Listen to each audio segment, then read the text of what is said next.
I signed the certificate. She did her. No, probably not yet. I don't, that's, you better not say anything yet. Okay. Till after graduation. Where's the crest? You don't need to. Okay, we will get started. Welcome to our workshop meeting tonight. Public affairs. And so I We are going to be holding this via excuse me. We're going to broadcast this live on YouTube, washingtoncity.org/meetings. So I'll entertain a motion to approve this agenda. Mayor, I'll make a motion to approve the agenda for the May 12th work session meeting. Councilman Bundy, second.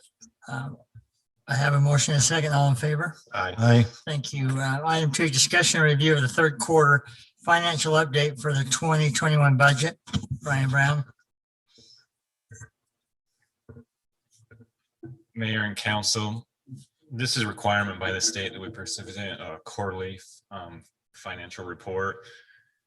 And so in your packet, I emailed the brief and the quarterly report that we run out of the system. And this is for July to March 2021. So in our system, it goes by period. So actually this is period 1 through 9. And on this, if you look at this, this was included in your packet. The budget amount is the total budget for the whole year. The year-to-date amount is July to March, and the prior year amounts July to March. And then you have the expended or collected percentage.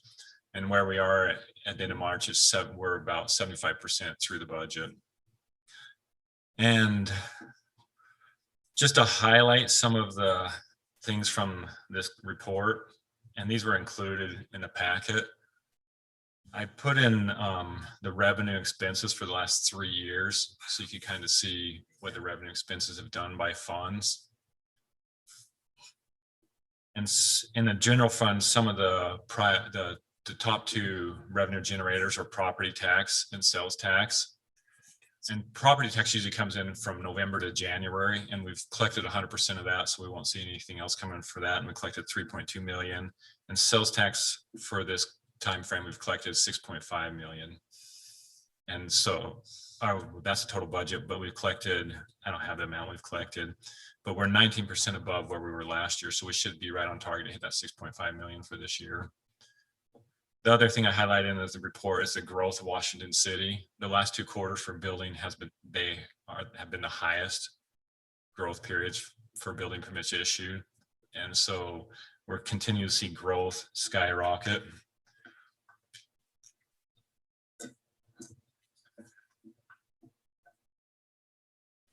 And then the other thing I highlighted, if you would have told me last year when we created the budget and started looking at with COVID and starting and all that, we reduced some of the revenues and brought them back down.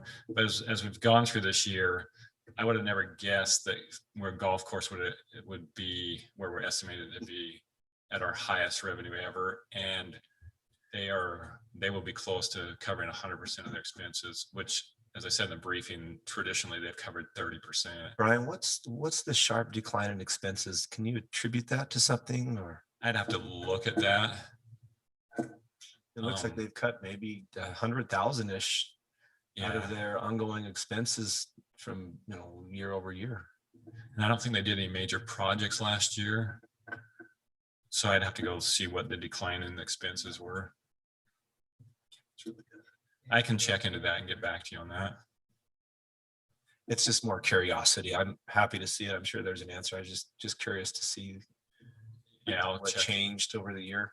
I'll check. And is that just kind of a one-time thing, or is this kind And of it looks from the graph, it looks like a one-time thing but I'll double check. I just don't know the answer off the top of my head. So the golf course, if it continues, this will be a great year for the golf course. Can I just make a couple comments on the golf course while we're all here?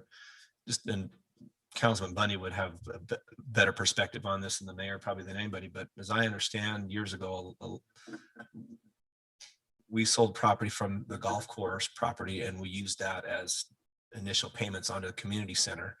So on a balance sheet, right, we have an asset that just changed hands, but sometimes on the income statement, you look and you say, hey, well, the golf course is losing money all the time. So, but if you're able to keep all those assets within the golf course, they could liquidate those assets and stay positive for a long time. So just from a financial standpoint, I think it's important to remember that the part of the property from the golf course has funded other recreation activities. So it's not fair just to always judge it on whether or not it's in the black. And then on another point, just the way that I look at the golf course, aside from just the beauty and the neighborhoods that have been built up there, but I also look at that golf course like a public park. And I don't expect a public park to make money, right?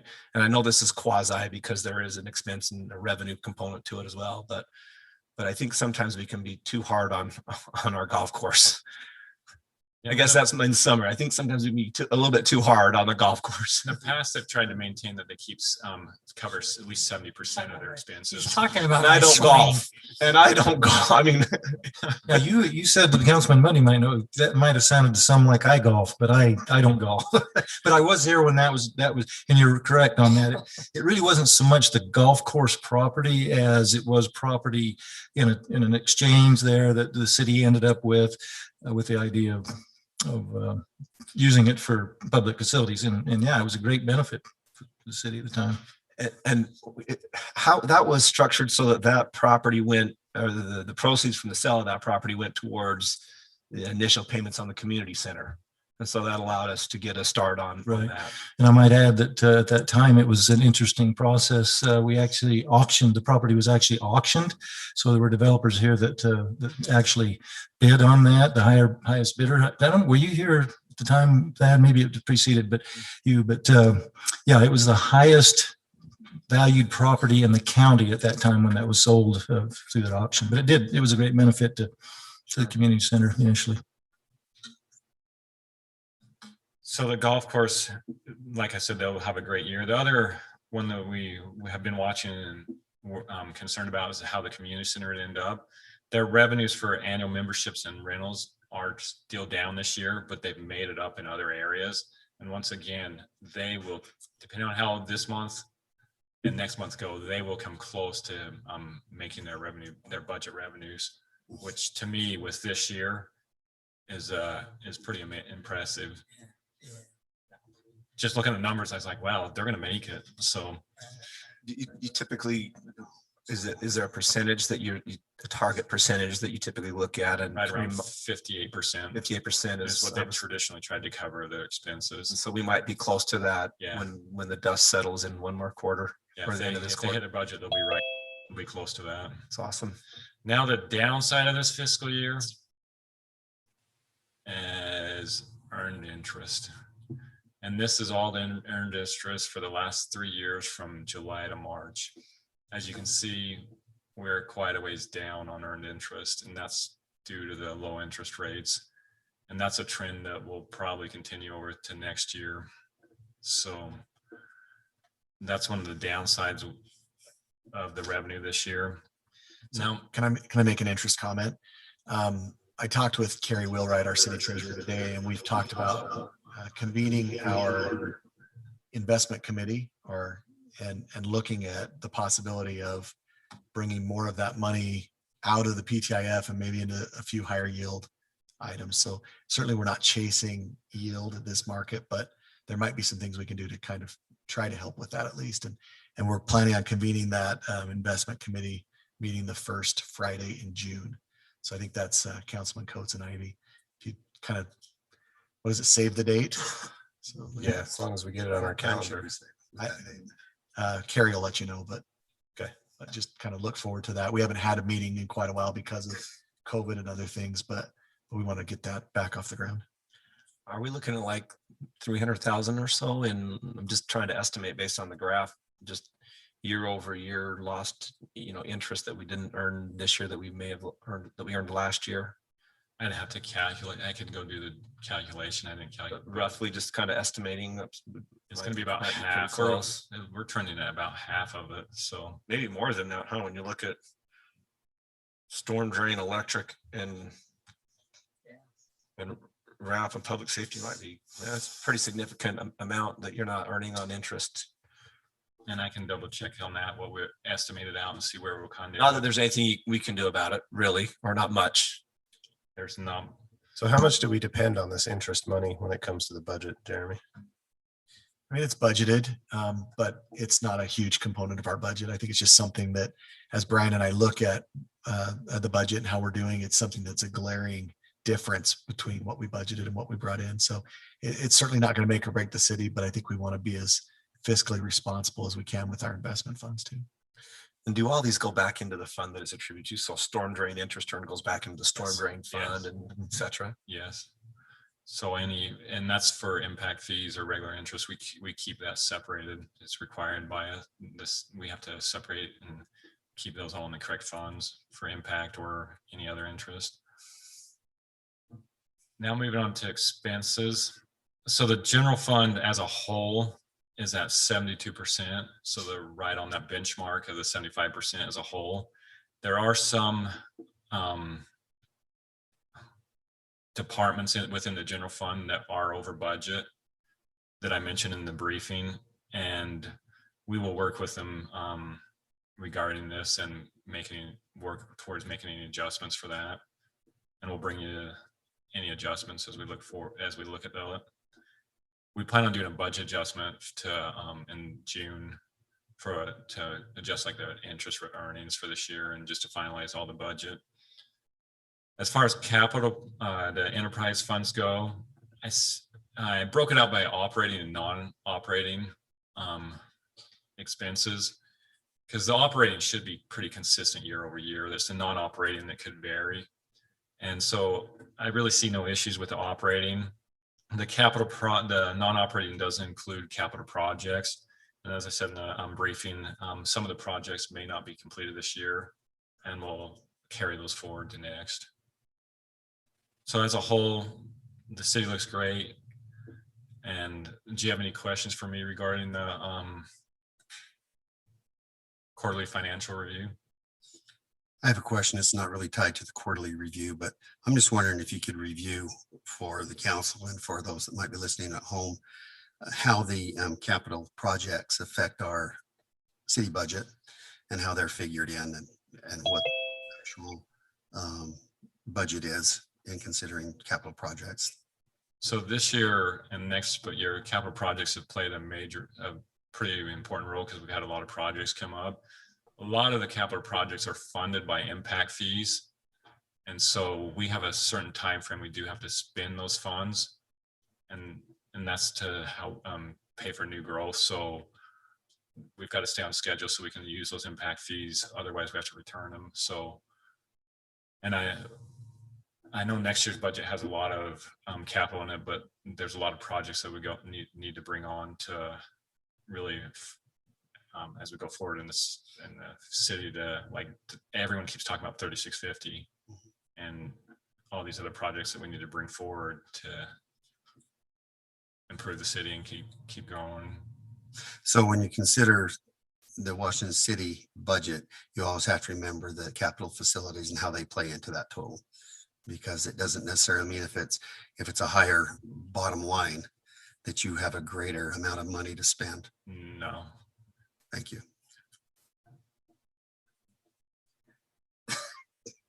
Excuse me. Any additional questions for Brian? Thank you, Brian. Appreciate it. Discussion and review of community broadband. Steve Whittakin.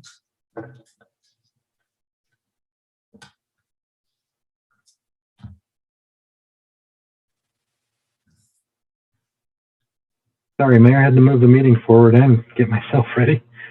Can you hear me okay? Yes, thank you. Okay, so I was asked to provide some information about the community's broadband status, meaning the status in the community rather than the city, what the city uses for business. And I provided a summary in your packets, but some points from that. The incumbent companies, they employ really, really good people, but they're not covering the city very fast, meaning like the older parts of town and even neighborhoods built up into the 2010s are not getting the latest in broadband technology. Market forces don't seem to be causing this to go much faster. They do, and broadband continues to improve, but not to the quality that is going to be necessary going forward. Technologies in the ground that are already in the ground can't carry us as a society into the future. And broadband is starting to be considered by many to be a utility type service. So when I looked at this and wrote this down, I think there was only one conclusion to come to at this time, and that is another force may have to help move our broadband along if we want to be ready for the future. It's hard to say government should get involved in things like this, but in this case, Utah has an option that is kind of a hybrid, and that's the Utopia network. And so, you know, the Utopia network, we were a member of them at one time. We aren't now, but other cities in the county are actually looking to join in with Utopia as well. And so this could be a county-wide thing as well. But yeah, broadband is important going into the future, as I wrote, for several reasons. And there's some very good venture capital out in the world of technology behind new apps and technologies that work and require really good broadband to the home. So hopefully that's good to open some discussion up, and I'll answer any questions you have. Steve, what is the difference in Utopia's model that would allow them or have them expanding into some of these older neighborhoods that are not right now receiving the attention from some of our current ISPs? So Utopia uses basically the city's credit to fund their networks, and the city, as a result, the city is very heavily involved in where they go and what they do. And then what Utopia does, if just to summarize, is they create a network, and then private companies compete for services over that network. So they just provide the medium to get the broadband into the locations, homes mostly. And then other companies compete for your business over the top of that network. So kind of like an airport, I guess. But so the reason they would do a faster job at it is because they work with the city, and the city would have some say in what they do. So how do they use the city's credit? Do you understand? Well, Jeremy's probably more familiar with that. They bond, and the city backs their bond. Yeah, they don't actually use the city's credit in the way that you might be thinking. The city is a backer of their bond, and so it doesn't actually hit our credit rating or our credit capacity. But what they do is they come in and they would, like, for instance, we would require them to build a fiber network to the entire community without any concern for an area that might be far out and doesn't have as many customers for them because they're building the entire fiber network. But in the end, they put together a pro forma that the city is able to kind of look at, and we back that bond eventually.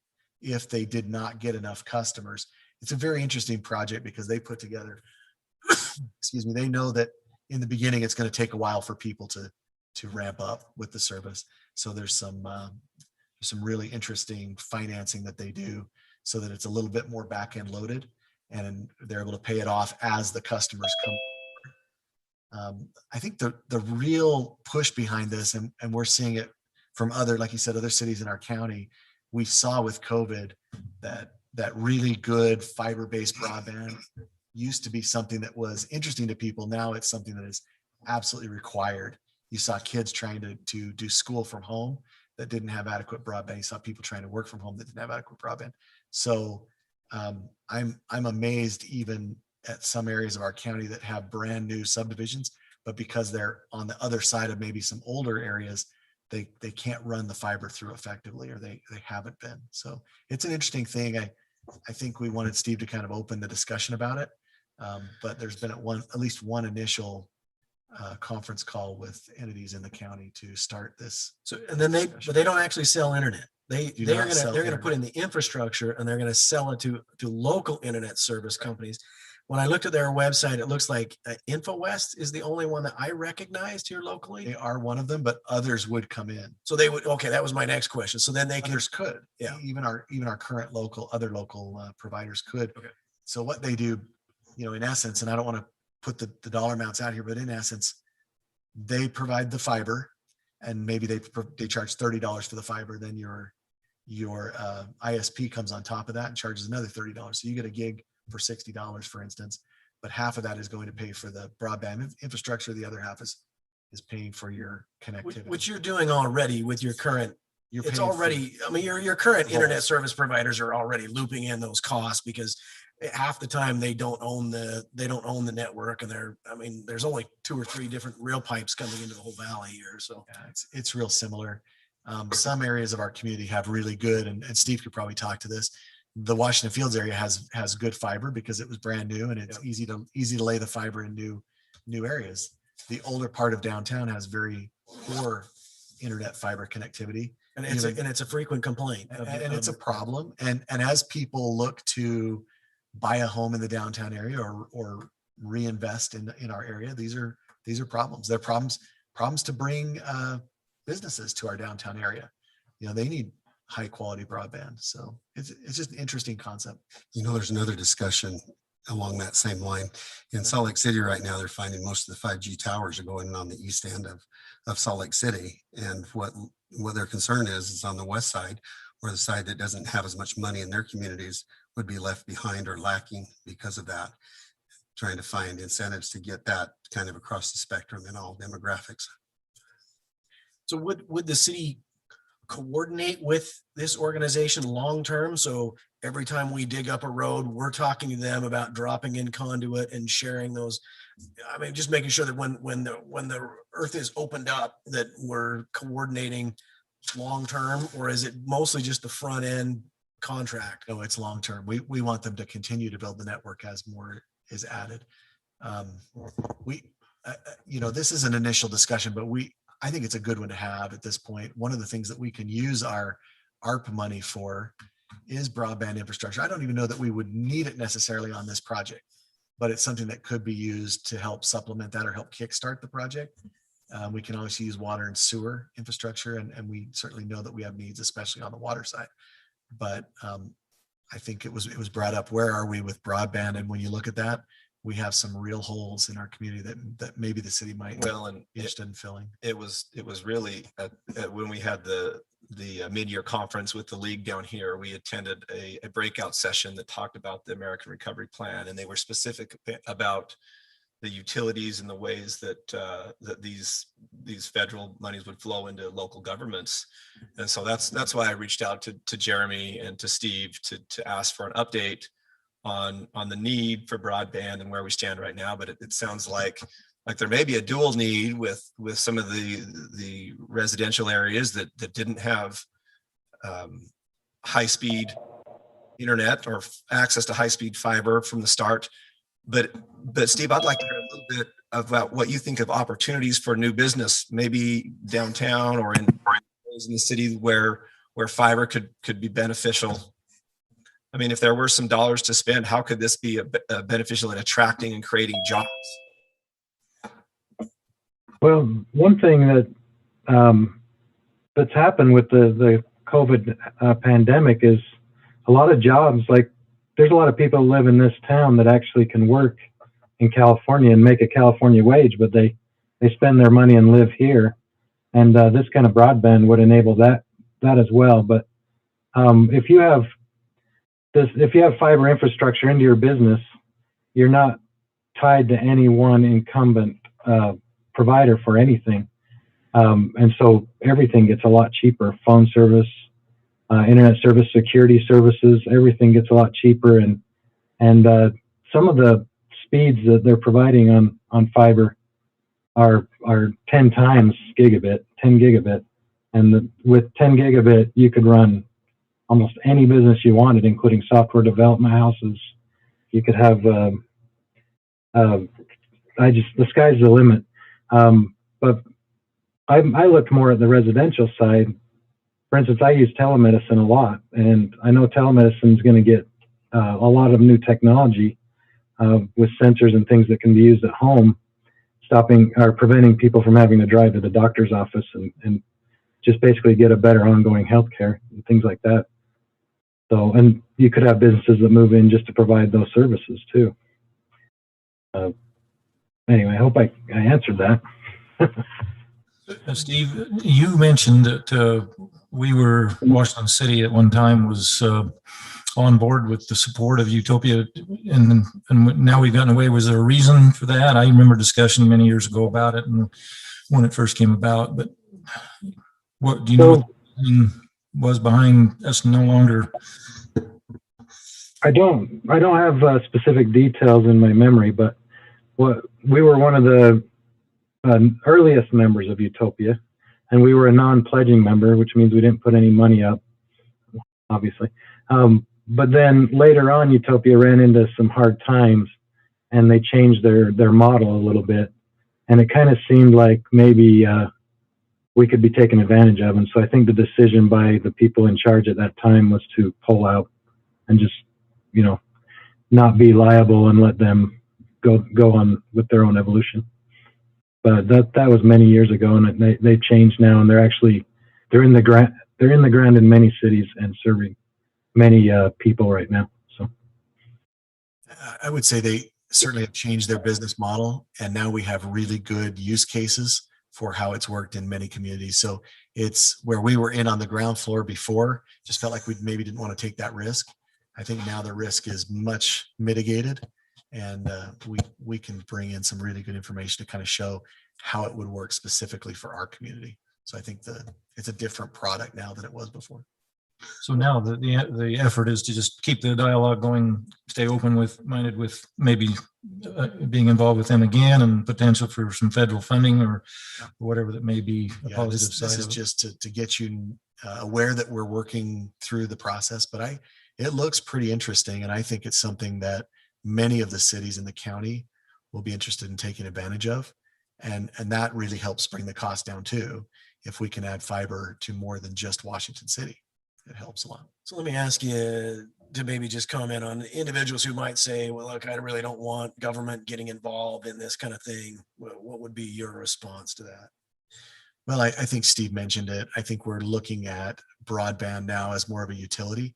And the reason, back in the day, not everyone had electricity. And at some point you say, look, this is so vital going forward for the future of the community that we feel like everyone needs to participate in it and go and help. The nice part about the Utopia model at this point is the risk is very low for the city. It's not like we're putting in the upfront cost. That was some of the issue with the Utopia model in the beginning, was the cities were acting as the ISP. They wanted to be the broadband provider. And I think we've seen now that allowing that to be more of a utility and allowing people to piggyback on that utility to provide that service is a much better model. So it's a lot more like a utility in the ground. Well, that's kind of the way I see that. I mean, there's certain places in our society where it really just makes sense to have a monopoly in power and sewer and some of those things. And in those cases, we typically put government in charge of those, because then we have elected officials who can represent the citizenry on those. And I think you're right. I think we're getting to a place where it is a monopoly. Not everybody can. It's just not even cost effective to have every single company digging a hole and putting in fiber in every single road, but having it being sold back out to other ISPs. It's a very intriguing idea. I'm glad you brought it forward. So let me make one more comment. We will, once Maury reports on this, we'll have some of our current providers say, why are you doing this? We are currently in your community, we're providing these services. And I think that's a very good discussion to have, but the discussion needs to be, that's great. When are you going to be able to provide that service to every resident of the community? Right? Your east side, west side discussion falls into play there. So we're happy to not be involved, but we need to see some sort of commitment. And right now we just haven't seen that so far. We've seen some people who have it and some don't, but this is a critical a utility at this point. So Well, if I'm we almost had- wondering, if some of these utilities, and I would be interested to hear from them, because if they're gonna sell the usage of that facility back to the ISPs, then they don't have to have the initial capital layout, but they can still provide services to those customers who are now reached by that. In some cases, that would be a win-win for them too. It'd be interesting to hear back from them. Maybe there is some resistance, but I'd be thrilled to hear it. I know that even with the American Rescue Plan, there's been a lot of conversation about utilizing those monies for this. So there's been a lot of discussion. I think that it's pretty well understood that to have that will be very important for especially the underserved communities to be able to move forward and at least keep pace with the others. So that'd be a great conversation to have. And as we talk about ARP, then maybe we can have those discussions and see where we want to be. But I think it's an intriguing conversation. Jeremy, do you and Steve know how the model works? So if we have an area like you mentioned, the fields, that is really well served with fiber, do they just work in other areas before that, or do they stay away from those areas, or do they just roll it out all together? Are they cognizant of where fiber and broadband is already at? I guess that's my question. So in the initial discussion, we certainly have some say in where we'd like to see them go and those type of things, but it does change the model.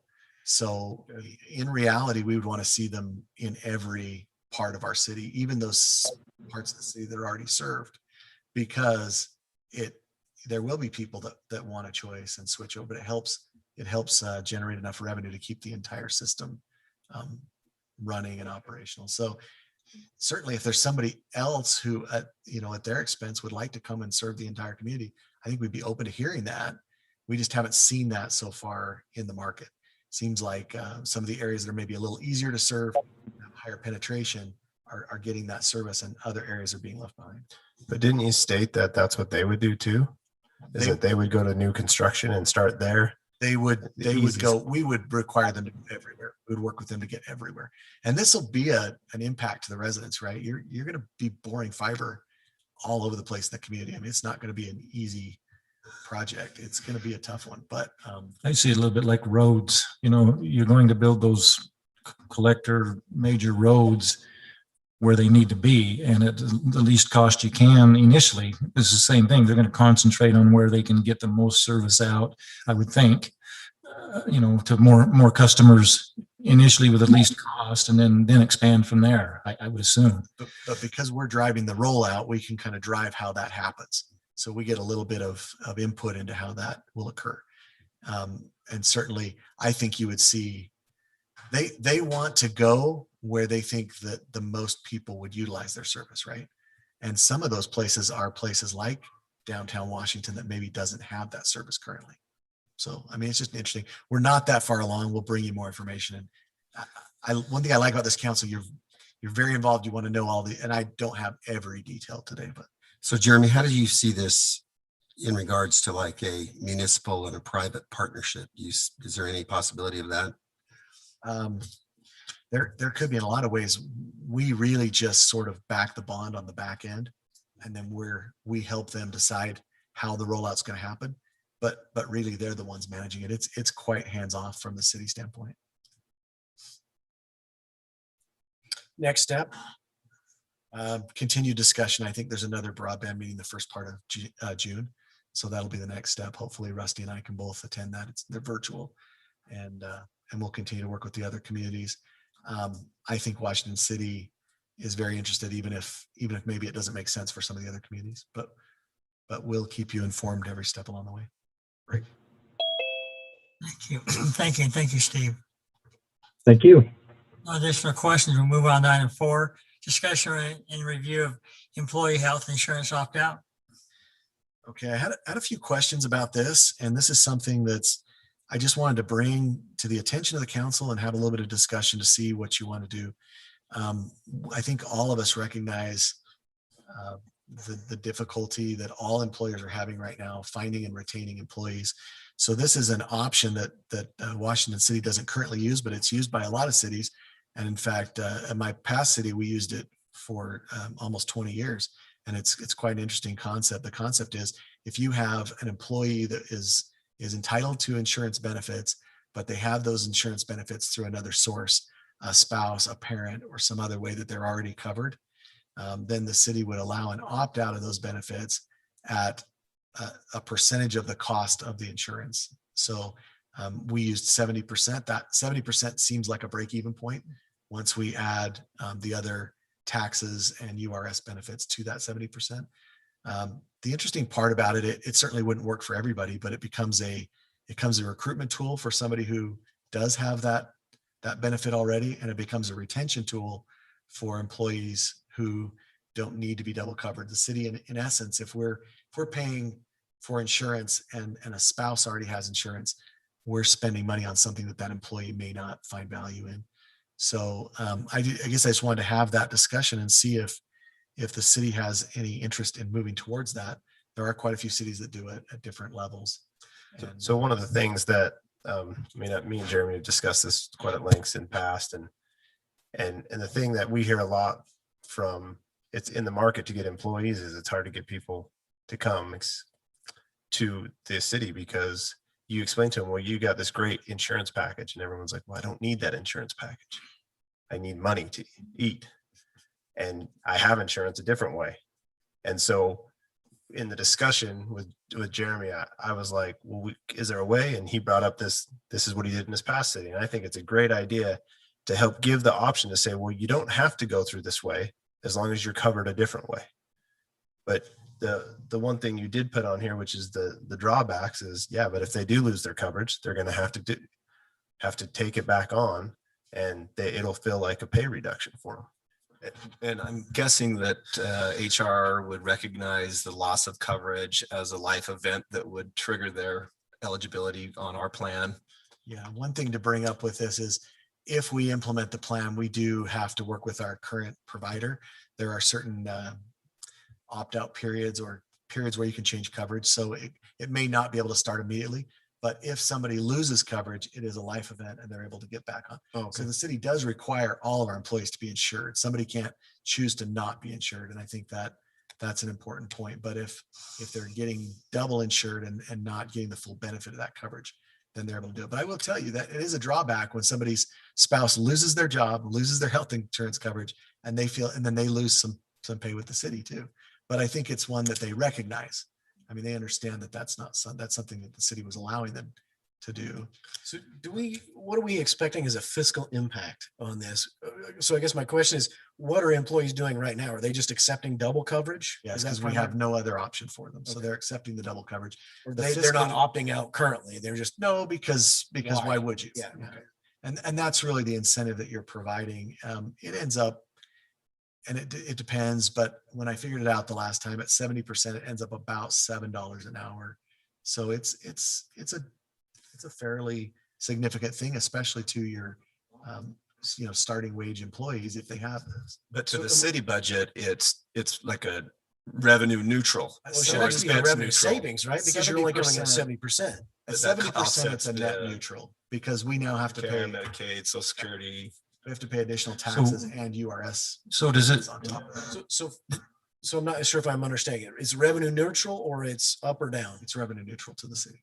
so is the cost for insurance, say you had 10% that opted out, does that affect the cost for all those that are still in the program? No. And it wouldn't have any effect at all. Numbers don't really mean, it could be more or less. Not in a pool of our size. Okay. No, it's really And if you're with the state, state indemnity pool. And so our overall costs, it wouldn't cost more for an individual employee because of our numbers, but it would it affect the overall cost to this city for said insurance? That's correct. So our cost for insurance would go down and the cost of payroll will go up by the same amount, right? So we would actually pay them instead of paying for the insurance. The only other question I would have on it is sometimes group health insurance requires a certain amount of participation.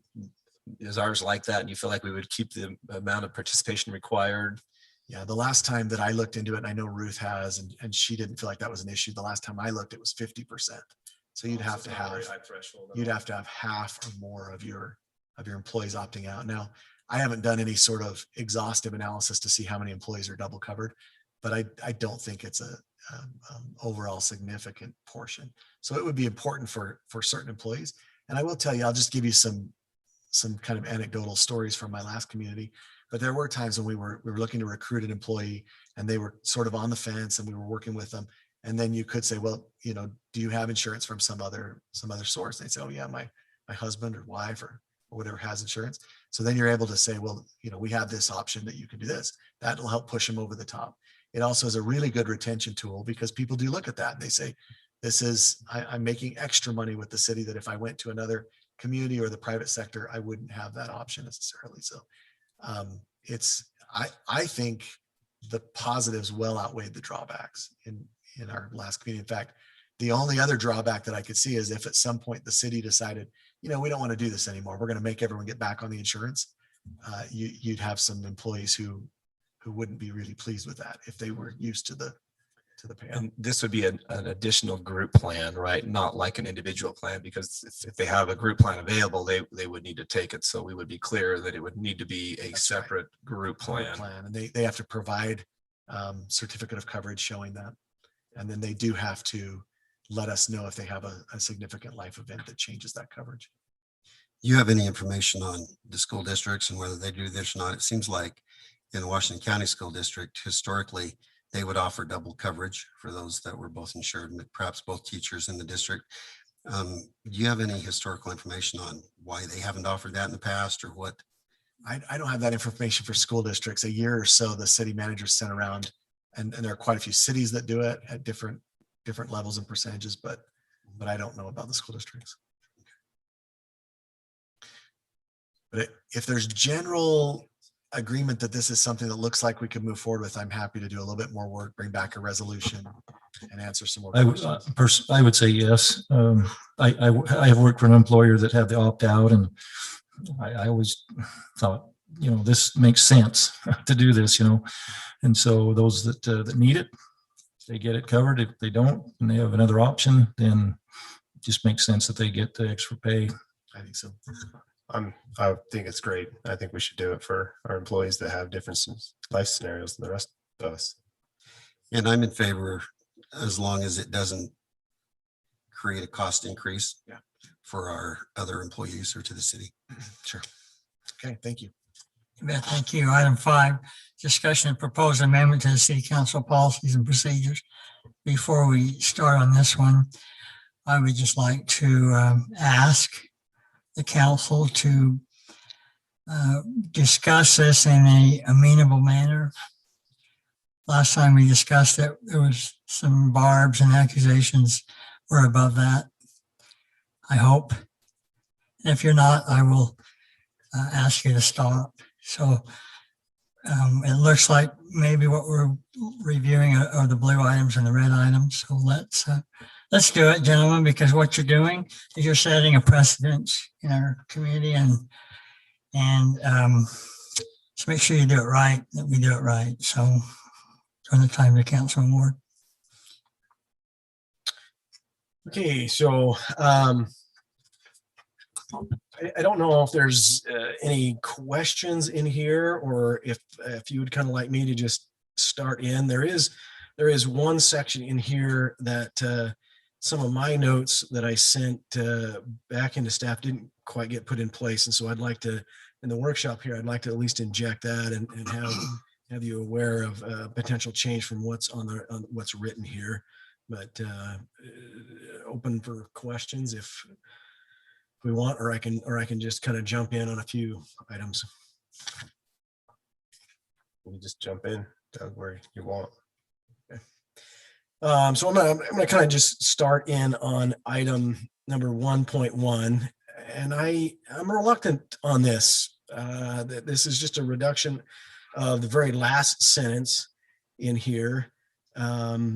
And so I felt, probably just do some explanation on that, because I don't really want to prohibit anybody's ability to do their job. But as we've discussed this, we've had some fairly radical differences in the way that different council members have actually seen the job. And in some of those interpretations, as I'm listening and hearing others, I think the job maybe is just a little bit different.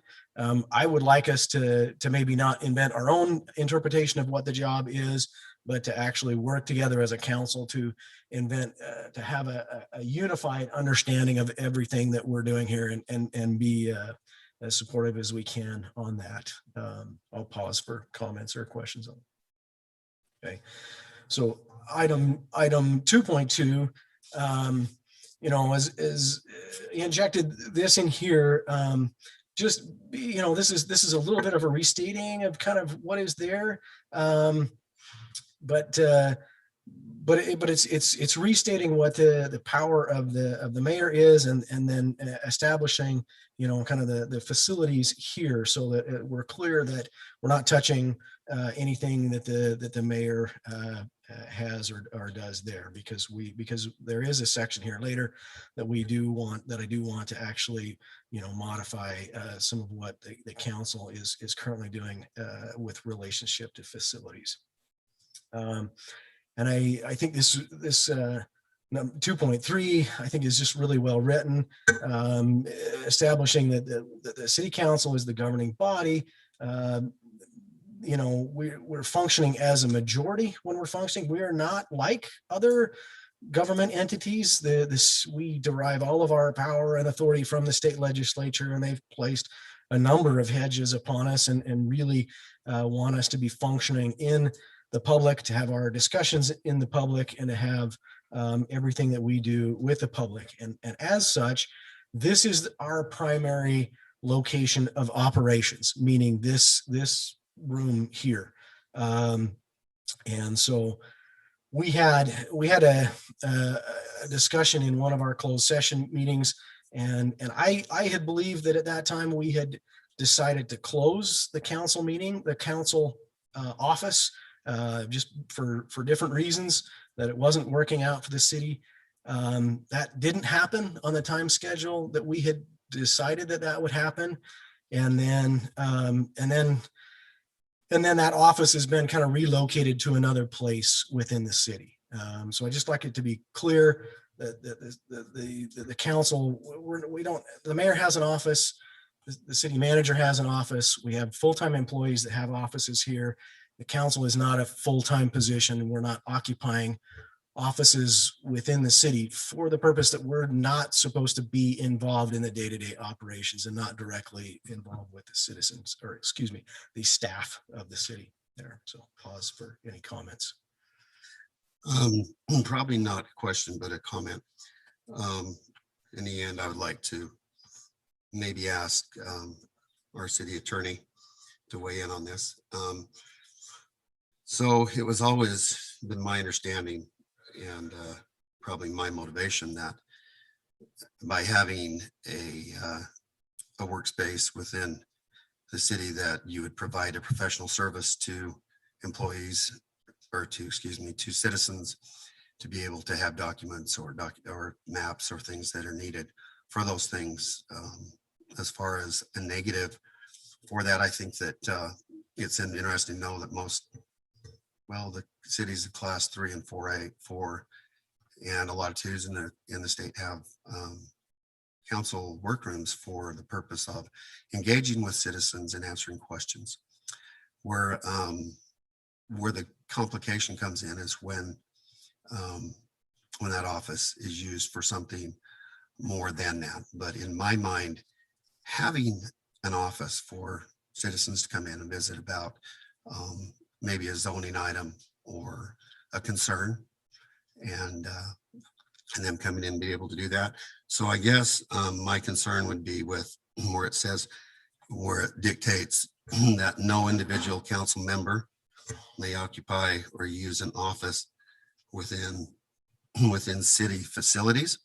It's my understanding that as elected officials, we have latitude in being able to serve in ways that we feel are beneficial to the voters that elected us. And I would like to know, probably, I wouldn't even mind if the mayor weighed in on this, because originally the council office that's no longer in service any longer, because when the office was put into motion, it was understood that office would be needed for a future hire. And so it was vacated for that new hire, but I would like even the mayor to weigh in because he was part of that original conversation and maybe just share the reasons why we wanted an office in the first place. And then I'd like Thad to just answer honestly if it's legal, lawful, or if it's correct, or that the council can dictate whether a city council person can meet at the city hall to meet people or to conduct business. Councilman Ivy, I know you've asked a couple of questions here. Do you mind if I just inject right now, just highlight one specific comment here? I can hold till Well, later if you're uncomfortable. I would really Yeah, go rather ahead. just Okay, hear that's if fine. it's okay. Let's just. The request was at one point to have an office space for all city council members to utilize. And so the previous city manager and I made that office available with the understanding that should we expand as a city, which we continue to do, we may need that space. We never really discuss giving or allowing another space to be occupied, as I recall. So to answer your question, I don't know if we had anything else in mind, Councilman, after we moved a council member out of that office. So I don't know if there's anything legal that prohibits. I'll comment on the question about legality. The state law allows a council to adopt policies and protocols that determine how it holds its meetings and how it operates. And so these policies and protocols were originally adopted under that latitude, and these amendments that are proposed would fall under that same latitude. So yes, it's legal. I think the interesting thing here is the sentence that says no individual council member may occupy. You'll note that in here, it doesn't say that a majority of the council or the council can't occupy. So the council could still choose to do something, but it would need to change its protocol if this is adopted and it wanted to offer space to an individual member. So the council could adopt this and then tomorrow could designate an office for the council. And so this isn't precluding that. It's essentially just requiring that it's be a majority decision, and that if there is a space designated, it be for more than one individual on the council. And I think that was the original intent. So, Mr. Segmir, let me ask you a question from the end looking back. Let's say that that this is passed by the council and a city council person has a citizen reach out and say, I'd like to meet you. Can we meet at City Hall? And you actually, well, within your duties as a city council person, you come and meet. Is there some form of criticism that would come from that because of this? Criticism From the council if you were to meet citizens at City Hall if this were to pass? I'm not aware of any. Can I answer you can- on that? Would you So, mind me? well, you can just look, if I may, I just want to finish this one thought. So really, a city council person would have leave to meet a citizen at City Hall well within their right as a council person? I would think so, yeah. So the way that the provision is written, if I may, the Okay. very last sentence that is in there, it just indicates that there is space that is available for that. We have a couple of offices, not offices, but conference rooms. Thank you, Councilman. Conference rooms. The provision is just asking that if a council member is going to schedule, and that would be exactly the right place to have that meeting with a citizen. If a council member is going to do that, that they just place that on the calendar. We have a council calendar, place that on the calendar. That's going to mark that out as a space that staff is going to recognize you have that place available, and council's also available, recognize they're not going to double up on that space. So it's not taking that space away. It's just asking that be scheduled through on the calendar, and I would guess I would leave that up to the manager to decide who our point of contact to put that on. It's been the recorder's office. I would assume that's going to stay the same, and we just handle it that way. I hope that would work.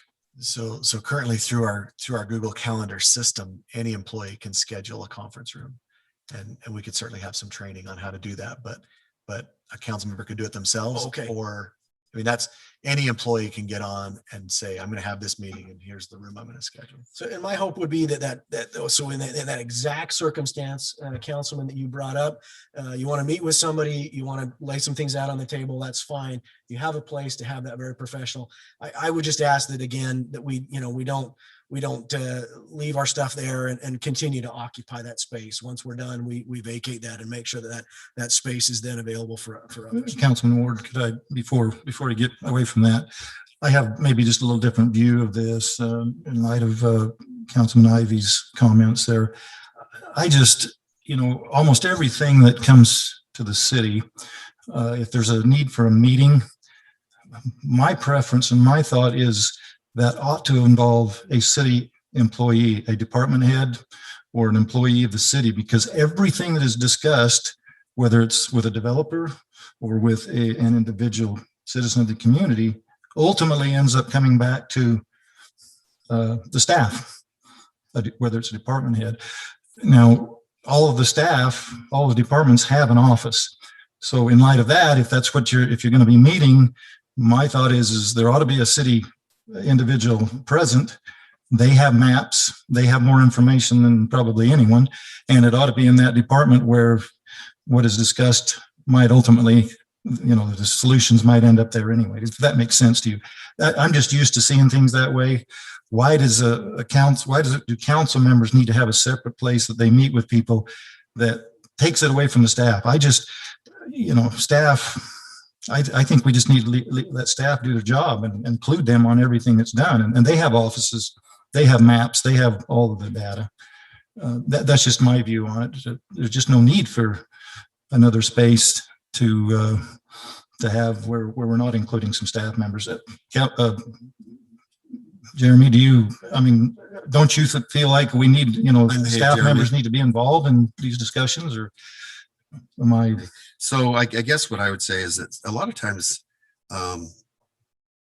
community members maybe have already tried to work it out with staff and they don't feel like that they have got their attention or they're not satisfied.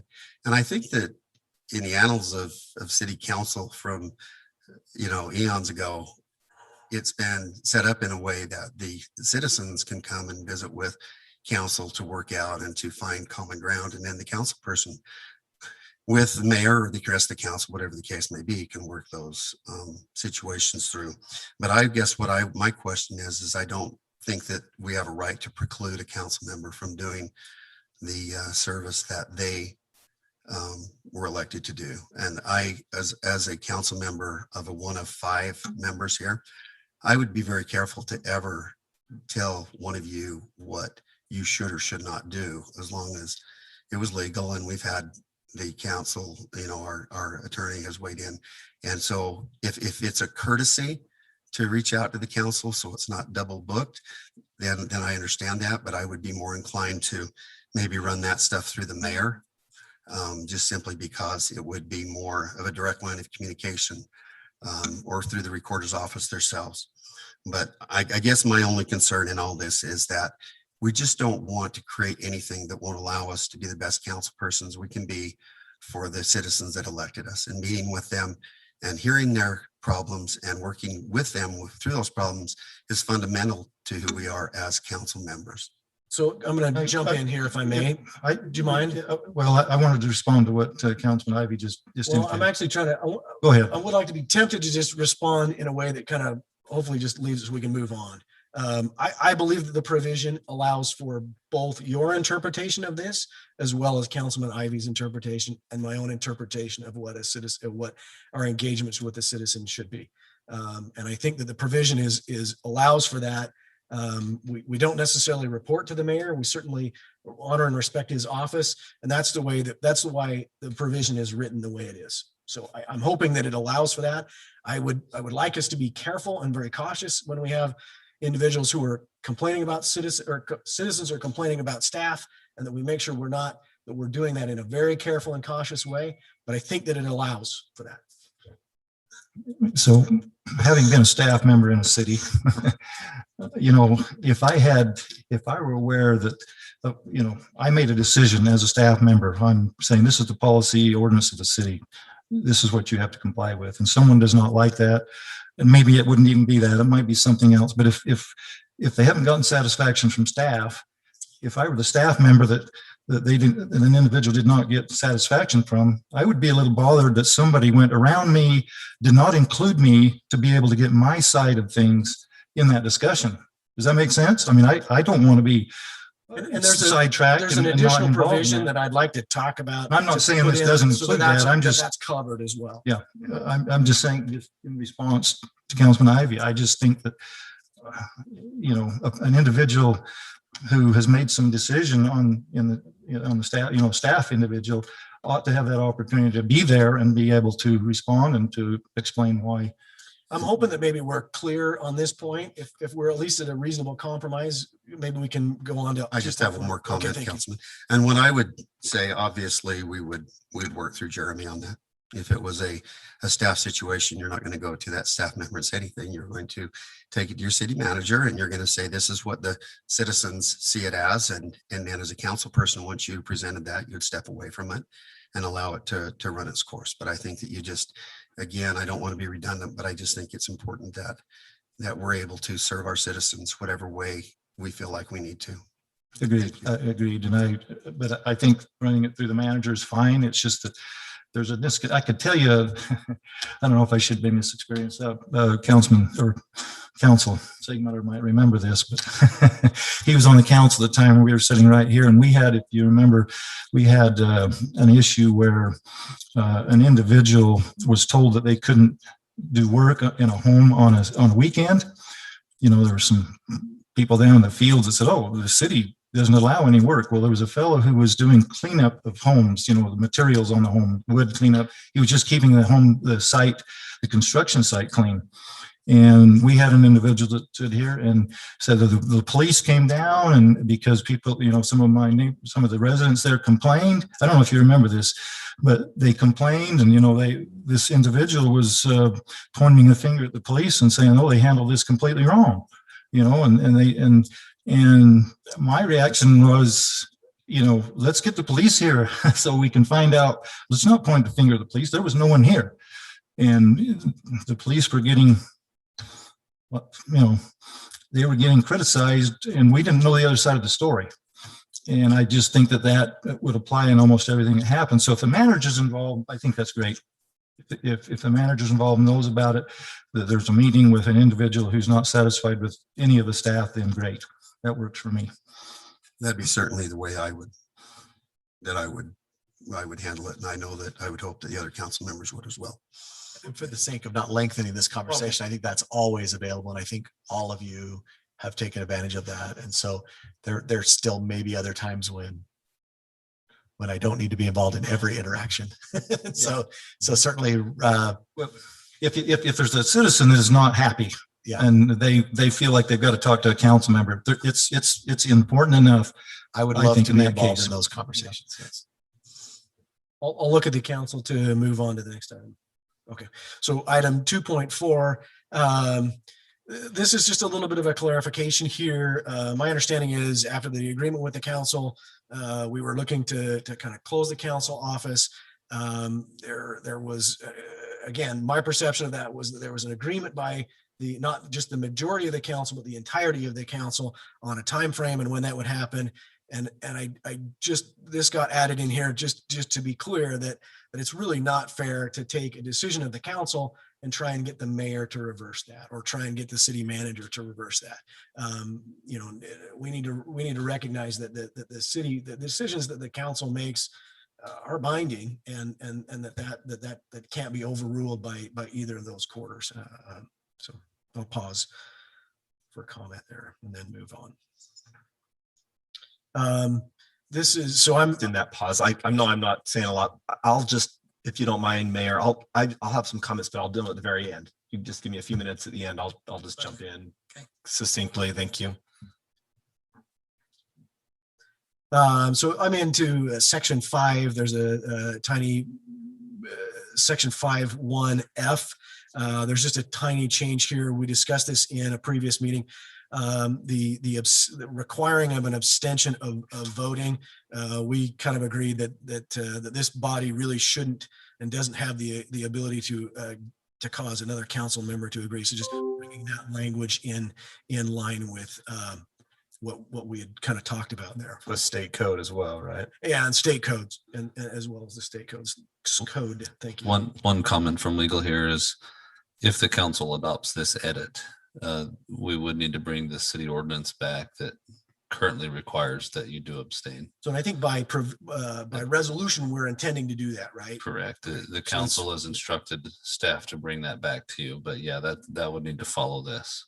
If you don't adopt 5F, then the resolution that you've previously given to staff as far as next steps will be a little different than it was when it was given. So to clarify, Mr. Segmiller, what would happen then is that the abstention would be a matter of law then at that point.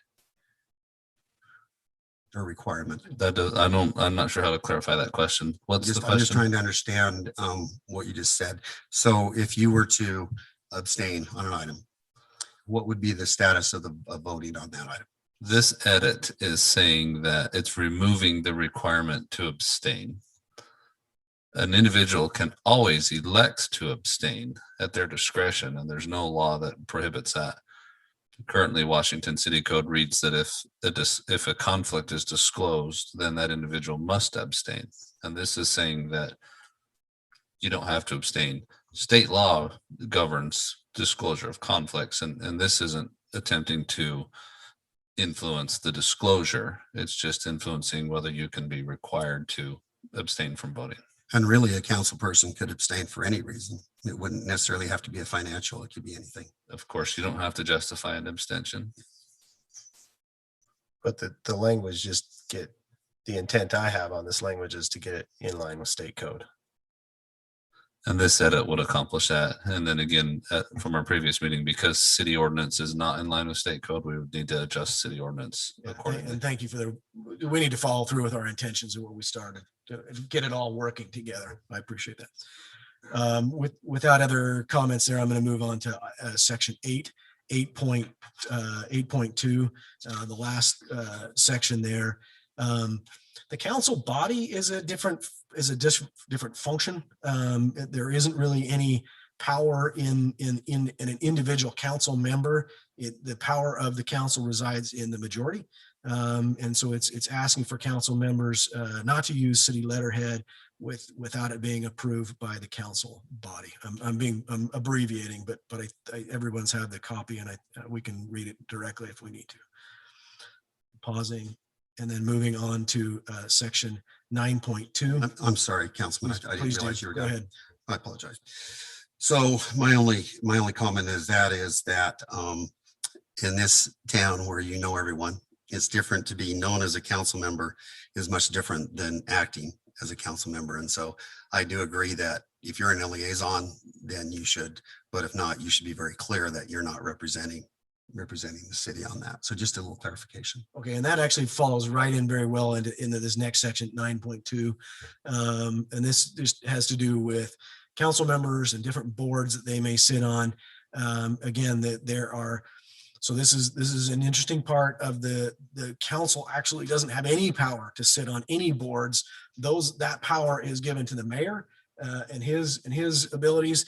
He then appoints other members, and then that again, the council member can't even accept that. The majority of the council needs to accept that as there. So this is just kind of directing council members that, you know, if you're sitting on a board, you're functioning in some kind of a capacity outside of those specifically ratified by the majority of the council, that it really is, it's very beneficial and to make sure that those boards understand that you are not representing the council. Like you said, people do think that you do represent the council, and I think in some cases we need to make sure that we're clear when we do not. I don't know if there's anything else that needs to be said on there. There is, if you don't mind, Councilman. I would just like to read the noted change. This is the blue writing on our copy. It says, individual members of the city council may not seek out or create advisory committee, boards, or commission positions without any and all such appointments being subject to recommendations by the mayor and approval by a majority vote of the council, city council. Individual members of the city council may not represent themselves as representing or serving on behalf of the city council in any venue, board, commission, committee, or location without first having been recommended by the mayor and approved by majority vote of the city council for each specific instance. Now, the reason I read that is I want to clear what my comments are going to be. First and foremost, I am a council member, but I'm a citizen also.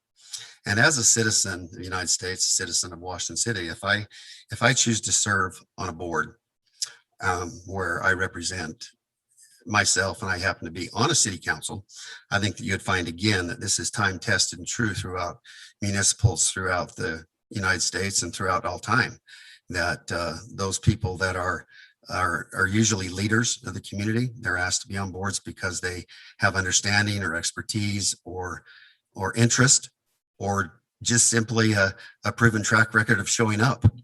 But my comment is this. Again, I would ask our city attorney to weigh in on this.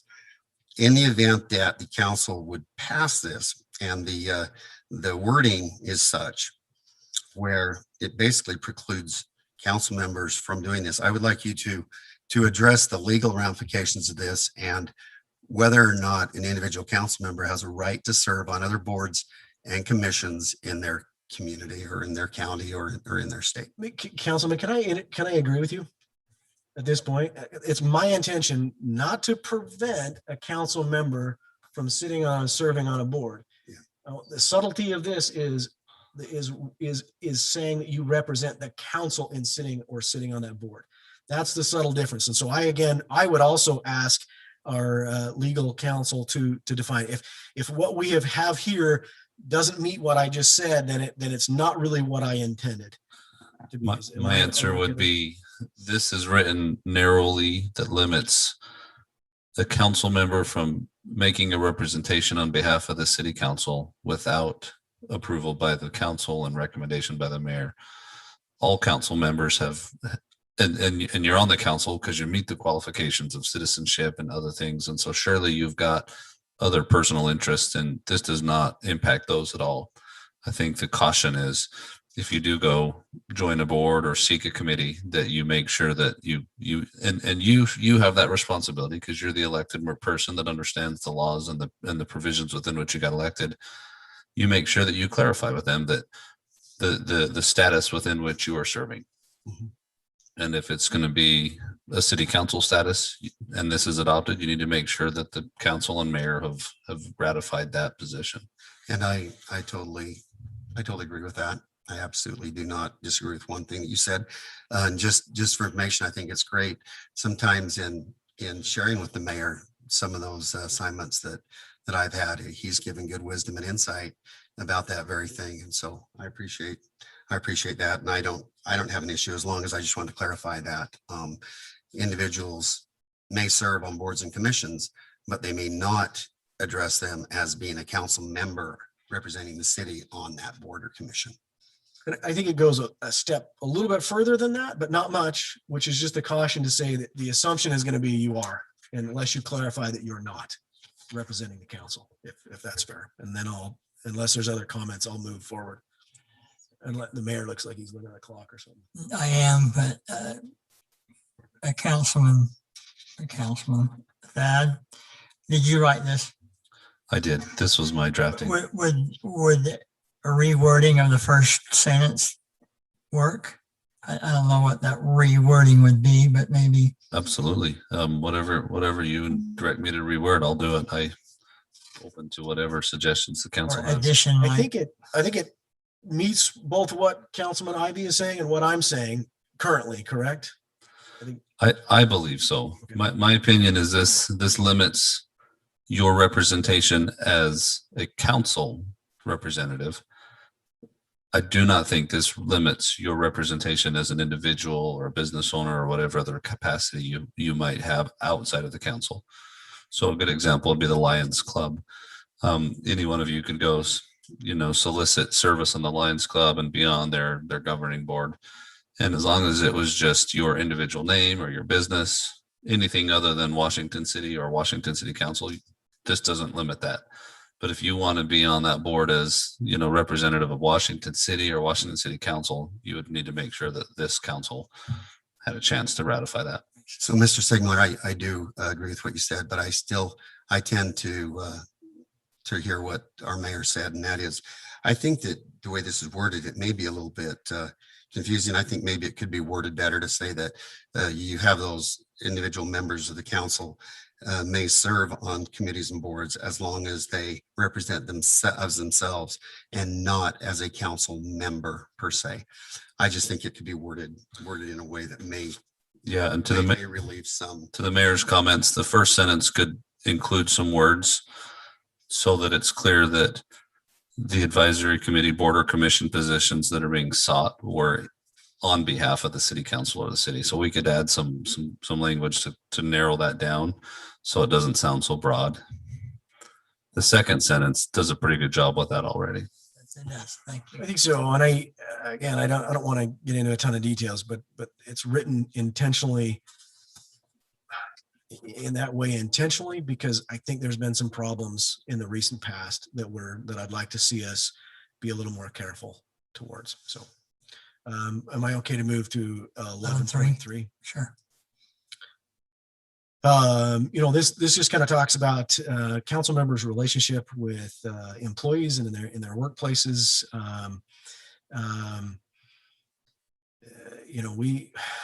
Council members are elected officials, and we are not on the same level as the employees here. It's been a long-standing tradition of the council, and it's been in our protocols to not attend city meetings. For staff meetings, there is just an inherent, your presence is an inherent threat, position, push, whatever, and people know the positions that you have. It's the intention of this council. It's my intention by presenting this to the council, rather, that we're utilizing the management that we have, investing in them, and making sure that those things are flowing through there. So any pause for questions on 11.3? Again, I'm going to just kind of build on what you said, Councilman Ward, and that is, we are council members. We are viewed by employees as bosses, and not maybe in the most purest sense, but in a sense. And so it creates some nervousness and some questions about whether, they should make sure they follow through well, because they don't want the council member to be upset at them. And I totally understand that. And this last week with Cotton Days, I had the opportunity to, when we were doing that, to see our employees at their very best. We put on a fantastic Cotton Days celebration that started with a rodeo and ended with, on Saturday evening. And, I realized that those are individuals, they're humans, they have lives and families, that it's important to make sure that they can come to their workplace and be able to work and do it in a manner and a means that is comfortable for them. And so I absolutely would agree. And I would just add to that and say that we have to be careful that when we're conducting anything with the employees, whether it be for ourselves or for any of businesses that we might be a part of, that we respect that and make sure that we're very careful in not creating a situation that might be a little bit imposing on employees. But I totally agree, and I totally support that. So I want to just to reiterate here, we are not their boss, and the employees here are just wonderful, and they give us an enormous amount of deference. That shouldn't go to our heads. We should always be aware that we are not their boss. When we are giving directions, giving directives, those should be coming through management, through the city manager. That's our guy. He's the individual who we should be directing that through. And we really don't have any ability. We shouldn't be muddying the waters, and we should be very careful that they do not appear, that we are not seen as giving directives to staff members. I totally agree. And then we need to work hard to make sure that we provide the best income and the best insurance for them. I totally agree. Yeah. Thank you, Council. So we wouldn't want to get sucked into issues where, between staff members and those other things there as well. So, so this is, and was thinking about injecting this portion into, for this very purpose of injecting this portion into item 11.3. And to just state that in an effort to stabilize the government, to have our city staff recognize that the council is invested in the management structure that we have here, that council members notify the office of the city manager before engaging with city employees, and to specify the purpose of that engagement prior to that engagement, except regularly scheduled council approved council committee assignments. So you're doing your committee assignments, no problem there. The council also grants to the office of the city manager the authority to decide to be a part of any of those council communications with any city employees. So the theme here, and the theme with everything that I've done here so far, is to say to the staff, the council functions as a majority body. The council doesn't function as individuals. The council is invested in our manager. This is who we run through. If the manager is going to direct us to a department head or to somebody else, that's fine. But personally, if I was a department head and I had an elected official going to one of my subordinates around me, and I did not know that was happening, if I cared about my job and I cared about the output of my department, I would be furious at that. And I would really like us to just commit to Councilman Ward, just functioning through the city manager. So, yes. so I just had a question on that. So I like the input. I'm just, during our discussion, we talked about being able to go to department heads as well, but nothing below the department head. And attorney. Well, so in a circumstance Or the where attorneys. the department head says, yes, please talk to my streets person, my whatever person, as long as the city manager is aware of it and the department head is aware of it, I guess I'm fine if they want to delegate that to somebody else. But I want to make sure that those two departments heads know about it prior to that. If they want to delegate it, they want to work it. And up to and including why I put in here the office of the city manager, because if the city manager needs to delegate that to somebody else to actually receive those communications and help parse that out, I would leave that up to the city manager to decide that. I'm willing to negotiate on that or to have discussions if that doesn't fit for the city manager or for what council needs to do. But I want the city manager, I don't ever want a circumstance where I've talked to some staff member and we've had this long conversation and changed a bunch of things, and the city manager is surprised about it, or the city manager thinks to himself, if I had known about that, I would have shared that with the entirety of the council and not just had to be with one member. So Councilman, if you don't mind, on 11.4, I'm going to segue into the, Well, I think we're still on 11.3, and I think the city manager has. He was adding to 11.3. Just the segment we were just We're talking adding, about yeah, was not sorry. in there. I just want to make a comment that I think since some of our last conversation, many council members and maybe all have been doing this, and it's been very helpful. And I just think it's a transparency thing, and it's been great. So I usually get a text or a phone call from someone saying, hey, I'm interested in this, or even an email that I'm copied on. And I think that's really helpful. It just helps to keep everybody informed. And as somebody said, I think this broadband communication today came from that issue. A council member saying, hey, I'd like to know more about this.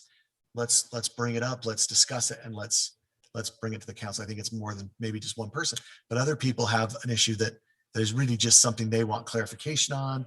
And I think it's been very helpful. So I'm just wanting to give kudos to the council for the way they've worked. All right. Thank you. I do know that we're getting close. Is there anything on 11.4, 11.5, or 11.6? Mayor, I just have one comment on 11.4, and I'll make it brief. I know that Councilman Staley's reserved some time.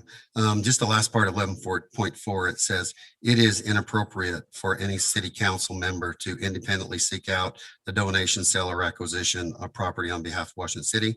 It is inappropriate for any city council member to appoint or create a secretary or staff position. But I guess my point is that if we have relationships as council members and we can go out and have property donated for parks or for city infrastructure, and they're willing to do that, I would have a strong opposition to say that this is inappropriate for city councils to do that, because again, this is time tested and true. This is what council members do when they see like say a park. You go out and get the property donated, that park can come to fruition. But without the property, a lot of times the city can't have that. And so I deeply am divided on this one. I think it's very appropriate for city council to engage with citizens for donations. It just overall helps the tax base and our citizens to have a better. So can I ask you a question on that? So what would be the problem of a city council member who has that relationship, talking to the city manager, exercising that relationship, going with a staff member to make sure that everybody's on board, the legalities are taken care of? Because I wouldn't even know where to start with the legalities of a process like that. Now, everybody's involved. If the city attorney needs to be involved, or the city zoning or whatever inspector needs to be involved, then that relationship can be utilized, but it's done in the proper channel, and we're doing it through management. So So what that's my happened on question. the donated property at the new pump park out at the DeBrayson was that it actually went to first to Barry and then from there. So that's how I proceeded. So anyway, that's all I have, Mayor. I know you've got. So I mean, I guess, but this would override that. And from here on, we would go through the city manager. And if the city manager had Barry involved, then he would be able to inform the rest of the council that something like that was happening. And there wouldn't be suspicions, or we just wouldn't have questions. It would all be upfront, and the citizenry would know about it, the staff would know about it, and the council would know about it. As long as the city ended up with the property, I think that would be great. Well, in case there may be cases where it might not be appropriate, and the staff might find problems with that, and they would come up sooner and more appropriately and better because of that process, would be my supposition. I just think with that, you work for the manager. Yeah. 11.5, 11.6, as I read through them, I don't know if there's any major discussion. I do know that The Councilman only Staley. comment I have on 11.5, it's just talking about agendas and scheduling, getting the agenda there at a certain time. And it seems it could be defined a little better to me, but it's not a big deal. But I think we can discuss this when it's on the agenda. Take time there. Take some more time there, because I'd like to discuss some of these little items here. And I know Councilman Staley had some things he wanted to All right. discuss, unless he's ready now. Councilman Staley. Yeah, I was just looking at the clock. Yeah, over there. Yeah, no, I Councilman Staley. appreciate that. Look, there's a lot to digest, and Councilman Ward has worked really hard on this. It's my preference to have these kind of discussions like this in a workshop session.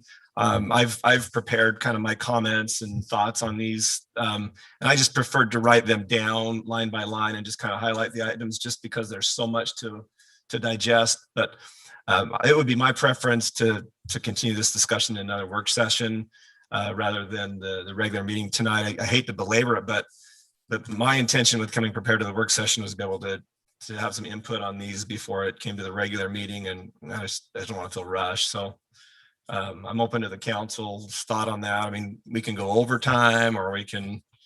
I think we It's have the time. last agenda item, right? It's the last agenda So item. we can stay as late as we desire. I mean, if we don't get it finished up, I don't mind seeing it tabled and moved on to another. But I'd like to continue to keep the momentum we've got here, and just drop it down here, pick it up there, and if we can't get it finished up, we can continue. My preference. So however you like to proceed is fine with me. Okay, Yeah, I've stated kind of my preference. thank you, Councilman Staley. I'll entertain a motion to adjourn this meeting. So moved, Mayor. Second by Coates. All in favor? I Aye. Take a couple minute break.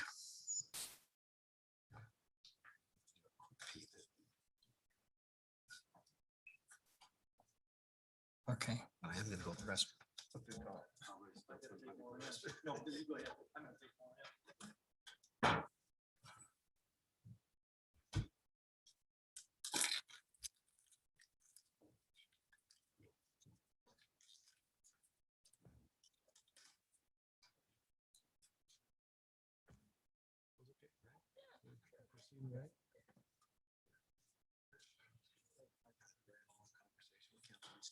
I'll have you.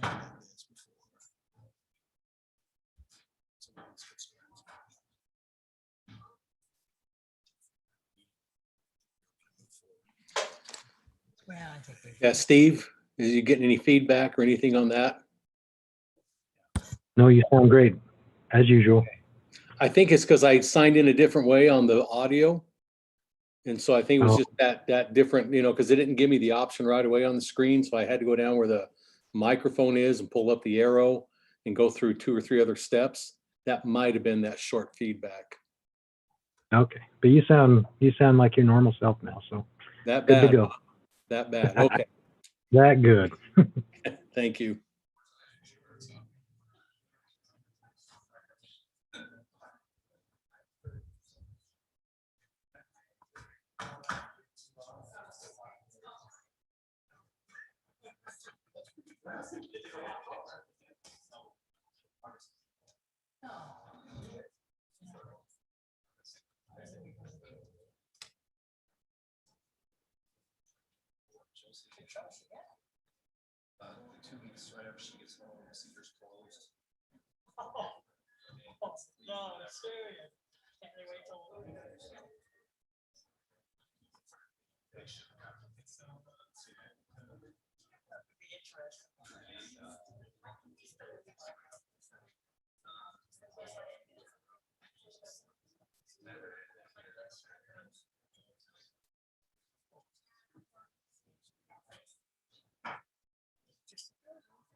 There's other things they're doing.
It's not fair, that happens all the time.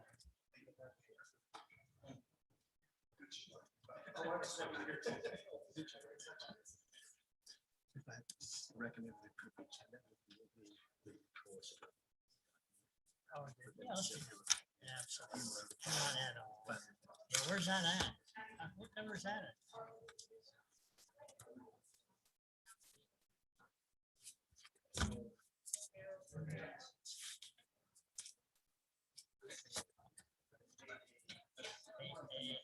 Yeah, let's move it up.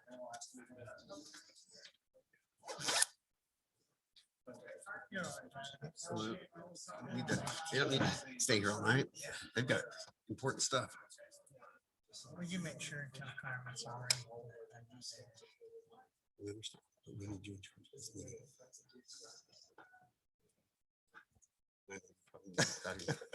Not me having to say it. Oh my gosh.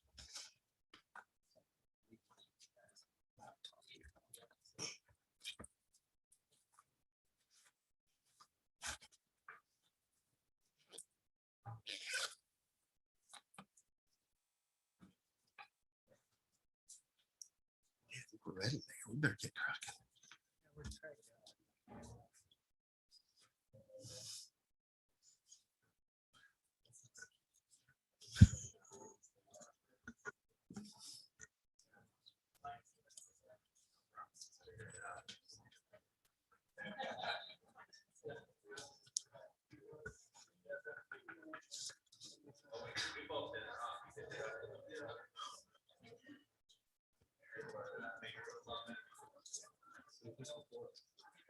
Let's just do it right. All right.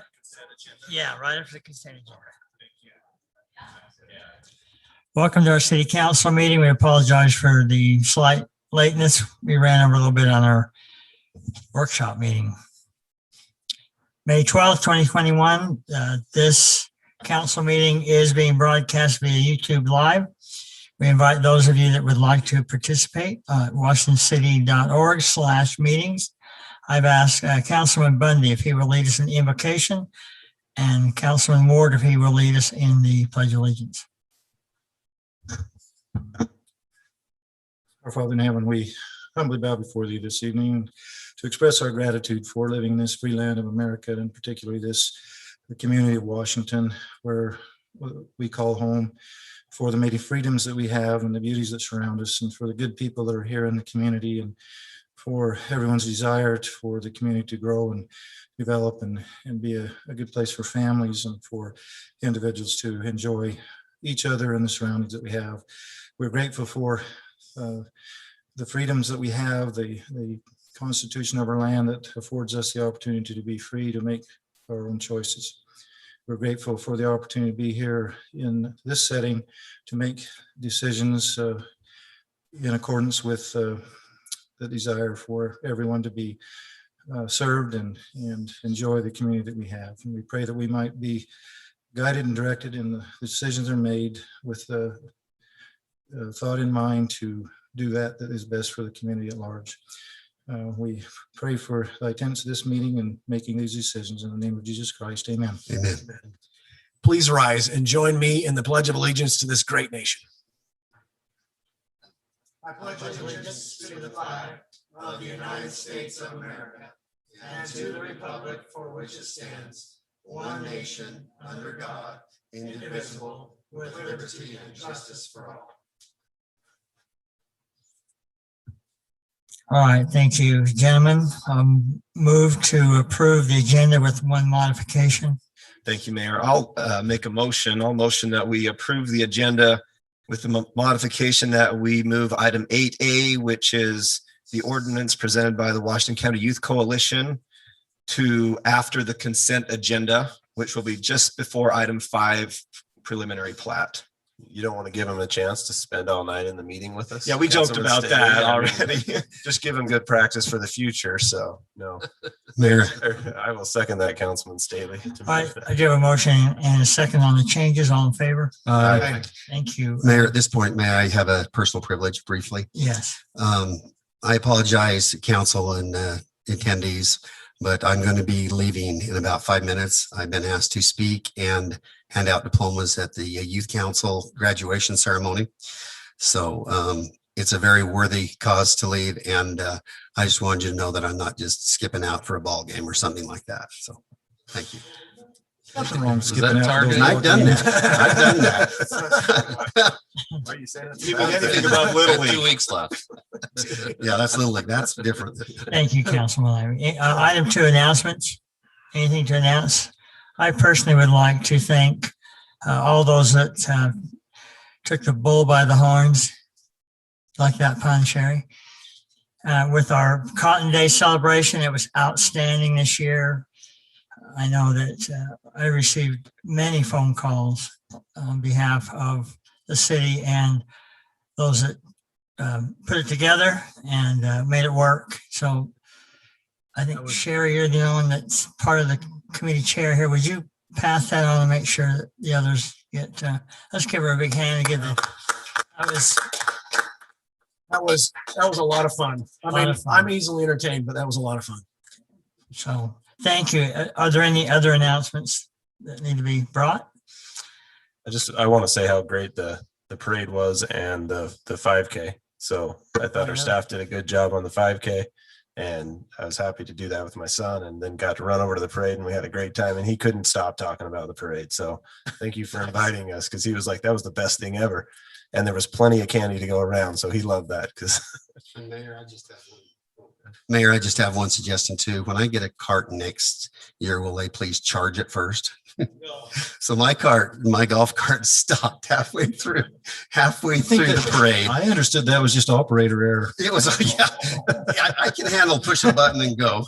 you chose the cart, though. That's the thing. I did, but I was leaving the best for you. I couldn't figure out how to get it in reverse. I had to go to Jeremy to ask him how to get the thing in reverse. So anyway, I jumped in with Dan Drown and the Washington concert choir, and that was wonderful. We continued to throw our candy and got it done, and then I was rescued after by Jeremy and the police chief. So I appreciate that. And you can tell it was a great event because we're still in high spirits from it. So that's awesome.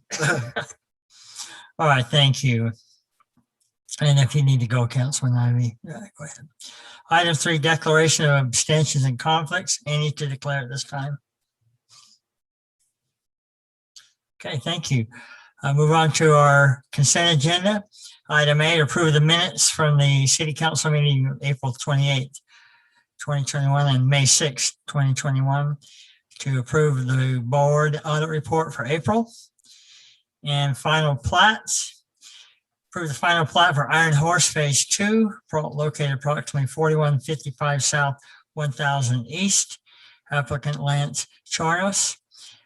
Consideration to approve the final plat for Sendera at Sienna Hills Phase 1, located approximately Arena, Roja Drive, and Grapevine Crossing. Applicant Brennan Holdings, number 200 LLC. And a consideration to approve the final plat for Roadrunner Ridge Phase 4, located approximately at Rockwood Court and Bronco Drive. Applicant KG Development Inc., Ken Stinger. I have a quick question just on a final plat for clarification on Iron Horse Phase 2. And I see Brandy here. She may be able to answer this quickly, but on lot 55, where 4155 South knuckles and connects into Sugar Plum, I'm assuming that was all worked out, but I'm wondering, will the full width of the road be built or just half width, and from where? Is that okay if she addresses that, Mayor? Absolutely.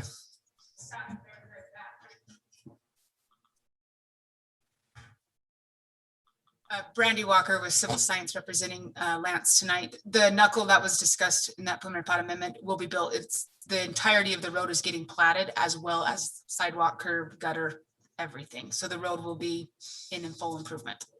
You had a breakthrough with your agreements coming together, right? It's been lovely. Okay, very nice. That's awesome. Thank you. Mayor, if I could, just, this might be a question for our city manager, but on the board audit report, the third, and I had to look all the way down and review these and try to stay awake. But the third one from the bottom, I just have a question on what that might be, Jeremy. And I know you probably don't know the answer to that right now, but I would like to. The third one from the bottom of the entire list. You tell me what it reads, maybe. It's let's see, which Was it the child support one? Yeah, the child support. Yeah, child support. Office of So- Recovery. I don't know if you know about what that is, what that. I can comment on, that's a Okay. garnishment. It's a garnishment that the city pays as the employer. And it's a garnishment that in this situation came through the Office of Recovery Services. And so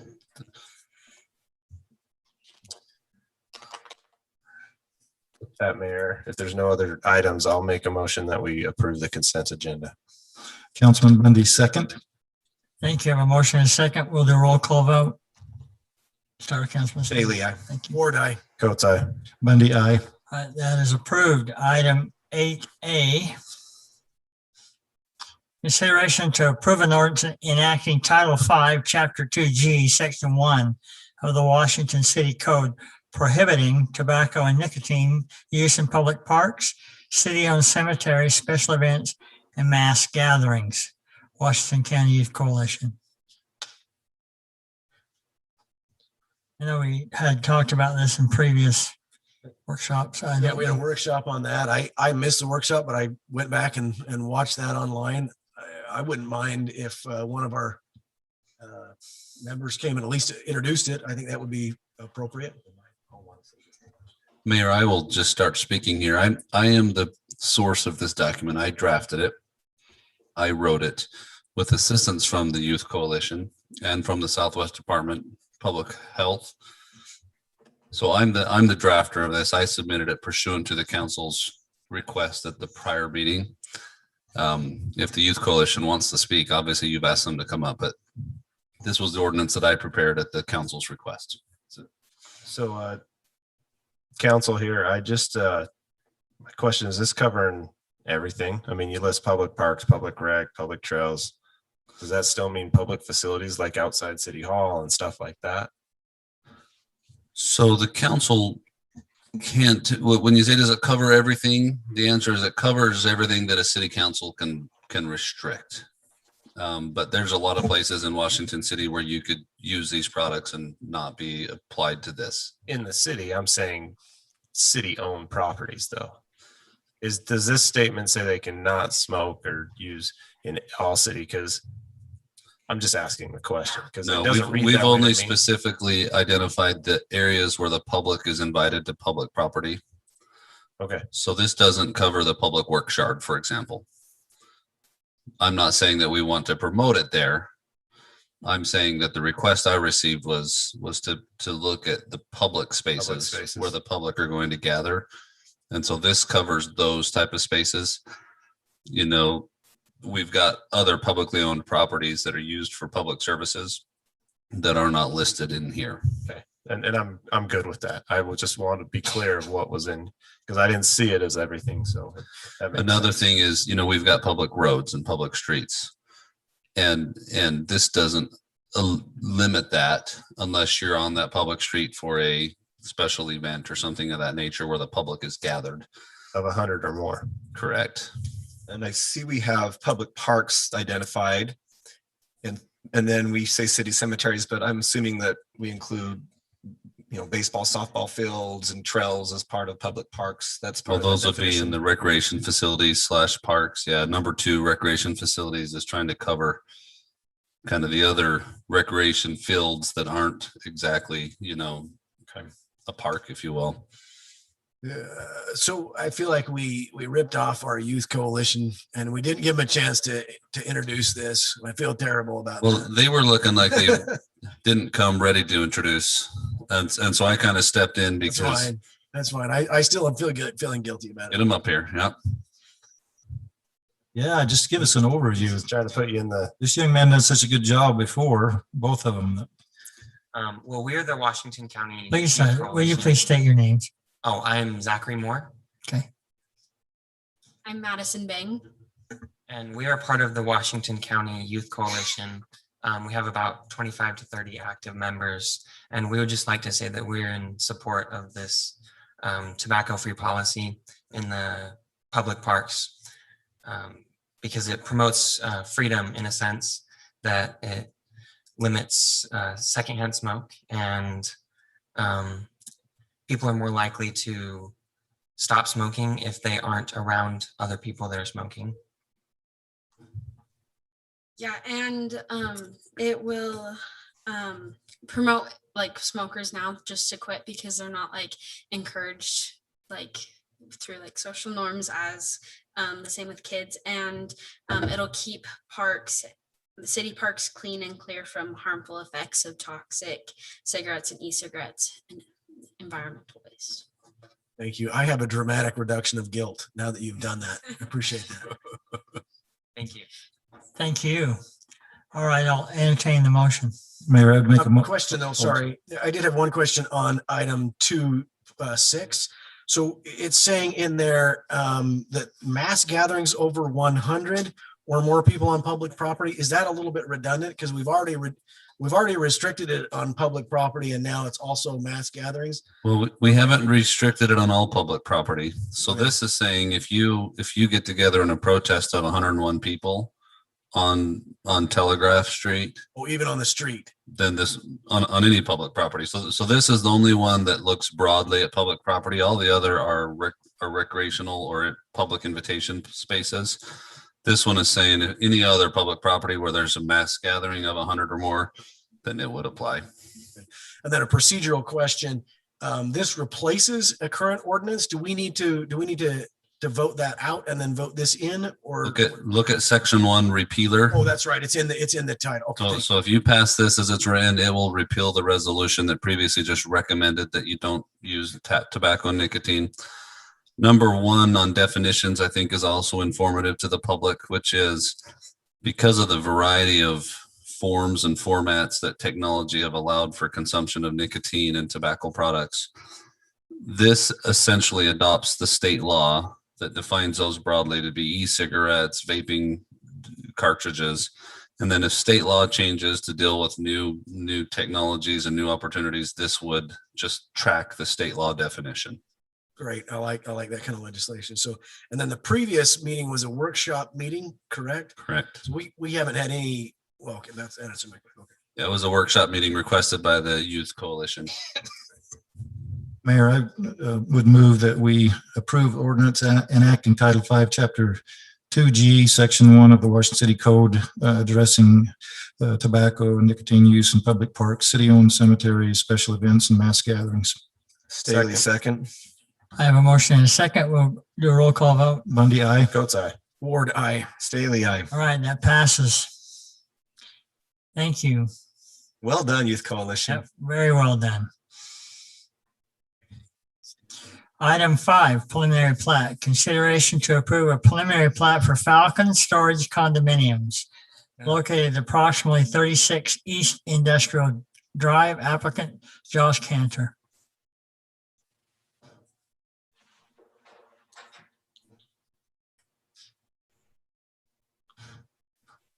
Thanks, Mayor.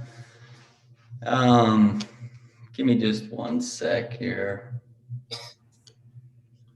The applicant is requesting approval of a preliminary plat for the Falcon Storage Condominium subdivision located at approximately 100 East Industrial Drive.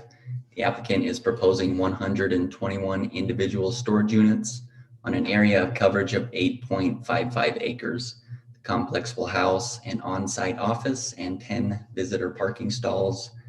The zoning designation of this particular location is Industrial 2, and the surrounding zoning is Industrial 1 to the north, Residential Agricultural 2 to the east, Industrial 2 to the west, and Ag 20 and open space to the south. The proposed subdivision conforms to the approved zoning. The request meets the subdivision requirements and other city ordinances as it relates to this location. Staff has reviewed the request and recommends approval with conditions of the preliminary plat as outlined. All of the conditions, which are the standard 12.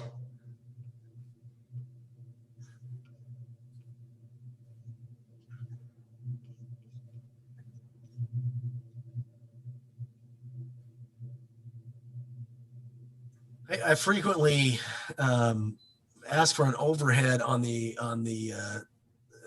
like a Google map. Are you able to do that for us? Just to make sure I'm understanding exactly where that's going in. It sits right next to the city dog pound. Right south of it.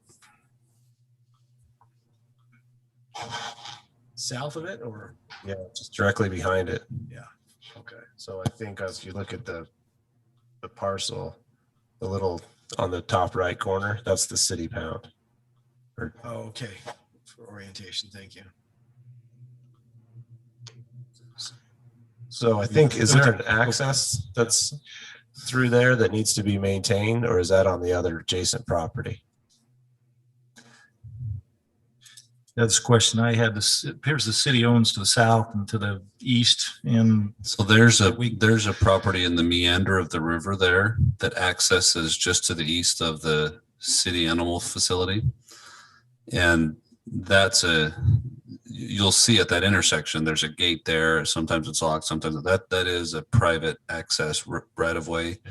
And this project, neither the city that serves that other property. And so, yeah, that'll need to be preserved through this development. Just looking at the property lines up there, it looks like that road cuts through the property. Marcus? Mark Rains, High Point Engineering. That property, that access actually is just east of our property. And it's owned by the adjacent family. So we're not messing with that. so the physical location is not really where the right of way is. Is that what you're saying? Yeah. But there is a legal access there. The dirt road does match up with there's a tiny little parcel. And you can kind of see it right where he's pointing right there. So where the road makes the bend, it really should go straight. That way. Right in the middle of the road. Yeah.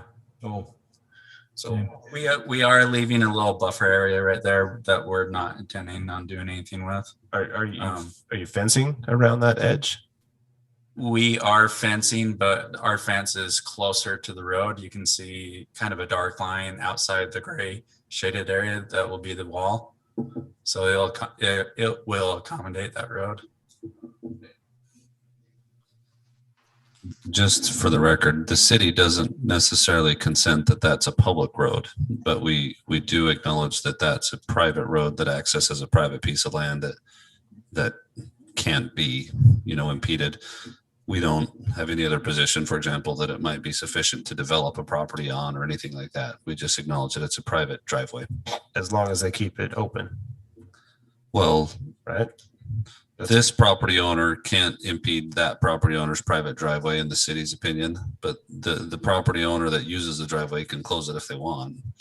Yes. Yeah. I'm just saying, is there something we need to address on this preliminary plat as part of that? Or because it's outside of the property, it'll be a separate, it looks to me like the road goes into this property naturally, just how it's been there forever. And so I'm just wondering if they're part of this development, they have to kind of push that road over to make this work or not, or does it fit within your development plan? As you see on the page, that what we're proposing is what we're going to build, and we're already allowing that road to stay there. It's just hard to tell. I'm just saying. And that will remain as a dirt access road. We're not going to touch it. Okay. So that parcel is wrapped up in a family trust that is difficult to do anything with. We briefly considered trying to make an arrangement with them for a second access, but was quickly deemed to be too difficult. So Is it second access? yeah, we didn't need a second access, but sometimes it's convenient to have it. But So the access more lines up with the access on the northerly side, I assume. yeah, as close as we could. Yep. Okay. And the frontage improvements are all there, it appears. So Yep.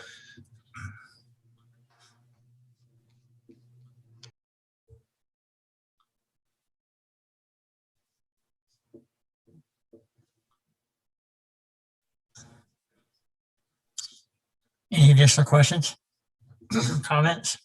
Are we ready to make a motion? Yep. Mayor, I'll make Just a real quick comment and then motion, but I just find this an interesting concept from hearing this at the planning commission, that if I understand right, Mr. Rains, these are going to be privately owned storage units. So you'll sell each of those off, and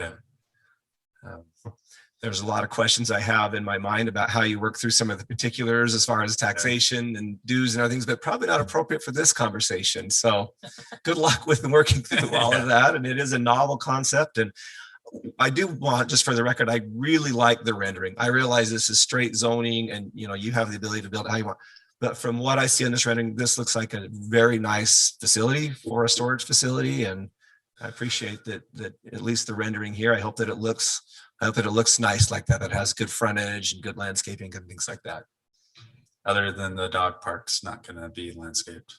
Yeah. Shown in the rendering. Not our property. But Thanks, thank you. Mark. Thank you, Mark. With that, Mayor, I'll make the motion that we approve the preliminary plat for Falcon Storage condominiums located at approximately 36 East Industrial Drive. Bundy, second.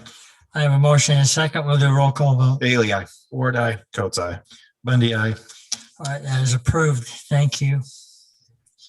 Consideration to approve a preliminary plat for Majestic Court located approximately the north end of Noble Drive, applicant TB Property Development LLC. Thanks, Mayor.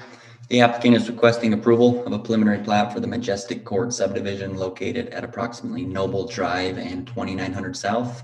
The applicant is proposing 7 lots in an area coverage of 5 acres.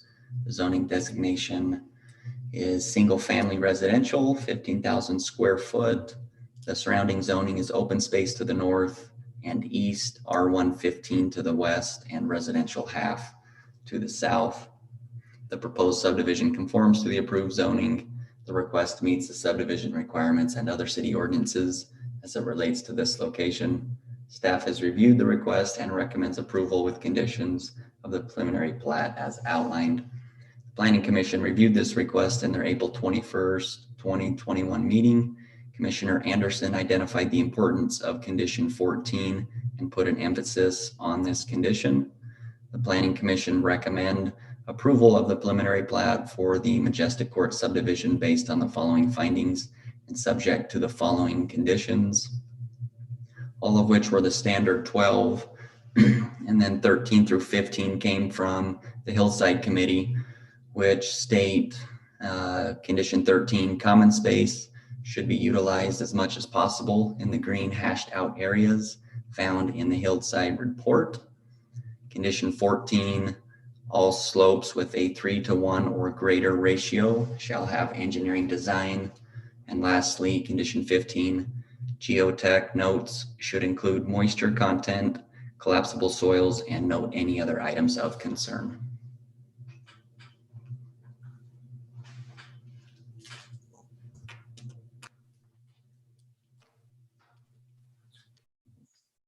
So I have some questions on a couple of the areas. I mean, I saw the hillside had some comments. I'm just wondering if are we gonna, in the last hillside item, we asked for a report. Just wonder if we're gonna start getting their actual findings and their rulings, because aren't they an appointed body that votes on this as well? They make a recommendation. That they vote on the recommendation. Right, you're right. Correct. So I'm not sure if the request to have those included made it with this item. Obviously it didn't. Obviously it did. Well, let me pipe in on there if you don't mind, council. These were, that last item you did before you talked about this, and this one were done on the same days. So what changed though? Aren't they still made a vote? You're just saying you didn't write it up, or they didn't do it, or what's your the process? vote, let me pipe in. I know where you're heading. Those three conditions are their vote. That's their motion. And so you kind of have that when you get those conditions. Okay.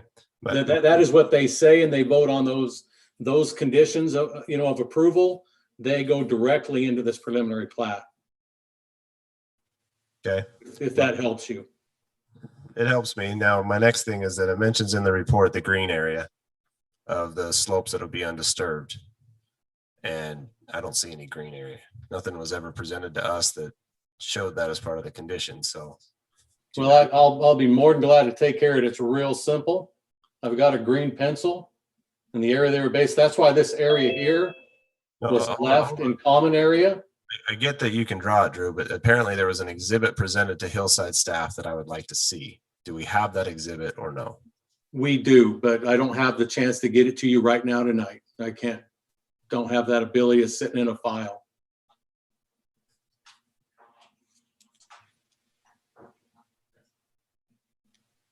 But again, as explained, it's this common area that was left. This was all hashed out in green because they knew they had issues. This is a depression. If you've been to the property, this is a gully. And that was their concern about that. So Councilman Coates, just to clarify, as we build this new step, which I like, you would like the Hillside report, essentially whatever the Hillside committees received about this item, and also their recommendations or conditions or yeah, I just what I'd like to see is that their conditions or whatever and their motion of recommendation based on that. But if we're going to reference documents in our report, then we should be able to review those areas as well so that we understand that what we're looking at, and it's not Drew drawing his beautiful pictures, which he does great. So I just want to make sure we're looking at the same thing that they looked at during their recommendation. Yeah, and I think from staff's perspective, simplest may just be to give you the whole Hillside report, and then within that you can go find what you're looking for. Could I ask, do they have a record of their discussion similar to the planning commission? I assume they do, or do we know? Do we have that minutes from a discussion of the Hillside Board Committee? That would be, if you've been to one, it's easier said than done. We can start recording them if we need to. which it sounds like that's what I'm gonna have to do. But these are mostly met out on site, with the applicant, standing there in the dirt and everything else going on. But we'll try to address that more. We just don't have a lot of these, to be honest with you. And, but the few that we have, I get where you want to go with it, and we'll take care of that in the future. So my one last question I have is I am concerned about the drainage on this piece of property, because just we're getting farther and farther up this hillside, and I'm curious, we're stubbing the road to the east, and we don't want to landlock people, but do we have a plan for these properties that are climbing up this hillside at all? I just get nervous about stubbing roads to potentially nowhere. I mean, does it make sense to end it at this point, going up this hillside? But I don't want to landlock the guy either if he potentially could develop the land, but I don't know what the slope analysis is right through here. So I just. No, you're saying exactly what I have felt on the last two that you've seen, but I have to let people make their application to, proceed. I can't tell them no. I let them, proceed with the hillside committee, let them proceed, through this, because that's what we're supposed to allow people to do. I think this next property, the one labeled capital funding, is probably right at the end of where we really want to stretch. I really do, after being there. Everything beyond it to the north and to the east is really getting into some slopes that, under the hillside would just say no building shall happen at these particular, slopes. So but that's kind of the I do data feel I'd with like you to on see that. that they should have presented in their hillside, is they should have presented that these are over 40%, they're undevelopable, or they're 30%, only this many acres can be developed. We keep pushing this hillside, and we did it on the other piece as well. And I'm pretty sure we had quite a few over 40% on the other applicant the other night, but we're just not provided this data. So I'm just not, I don't know, maybe I just dive into it too much because I do it for a profession too. So as I recall, the hillside ordinance requires a slope analysis, and maybe that's what you're referring to, that shows anything over 40. And typically I've seen, the ones I've seen are color coded, so you can see that anything over 40% is non-developable. Between 40 and 30, between 30 and 20, so on. So you can visually see where the steep slopes are. And I assume that that was submitted to the Hillside Review Board. If I could, just one question, detailed question. So Eldon mentioned the slopes not to be greater than 3 to 1, I guess. There are 3 areas, it looks like, that have rock walls that are just I guess the rock walls, or the walls anyway, that are maximum of 5 feet height. Otherwise, everything else is just a slope that meets that steepness requirement, correct? Drew or Eldon? Yeah, I'm gonna let maybe Eldon's not ready for that one, but I would imagine that is the case on this. It appears that it is. I'm just curious. Based on the last one that we looked at with all the, double, triple tiered walls and so on. And for the non-land surveyors, can you draw the rock walls in? I wouldn't mind just seeing where those are. I'm trying to read the contour lines, and color coding would help me too. Actually, I'll give you a crash course. Like, if they're really tight, it's a steep wall. Looks like one's 5. That's what I'm getting. I just want to make sure I understand. I mean, can you highlight those on the, because I'm also trying to just understand where the pads are. Is Brandy still in the room? She would have a better understanding about this.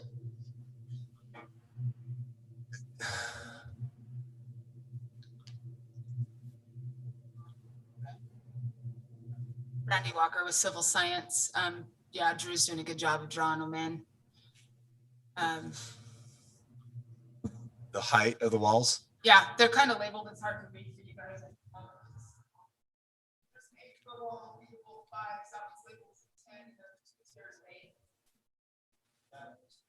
It's a tiered wall. Well, we met on site with the Hillside Committee. If you notice on the side of lot 4, it's steeper, but it's in a slope. So it was stated that we can do a reinforced slope if it's less than a 3 to 1, if tighter than a 3 to 1, as long as it's rock lined, and engineering on that slope reinforcement is provided to Public Works. for their review. So on the rock line, is it just a mulch rock or are you gonna put some? No, it's gold? actually, we just did it on Rusted Hills. I don't know if you've noticed, that one had some pretty substantial grade change with double fronted lots, and it is engineered by the geotechnical engineer specs it. Yeah, but the top surface, are you putting the rock is, okay. Yeah, and it's, fairly larger boulder rock, yeah. So what's your plan with the drainage along lot 2 on the top of that wall? So right through here, sorry. Which lot? Just because it's the hill's coming down on you. It'll come out to the street. That property above us to the east, yeah, we'd love not to stub to them. However, there is a recorded easement in place. That's a documented 50-foot right of way that actually runs through this piece in the roadway and stubs to them. We've looked at the slope analysis. About where it cuts off is about their developable area. So we will run, we'll run pipes through those. They'll probably just, depending on the geotech design, but I'm sure they'll have drains that come out into the street there. I'm more worried about the surface drainage, not the drainage behind the wall from the pressure. I'm sure the geotech will handle all that. I try to watch for these drainage and where they're gonna go and make sure. That's dropping down into a hole. Those contours are going off the hill. Yep. On the north side? Yeah, that's a huge ravine. Oh, so are you conveying the water to the north? Both, yeah. 'Cause- So it's all going to, that's a big hole. So I don't know if you, Yeah, So I've seen it. so it's going off to the north side.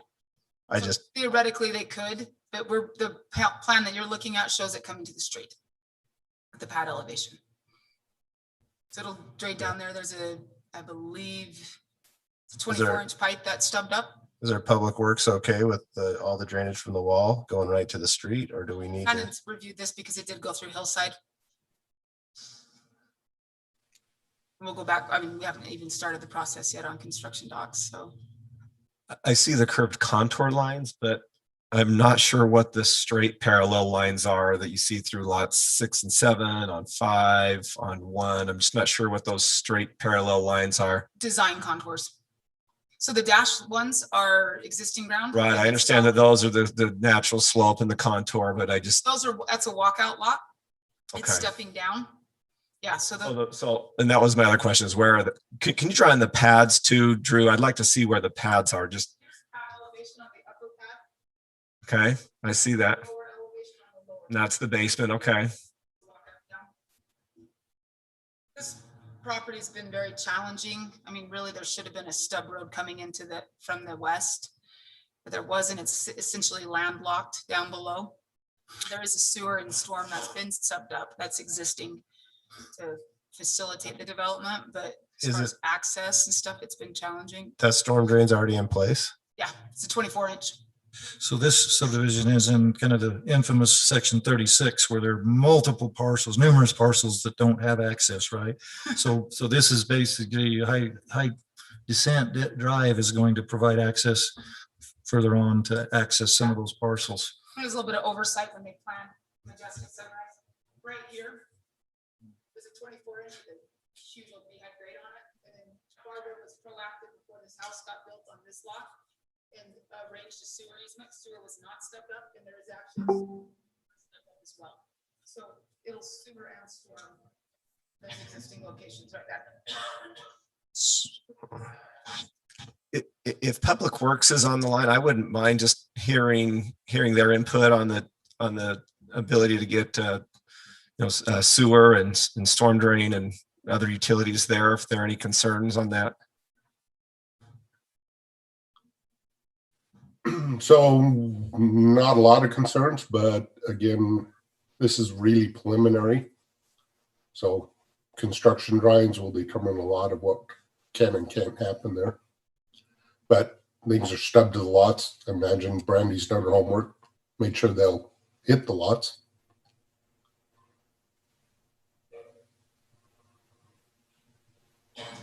And we're okay. Just, this is pretty steep country. This is near my house too. So I know how steep these are, but that's not, it's fine to be able to, we have the slope that we need and get the pressure for water and everything. Yeah, we'll go through all that when we get construction drawings submitted to us. We'll put it in the model, make sure we have plenty of capacities.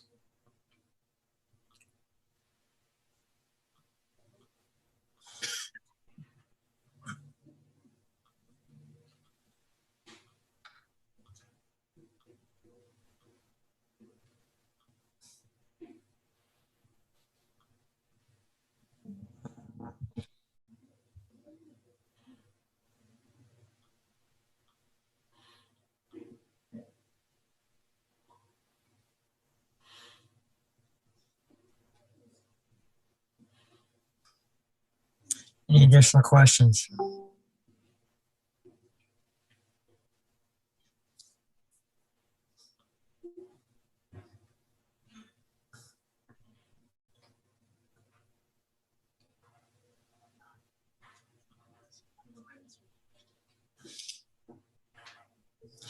Anybody want to take a stab at a motion?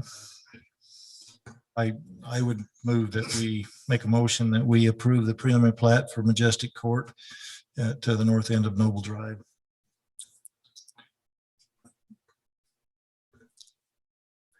Staley, second. I have a motion and a second. Roll call vote. Staley, aye. Ward nay. Coates, aye. Bundy, aye. That passes 3-1. Item C, consideration to approve a preliminary plat for Village 26 at Stuckey Farms, located at approximately Washington Fields Road and Groves Parkway. Applicant Carl Larson. The applicant is requesting approval of a preliminary plat for Village 26 at Stuckey Farm subdivision located at approximately Washington Fields Road and Groves Parkway.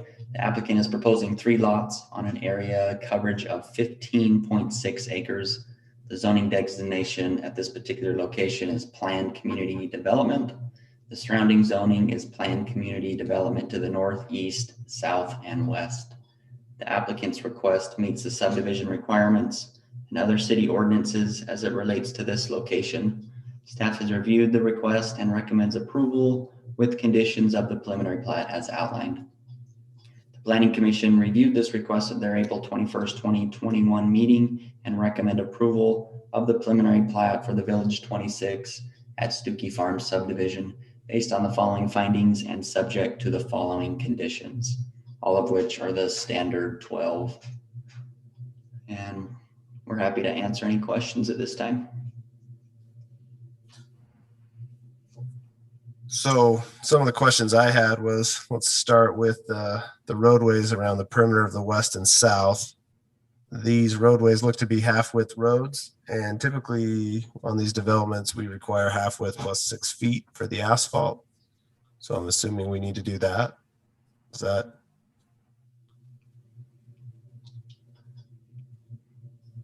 Public Works, are you familiar with that? That's correct. On a 50-foot road, when we get larger than that, we start reducing down the widths, but primarily what we're trying to do is get 2 travel lanes. With this development, they're going to be bonding for the improvements. The improvements will come later. So They're bonding the whole thing and platting it? correct. And that's a cash bond or?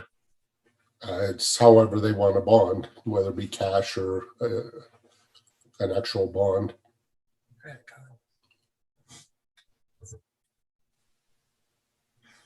Okay, and then the other question I had, and it's I know it's preliminary, so we don't need to dive too far into it, but the access along the Grooves Parkway looks like it's the secondary access for lot 1, but it's not touching, so we probably need an access easement that goes along with lot 1 to 3 for a joint access easement. Is that just to meet, so we don't have any access management issues? Probably what we'll require is that access to be a joint access between the two. So we should move that with the final plat. Correct.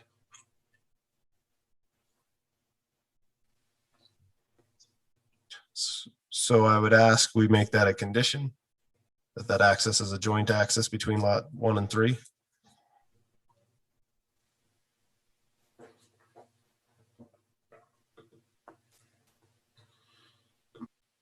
And then the other item I have is this is about right where the big intersection is for the future. I mean, it's Washington Fields Road and off the interchange there.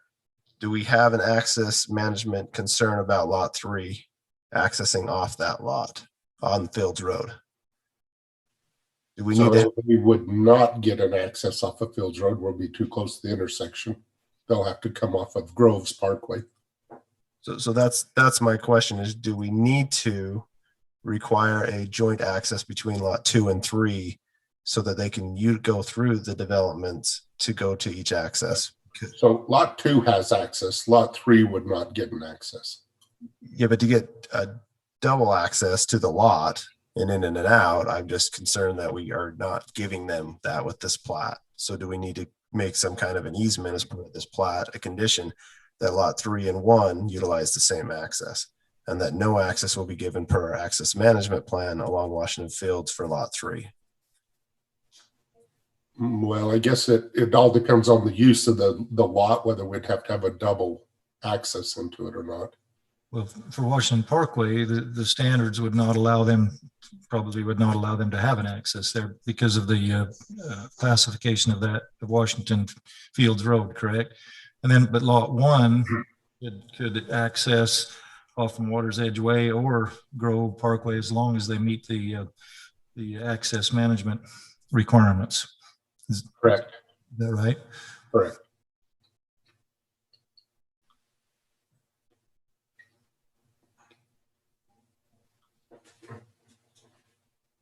Would it be better just to say that there's no access along the Washington Fields roads for lot 3, and then that's, leave it at that? Is that?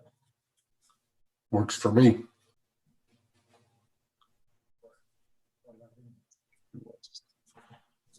Sorry, will you repeat that last? So what I was saying is that as part of an additional condition, just to clarify to this preliminary plat, that no access will be given for lot 3 on Washington Fields Road because it does not meet our access management plan.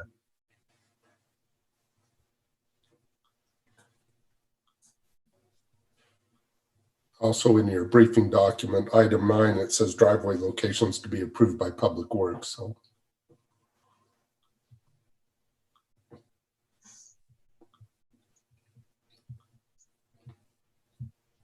Mayor, if there's no other comment, I'll make a motion that we approve the preliminary plat for the Village at 26 at Stukey Farm, located at approximately Washington Fields Roads and Groves Parkway, with the findings and conditions provided by staff, with the additional condition that the access shown on Groves Parkway between lot 1 and 3 be a joint access and located in the middle of the property line.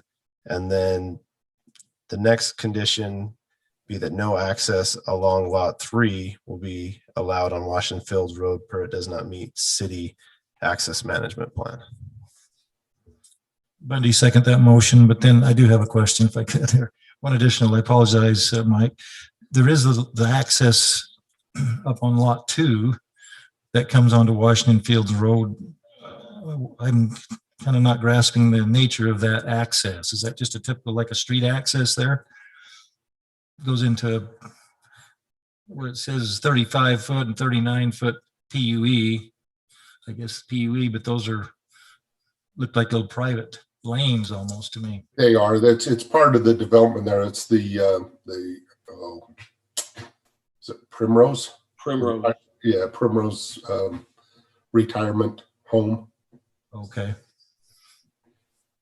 That's not a right out, right in type of thing. It's a full access. I actually can't remember because there is a median down that road. That's right. Well, anyway, just, I guess that's something you'll want to look at as you get the design. So did you second that motion? Okay, I have a motion and a second. Roll call vote. Staley, aye. Ward, aye. Coates, aye. Bundy, aye. Thank you. That is approved. Item 6, road dedication. Consideration to approve a roadway dedication for the extension of 4200 South. Applicant, Washington City. Brandon Wright. And Mayor, I'll be handling this. Okay, thank So you. this is just the dedication of that portion of road that we work together with the Hoops family and the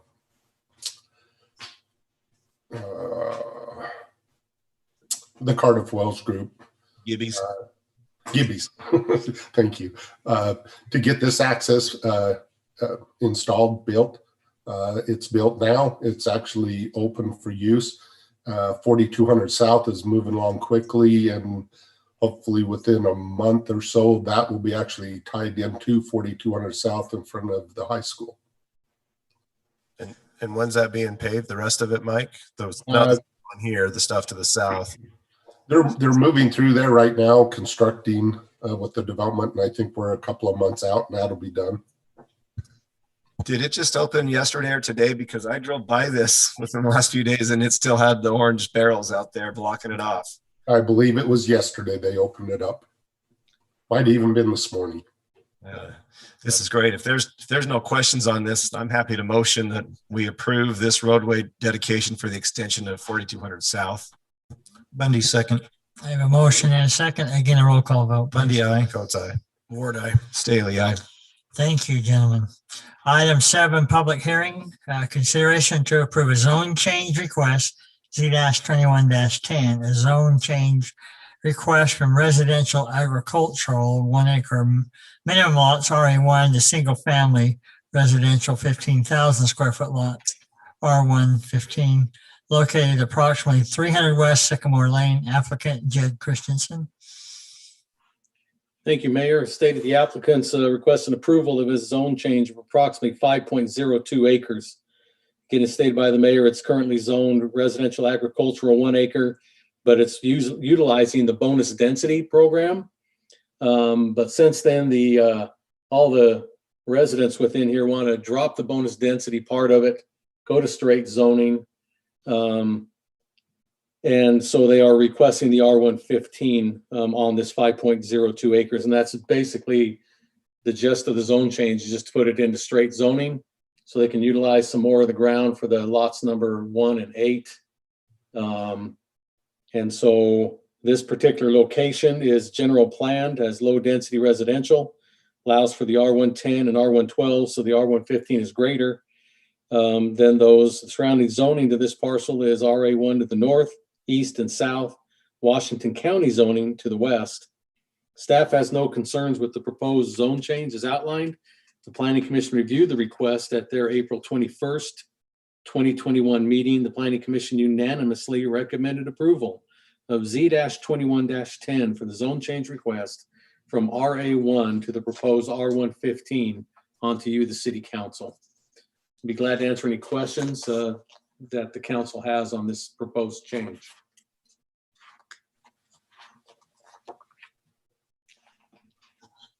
Any questions? Comments? For the developer? Okay, if not, this is a public hearing. We invite any or all of you that would have an interest or not in this project, and come on up.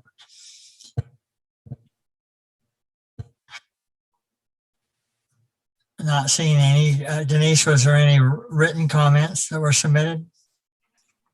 Mayor, I did submit an emailed comment to you on Tuesday evening at 5 o'clock. We did not receive any additional comments beyond that time. Okay.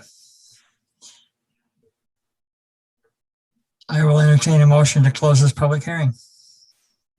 So moved, Mayor. Bundy, second. A motion and second. We'll do a roll call vote. Bundy, aye. Sorry. Coates, aye. Ward, aye. Staley, aye. Sorry about that. Item 8B, consideration to approve an ordinance adopting zone change request Z-21-08. Request to change the present zone from agricultural 20 acre lot minimum A20 to service commercial C2, located at approximately 3650 South Washington Fields Road. Applicant Neil Walter. Thank you, Mayor. As stated, this is that zone change request. A 2-week holdover is now complete. The item is ready for City Council action. Just to remind you that your Planning Commission unanimously recommended approval of G-2102 to, I think I'm reading it. We're doing the zone change, right? Sorry, gentlemen. Let me grab my right report for you. Again, the 2-week holdover is over. The Planning Commission unanimously recommended approval of Z-21-08 for the zone change request from Ag 20 to the proposed service commercial C2 zoning designation onto you, the City Council. And I'll be glad to answer any questions you might have had over your 2-week thought process. So Drew, where are we at with our current design standards? Or maybe Jeremy can answer that. Where we are at, we are getting the flyers probably printed up, hopefully within the next week or two, which will then go out and delivered to everybody in the fields, and then we'll start gathering the survey. That's what the flyers are for, is to guide people to that survey. And it'll be an open and close. I can't remember how much time we're going to give them. I think it's about a 2-week period, maybe 3, after we put the flyers out, and then we'll leave that and gather all that information. And then our consultant will then input all that and take it and give you a presentation on the results of that survey. So I thought we were going to get a presentation before we go spend any more money doing this. I thought we were going to talk about this because in my opinion, the fields are developed. There's not much left. So I thought we were going to back up, reevaluate it. I thought you were going to go get your consultant and come to us as a council as a work session and talk about it with where we currently, what's the next steps, because it's been a year and a half. I've never seen anything on it. So I'm kind of blown away that we're now, I mean, we said we wanted to get it done, but it was like, hey, where are we at? Let's figure it out and decide where we're doing this before we go forward. Okay, I don't know if I remember that message, or I may have misunderstood on that message, but we can do that. The consultant will show up. I'm not sure what he will be able to answer for you, but first off, what boundaries are we talking about? I mean, I have no history on this at all. I've been on council a year and a half and I've never had any conversation besides that there's this study out there. Yeah, that's kind of the challenge, I think, is that most of us on the council don't really have any concept of exactly what the study is, other than the fact that there was a firm hired or commissioned to do a study on the design for how the fields would look as it builds out. So, I don't know. Well, the designated area is basically from roughly the bridge crossing Virgin River down to basically Stookie Farms was the area. It was mostly centered off of Washington Fields Road, heading, east and west. But we never did determine how far east and how far west we were going to go. We were kind of wait to see how comments came back on that. So, and we've already incurred the cost of, the prior councils incurred the cost for this study to be done, or the city, I'll just put it that way, from previous, a lot of the payment is already done because they did a lot of pre stuff to get the survey ready and pictures and input that way with the survey that they're putting out. When were they done? When was what done? When was all that done? All that was done prior to the 3 of you coming on to the council. I'm just asking time. I don't care about when council was on. When was that actually physically done? Because we've been told for a year and a half that we can't do surveys, we can't do this because of COVID. And now I'm hearing we're doing them, but we can't send a survey out because of COVID? That just seems insane to me. Yeah, I thought it was. No, don't. COVID and the survey had nothing really to do with each other. The crux came because after the survey, they were going to hold public hearings and show the data. That's COVID. Public hearings and open houses in COVID was a bad mix. That's where the crux came in, was having those public meetings. And we didn't want to go hold a survey a year and a half ago, then have to sit there with this unknown time, then come back and try to have these public meetings after people took a survey a year and a half ago. I mean, that's just common sense, I think, not to have done that. And so that's what the whole thing did. So this is kind of an interesting discussion to have during the zone change request, but I know where you're headed with it. I think I'm trying to push this now just because I'm in the same boat you are. I picked it up. I've been hearing about this since I got here. COVID is now to a point where we can do it. So if there's something else that you'd like us to do as a council other than push this forward, I've given Drew the instruction, let's get this done. So if I'm not aware of any other instruction other than let's get it done, we've paid for the bulk of it, but certainly I'm open to discussion. Well, and I didn't mean to derail the question. I just was kind of shocked by the answer. So I apologize if I derailed the conversation. We are talking about this, but it sounds like we're not done with it, but it's being worked on. So I will defer back to this. And anyone has questions on the actual zoning in place. Well, I'll just follow up to Jeremy's. From my standpoint, we've commissioned the study. It's always good to have public feedback on this. I think this is, like we've talked about, this is separate from the issue on the table tonight, but let's move forward with the study. And just, can you give a time frame?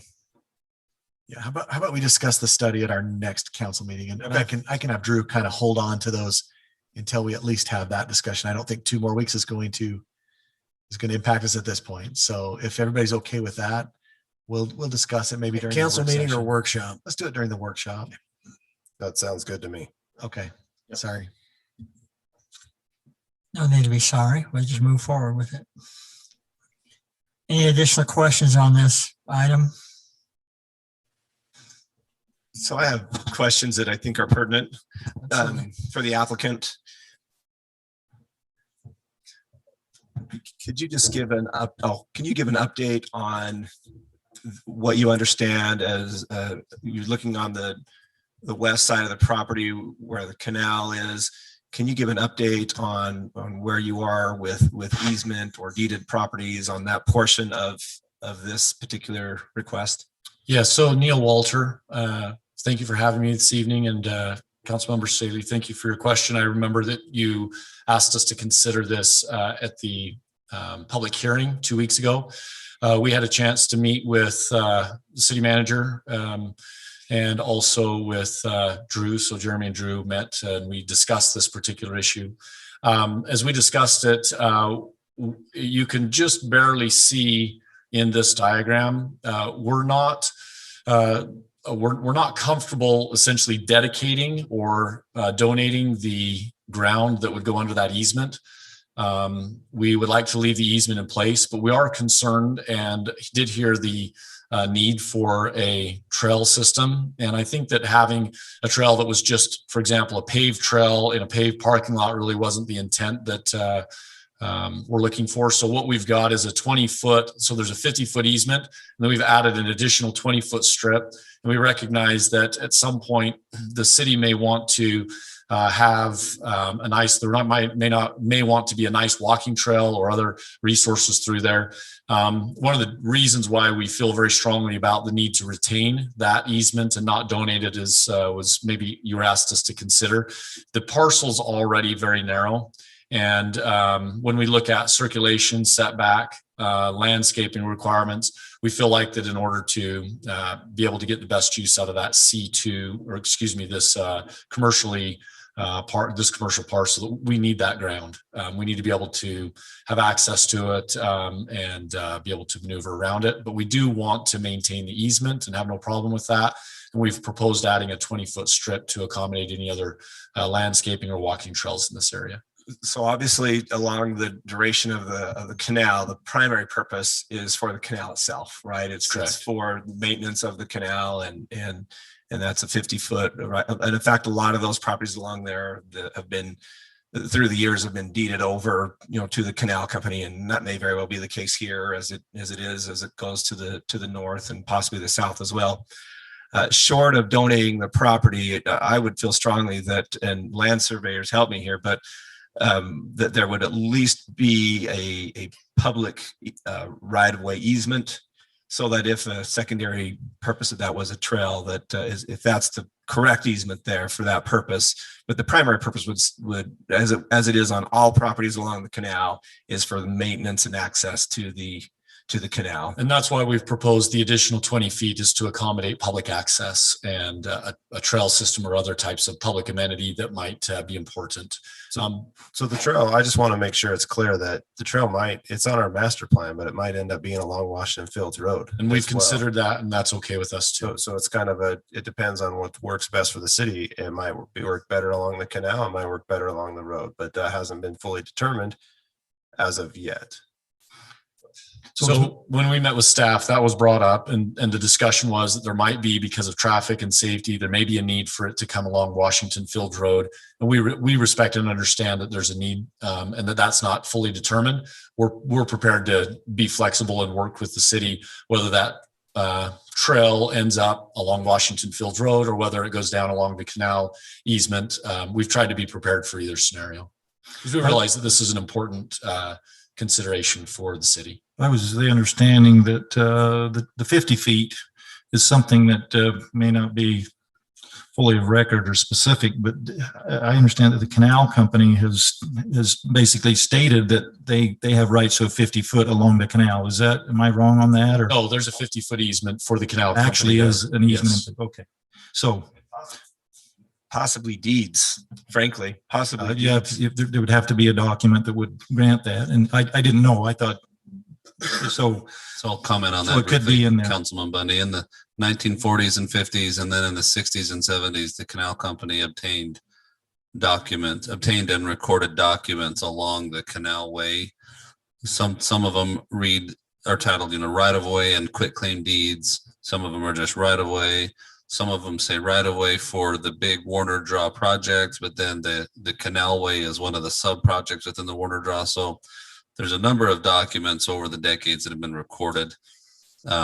Mr. Walters, I believe, is correct. If you asked a title officer, they would tell you all of those amount at a minimum to at least a 50-foot wide easement. I know attorneys for the canal company or the water district believe there were actual conveyances of land via deed, but yeah, at a minimum, there seems to be agreement that there's a 50-foot wide easement there. I think it might have been the question might have been what the width would be. And that I think is where the canal companies kind of stated that, yeah, we need 50 feet. And Yeah. so, okay. I just wanted to clarify that. So I have a question for you. So what's your application for switching to a PD commercial zone? So our application was for a C2, and that was what the public hearing was held for. You had mentioned, and we had a discussion at the public hearing, whether or not we would consider a planned development commercial zone. And we also had that conversation with staff in the interim and considered that option. We think that there might be some benefits to moving to a planned development zone, and I think the council may want to consider that this evening. I'll tell you some of the thoughts that we had, and then you can ask any follow-up questions. Would that be all right? That would be great. The questions I had was, I'll just state my opinion is that I think it should be a PD commercial. I think it would be with where our current state is of our design standards not being where we want them to be for this area, and this being the opening door, that's where I would like to see it. But I'm just one person out of the council. And so we did consider that. And one of the things that we looked at that might be beneficial is it's been the design study, the design guidelines and the study were brought up this evening. And I realize that that's one of the concerns is that, how do you implement some of these design standards in a C2, and how do you impose any kind of conditions without having that data? And it creates a little bit of a conundrum for the city. And so what we looked at was potentially saying, all right, well, maybe we could clear a few things up that might help. If we went into a planned development commercial zone, a PDC, then that would give you the ability to definitely have influence and say on how it looked and what the impact on the community was. Although we expressed some reservations about timing and some other approvals that might go with that, we feel like that might be a viable option. I think one of the considerations for us, it comes back to the use list. And so in the PDC, you have the ability to create a use list. And in that use list, there are approved uses and not permitted uses. In your current C2, your C2 is a list of permitted, not permitted, if it's obviously, and then conditional uses. You don't technically have conditional uses in the PDC. And so the thought was there are some uses that are important to us that we think are appropriate in the C2 and for this location, particularly in the long run. And so as I've looked at the C2 zoning, our feeling was if we could get the uses that are approved or conditional in the C2 zone, then we would agree to the PDC instead of the C2 straight zoning.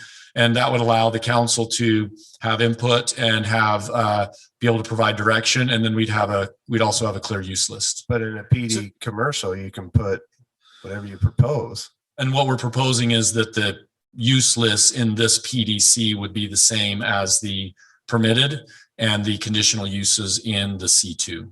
Well, you can. It's right now. It's stated that way. That's my point. Is you can. I think what he's saying is in the PD documentation and the development agreement that the uses would be broadly stated, as broad as current zoning. And then when they bring their specific plan, if they fit within that, they can have comfort that at least as to the use, they have approval already. The rest would just be design and the other elements that the council gets to contribute on. And so what you're saying is, but I see what you're saying. So I think they you're just saying need the some same thing. assurity that the I think you're saying the same C2 thing. items can work.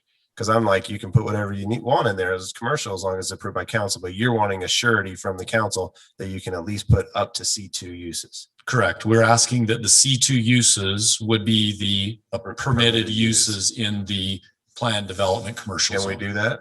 Well, I think we could do it, but I guess what I'd like to ask, if you don't mind me hijacking that question in the middle, just on the same topic though, would you be willing to put together the uses that are important to you and submitting that to the city?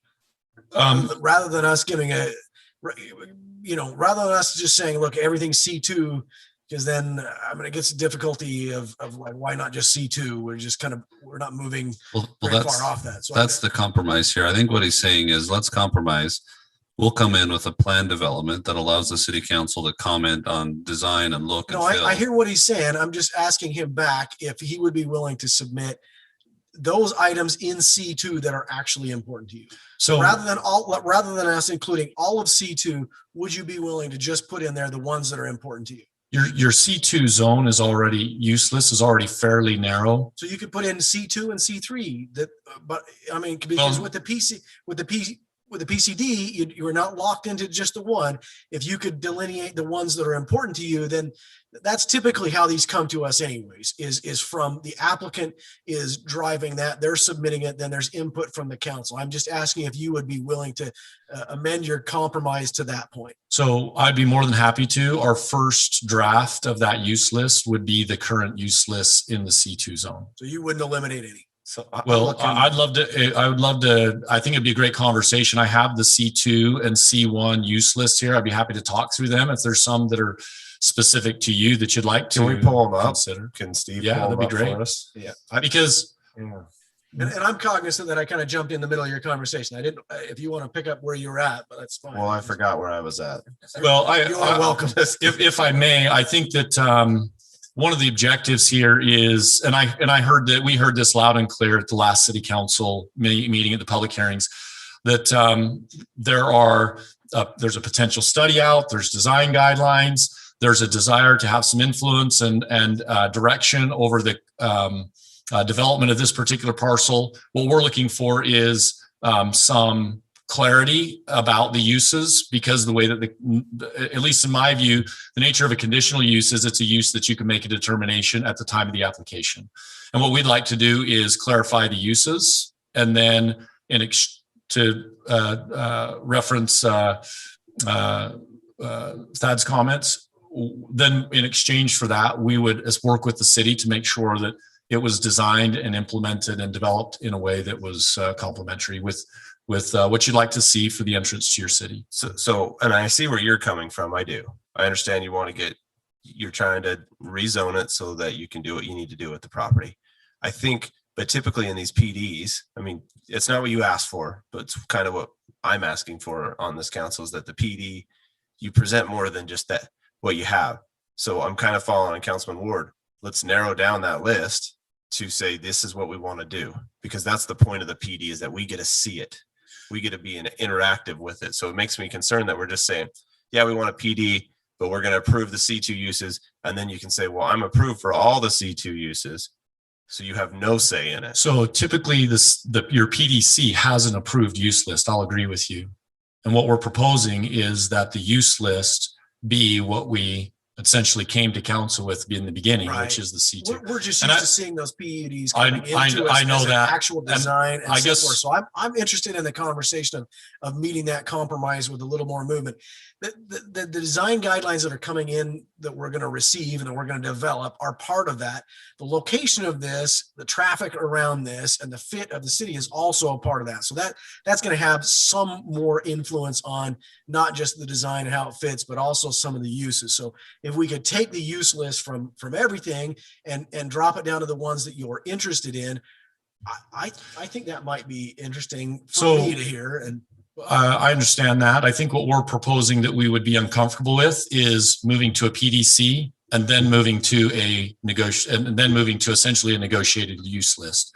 We want to consider the PDC and the use list simultaneously. Okay, yeah, well, I think that's kind of what we were maybe looking next step at, even pulling up those use lists. Yeah, I think it would be great because I'd love to know which uses the council has concern with in the C2. Because as I read the C2, it's actually a fairly narrow use list, and there aren't a lot of uses that at least I think would be a negative impact to the city. And if there's some of those uses that you're concerned with, I'd just love to be able to address them. Let me read them right now, because initially that was my thought too, is you don't want to make it too broad. So obviously with the C2, you're getting all the C1 uses, and you're asking for the permitted uses and the conditional uses of C2. So let me just read them real quick. That'd be great. I have them here as well. The conditional, let me start with the conditional, because those are ones that you would typically go before the planning commission and have concessions. But I could see this process be similar in that when you bring your initial design to the council. I personally have some issues.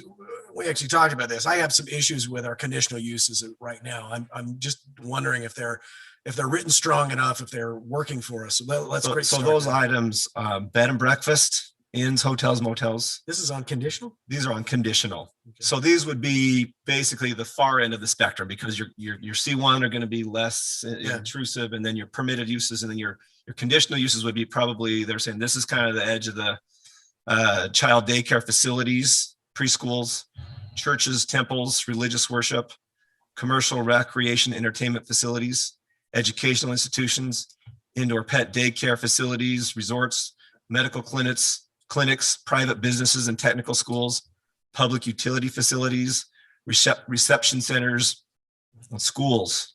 So as I look at this list, I really don't have any concerns personally. Well, so I mean, technical school, helicopter repair, somebody falling up, I mean, it gets out there, and that's one of the nice things about the PD. You're kind of knowing, you're at least having that discussion, because there is so much of this surrounding that is already built out. So my initial inclination on this is, on all of this property, is to be consistent with the general plan. So in this one, I understand this has been general plan commercial, and it is being applied for commercial. So my initial inclination is to approve C2. And I would like to have had, I think when we heard from the neighborhood, that they just have concerns that any commercial there meets a certain standard of look and feel, and it's conducive with what we want the fields to be with. And of course, we had that initial conversation about the study and the design standards and stuff. So my initial thought was potentially to recommend approval for C2 with those conditions, but I just don't know that that's fair to recommend that when those conditions aren't, when that design study isn't done, and we're not sure when it's going to be done. So I'm more inclined to support the compromise that you've brought forward, and I think it's very well thought out, and I think it's fair. I'm more inclined to go with a PUD commercial.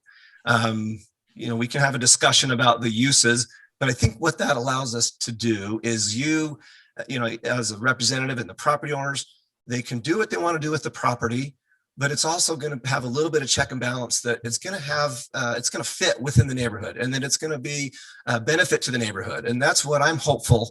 So I'm leaning, typically I'm more of a straight zoning guy, but I understand where the council members are coming from here. And so I think in this case, I'm inclined to support what you're recommending that we do is the PUDC. So is that everything? And was it just C1 conditional uses? Is that? So I read just C2 conditional. And there's of course the C2 permitted, and then everything that's C1 permitted, and potentially C1 conditional.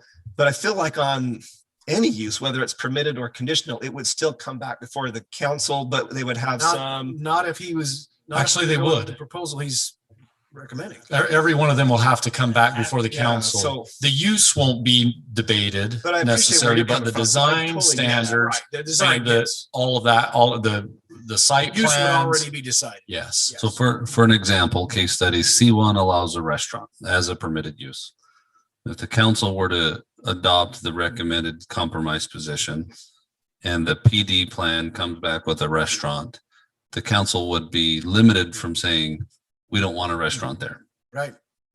So there would be some reliability on the property owner side. We of- could of- say of we don't knowing. want the bright red with orange dots. Exactly. Correct. You could say we don't want a purple neon sign out front that flashes into the neighborhoods, right? And so, yeah, you'd have a lot of design contribution to the restaurant, perhaps even where on the site you wanted it to sit. But you couldn't say no restaurants allowed at this location.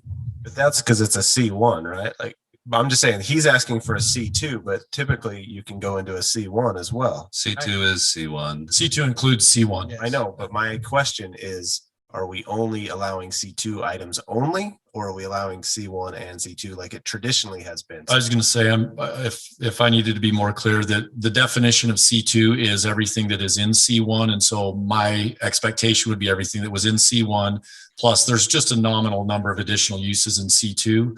We were very intentional and trying to be really respectful. We're not asking for C3 or the expanded uses under C3. We don't think that'd be appropriate here, although. Just so you know, I technically they don't would think be it's general inappropriate for you to ask for what you want either. I'm just saying, I'm just trying to clarify, because traditionally you were right. So you answered it for me. So I appreciate that. I just wanted to make sure we were clear that you weren't just asking for specific uses in C2 only.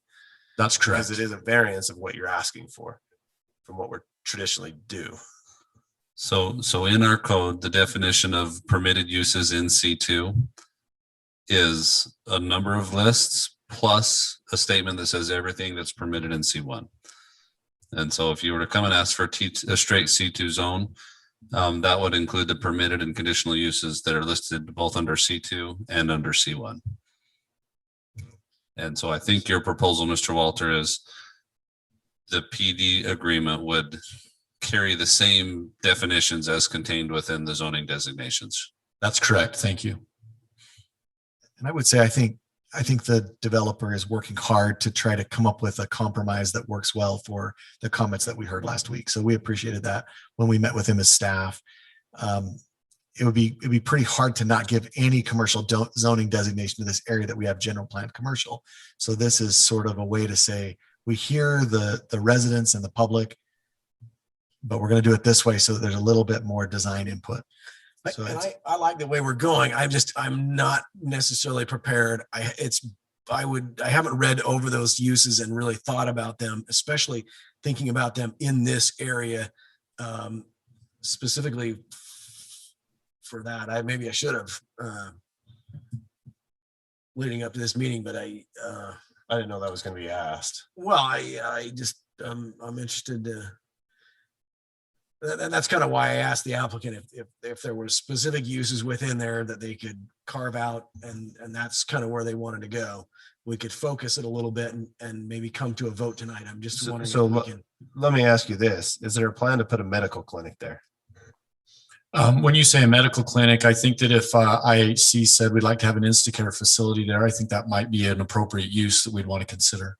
See, and I would say no, because they own the property to the west about a couple hundred feet. So that's also true, but I know of a number of parcels that they own that they chose not to develop, and they've relocated proposed sites.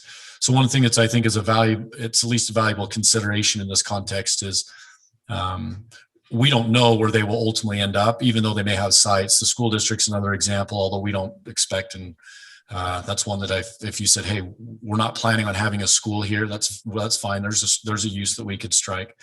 But the idea is that IHC or another medical provider who's not in our community today, who might be interested in coming later, if they wanted to have a clinic, I think this would be a more appropriate use than many of the other locations on, for example, 3650 South. So let me ask you, and maybe it's a question for staff on the medical clinic thing. That say that did get striked, that wouldn't deter from like a neighborhood pharmacy or something like that. I mean, what is the definition of medical clinic? I'm just, and you're not asking to remove it. I understand that. I'm just curious where that line is. I don't know if Drew has that answer or.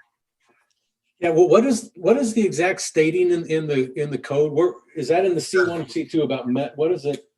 It's under I think I'm reading it in the right spot. You know what? I might have misled a little bit. I read on accident. There's a lot of code. Yeah. I read C1 conditional uses. I'm not as comfortable with C2 conditional uses which are hospital, hotel, motel, motor vehicle, trailer, camper, rec vehicle sales agency. I wouldn't necessarily want to just. Well, and it would then also state include some approved. height, there's some height issues in there with the C2 and the, would State you be approved. willing to do C1 and C1 conditional uses and C2, but not the conditional uses? Yeah. If you So- got into the conditional uses of C2, you would be coming back to the council for an update to the. Because PC. that gets us also out of liquor stores and storage units. Yeah. So And he, that's the C2. So I'm glad I read that again. I'm glad you stayed on this, Councilman. so just to clarify, the PD is going to have to come to the council to get approved no matter what. 9-10B-2. It's not about the use. We're talking about the use portion of. Well, that was just the proposal, right? And so, I'm following that proposal to see if we can get a workable agreement tonight. yeah, so if So I'm there's, asking the applicant if he would consider the proposal C1 conditional uses and C2, and if you need permitted uses, if you need anything in the C2 conditional uses, that you would be coming back to the council for an approval on that, the same way you would be coming back with design. So if I may just read those, and then I think we can clarify that answer, because that's it. This is a great question, Councilmember Ward, and I appreciate you asking it. If I understand, as I read the conditional uses, it is hospital, which would not include like a medical clinic, for example, an IHC or another type of emergency care clinic. Yeah, we're back to the helicopter again. neither would it include like a pharmacy, to Councilman Coates' question. So hotel or motel, a motor vehicle, trailer, camper, and recreational vehicle sales agency. So no vehicle or related sales. A state approved and operated liquor store, and then storage units. Those are my understanding. Those are the conditional units uses in the C2. Did I miss any, Drew, by chance? I think there's some height things in there for the C2 conditional uses. And I think then, and I guess my question for Drew would also be, I need the code in front of me. I just need to have this memorized is what I need. But I can share what I printed out earlier today, but then there's also some The height there's some regulations. ability in certain zonings where you could actually put part of what you're selling out in front of the building.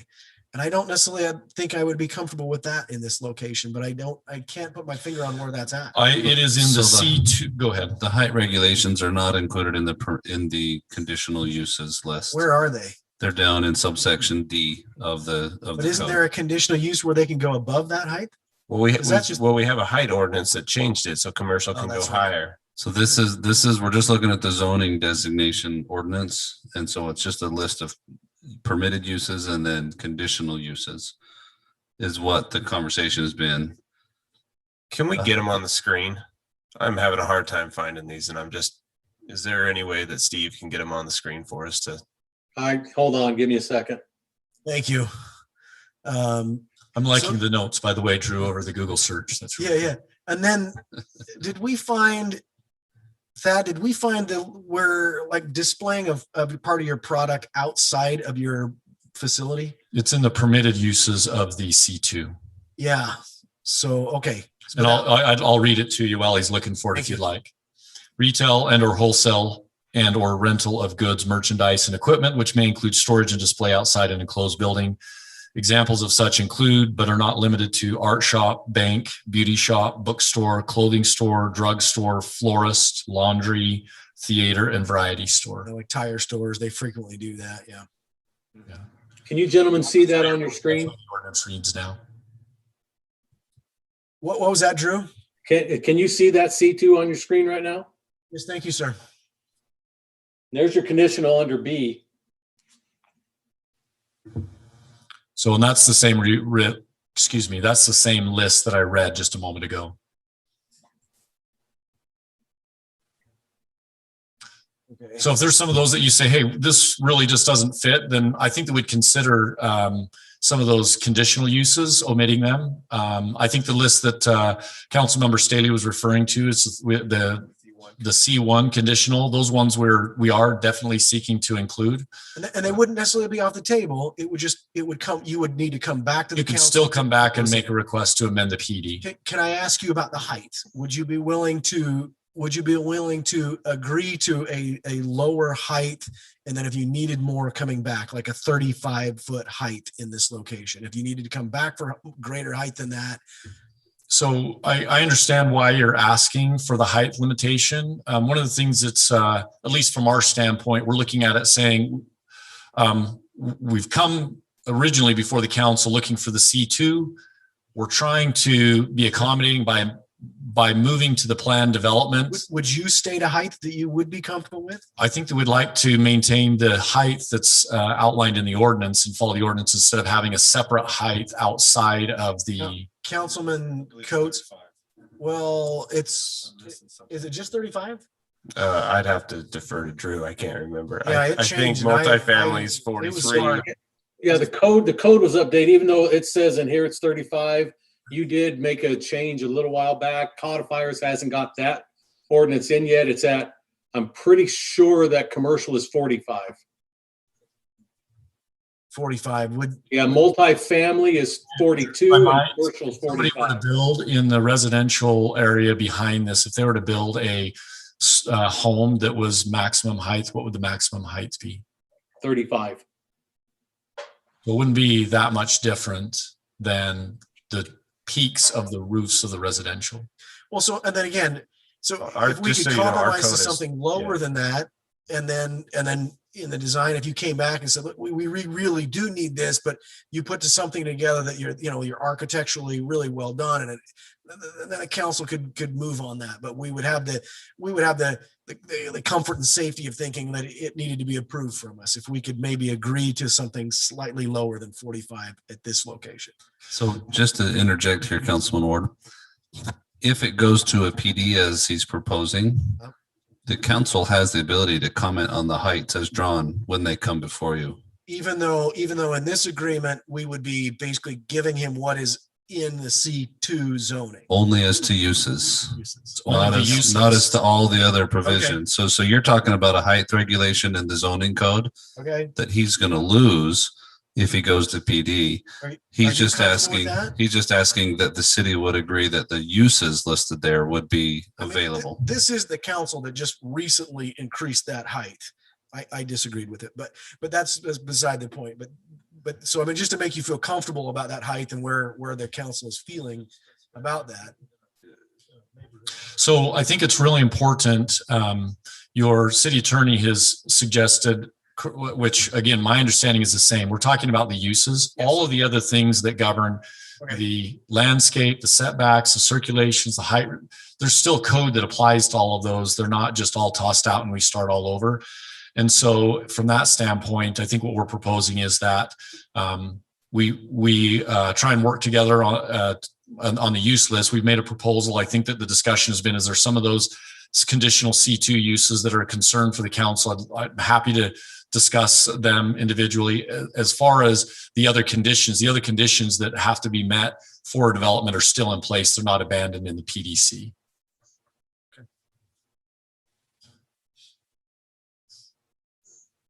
That's correct. So the C2 zone has a number of provisions and categories. One of them that we've been reciting is the height regulation. If you go to a PDC for this property, the C2 zoning height regulation is not governing on the PDC. It certainly is a reference. It's certainly something that the council is going to look at and talk through. But the benefit of the PD is you also get to look at the look and the feel and the location and really try to get the fit that you want for your city. But do we have a right to say, I don't want a Big O sitting there or an automobile shop or something like that? If we approve this? No. At which stage, if you approve the zoning as it is, your rights to limit what goes in are vastly reduced. If you just approve straight C2 zoning, your rights to say no to things are much. No, I get the straight with the C2, TCD, but I'm so asking. if he came in with a Big O, you just didn't like the brand Big O. Well, let's not say Big O because I want to get into that. But I'm I'm saying just- just that automobile, because But you would not, you would already have given him the uses there. You would be talking about design and height and other things. That is, I think, really the crux of what we've tried to come up with is in terms of a compromise is we recognize that the council wants to have input on the look and the feel and the aesthetics and how it visually impacts the community. And what we're looking at is saying we want to have certainty around the use. And so I think those are two important considerations. But that's really the compromise that we're asking for in approaching it in this context. And that's why I've said, hopefully I've tried to be as upfront as possible and looking at those uses. If there's some that are specific that you say, hey, we have a concern with a specific use, I'd like to talk about it, because at least in terms of the C2, my assumption is, and I hope correctly, that there was thought and consideration as to what the appropriate uses in the C2 should and should not be. And I recognize that some of them are conditional for a reason. And that's why I'm suggesting that if there's some that there are specific concerns around, then we're happy to entertain that discussion and try and figure that out. But our goal was to come forward and say, we'd like to get the uses and we'd like to work with the city to make sure that you are comfortable with the way that this is going to be developed and impact your community. This council has not not reviewed, but we haven't modified the C2 uses ever. But Drew, can you take us to the actual uses in the C2 zoning? It's a little bit tricky, but this is it. It references the C1 uses, the AP and the C1 uses, any permitted use under A there. And then it has a couple of just a few additional uses: auditoriums, conference rooms, museums, theaters, libraries, community and social centers. Mobile food vendor is a use in all of your zones, just as a note. And then you have repairing, renovating, painting, and cleaning of goods, merchandise, equipment. And then you have your conditional uses that we've already reviewed. Okay, those are the additional uses in the C2 that are not in the C1. And then, I lost my TV. We'll come back. Okay. Can we go to the C1 uses?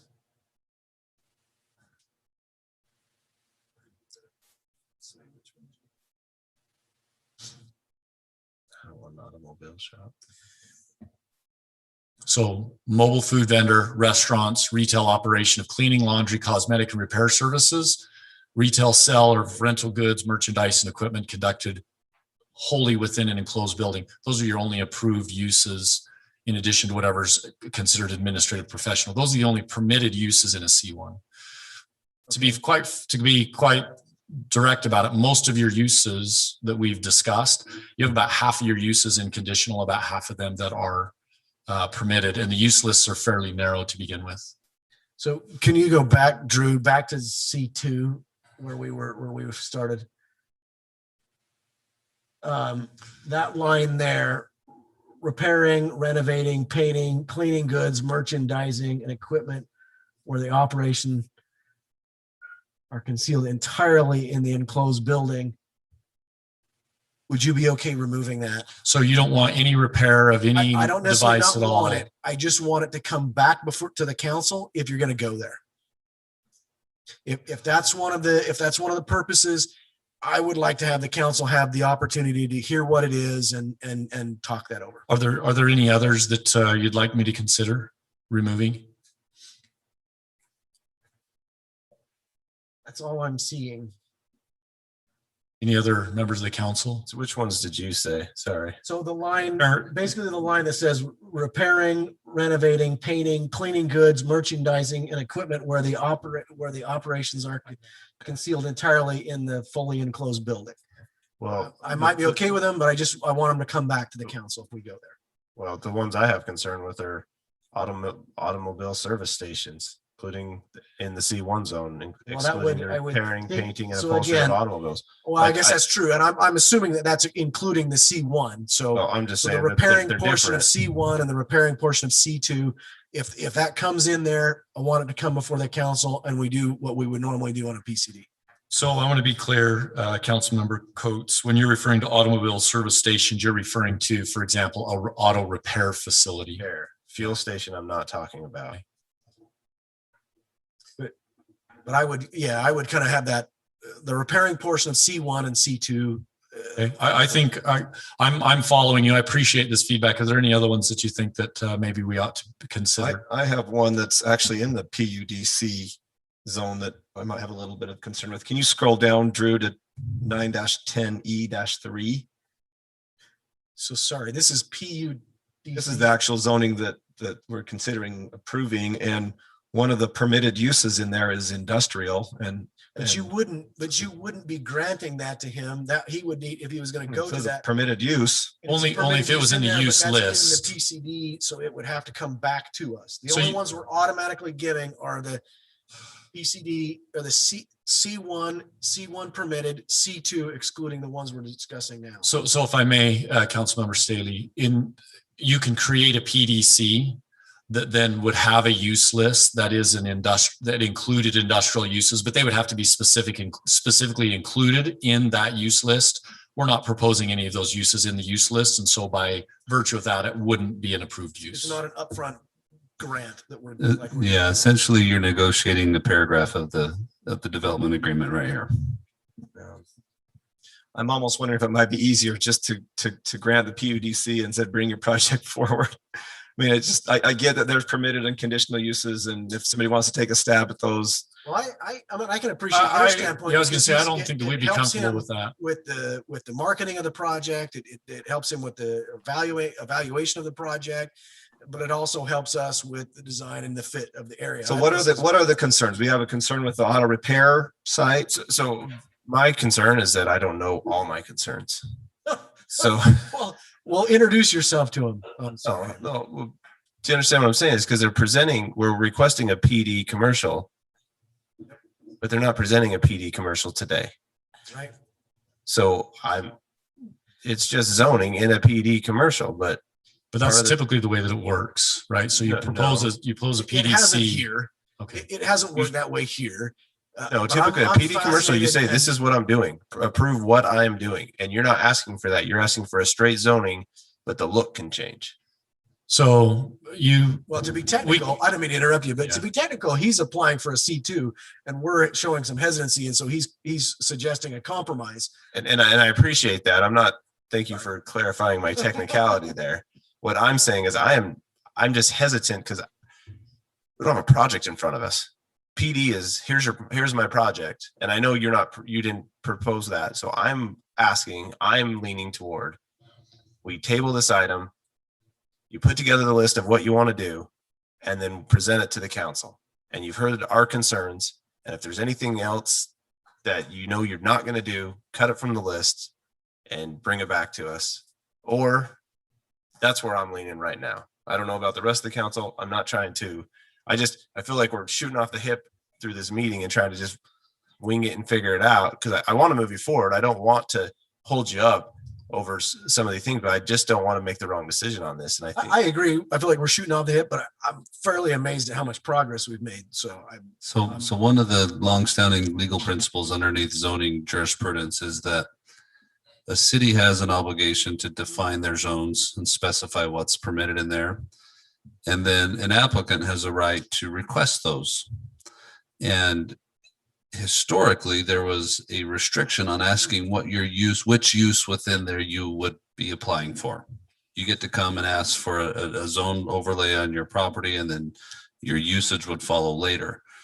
The nice thing with PD theories and why they've developed and become popular is you do get to include some of the usage conversation at the time of approval. Whereas historically, there's court cases that say it's improper to ask what your final use will be when you're doing a zone change. Correct. a straight zone. And I agree. Yeah. And that's why I feel like either we can table it and you can change to a PD and we can work toward that, or we just, or what if Or we we go- just deny or we- it and or have we you go come f- back with that application? Or do we move forward with that he's just saying, I want C2? And I understand there's a compromise and I'm trying to compromise and I like the compromise, but I just don't think we're there yet. And the reason why I interject is the applicant could also say, we just want the council to vote on the C2 request that's on the agenda tonight, right? And so there's been a lot of effort on kind of the compromise, but that could also be part of their request. So maybe if I can, Councilmember Coates, I think that if I understand correctly, if we came back and said in 2 weeks, we'd like to actually have a PDC, and here's the use list that we're proposing, and you were able to look at that and review that in advance. That's what you're asking, and that's what you would be much more comfortable with. Yes, that's what I'm asking. Okay. I would like to just ask city attorney and city manager, would we need to go back to planning commission if we were to amend our proposal in that regard? Well, we probably need to talk that through. You still have an item tonight that we would need to table. That's right. To a date certain, because I'm assuming you wouldn't want to just forfeit. That's correct. Your rights tonight to ask for a vote. That's correct. And so you would want to have the two essentially run parallel. Is that accurate? So what we would propose is that we table the decision tonight and then present through staff to the council the PDC with the use list, so that council would have time to review the use list and be prepared to make any comments about the specific uses that were of concern to council as part of that application. Drew, do you feel like a PDC request would need to, under these conditions, would need to go before the planning commission? No, I don't. I only say it's because the PDC and the C2 are, they're not too much apart, other than you're basically doing your conditional use permit in your zoning. And that's the way I look at it, just in simplicity. So they're going to see everything. I don't think it's uncomfortable. The council has the opportunity, according to state code, to accept the planning commission's recommendation, or they can modify that recommendation, is what it says. And so I think that would be a modification. I mean, if they were going to industrial or something, then it should go back to planning commission. But just jumping from the C2 to the PUDC, I don't think is that big of a jump, especially when when you read in the PUD, it basically says in a sentence everything that's in a C1, C2, and C3. In that one sentence: general, commercial, and retail. So and my answer was going to be the same. Essentially, we're just folding the commission's approval for C2 zoning or recommendation into a PD agreement. And so I don't think it needs to go back to the planning commission either. So I also just want to state, that's just my opinion. You have 3 other council members here that might have a different opinion than me. So I would like to hear from them what they're thinking, but that's just where I'm landing. I'm okay with that. I would encourage the council, if we can at this point, if we know that there are issues with any of the things that we've kind of made forward tonight, that we help the applicant by stating them now, so that the applicant doesn't have to come back and then find out 5 other things that we don't know about. I mean, I realize once we get it laid out and we have that in front of us, we may change our mind, but anything we could do tonight to help the applicant. Do you think we can figure it out tonight? I just feel like I'm trying to I'm find okay the with code. tabling it. I realized as we went down this road that it was a risk, that we weren't prepared to do this, but we've made a lot of ground. If the applicant's okay with tabling it, I'm okay with tabling it. So I'll just speak to that, because I think it's you asked. Our goal all along is to try and find a solution that works for the city and works for the applicant. We would like to be able to move forward. We recognize this is an important decision. We're sensitive about all the dynamics. We've tried to work really hard with staff on multiple occasions. We've met with the planning commission. We've heard the concerns from the public comments in both sections. We've tried to be responsive to that. We would like to be able to move forward, but I think that if we're talking about coming back with a specific use list, and I could just get a commitment, which was voiced, I think, very well by Councilmember Ward, that if there's some concerns, help us out a little bit in the interim period, so that when we come, we can, and with all due respect, I realize that you've spent a lot of time in your meetings on this issue, and we'd like to be able to have, be able to move it forward. And so if coming back with tabling it tonight, coming back with a planned development commercial with a use list that everybody has a little bit of time to review, if that would help you, we're more than happy to do that. It's 2 weeks. It'll be okay. We'll be all right for 2 weeks. And that might really help the comfort level with individual members of the council who are considering how to view these particular uses. And if that's the direction the council goes, just make sure that your motion continues it to a date certain, which would be May 26th. May 26th. You kind of come in full circle here. Again, I appreciate the way that the applicant, the way that you have addressed the concerns of the residents. And I think the concerns of the residents is this is an important part of the city. We want to look and feel right. And so, but at the same time, you know, it's been general plan commercial for years. You have a right to come in and do a project. And so I think this is probably, this can get a little messy, but this is probably a good give and take as you know, we're sensitive to the things that you need and you recognize where the public's coming from. So I think a PUD commercial can make sense. Understanding that, you know, at some point we'll want this to look and feel nice. And I'm sure you want that as well. And then there's a certain uses that you want and some uses that we might not want. So I think this is a good, I'm happy to make a motion to table unless there are more comments. The only other question I had is that, I mean, we have a few more items on the agenda. I've never heard of this, but is there a way to table it till later in the meeting and you can present those at the end, or do we not want to delay it anymore? I'm just asking the council. I'm not trying to, because I don't want to hold you up, but I just don't have the list. And if you had the list and you can prepare it in the next hour while we work over the next couple items, but maybe those next couple items. I am the next couple of items. Yeah. So he's going to be a little bit busy. Which I think I'm more comfortable to have those. All right. I just wanted to bring it up. Thank you for offering that proposal, though. Okay. And just to answer, I'm on board with the idea of delaying, looking at PD commercial and coming up with a list, a use list for I was sure. gonna say, you want to make a motion then? Yeah. I motion that we table item 8B, which is an ordinance adopting zone change request Z-20-08, a request to change the present zone from ag 20 acre lot minimum A20 to service commercial C2 located at approximately 3650 South Washington Fields Road to our next council meeting, which is May 26th. Second by Coates. Motion and a second, all in favor? Aye. I wanted to shake it up a little bit. Thank you, Neil. And Mayor, I'll work with staff and we'll get a use list to the city to review. Thank you. Thank you. Thank you. See you in a minute.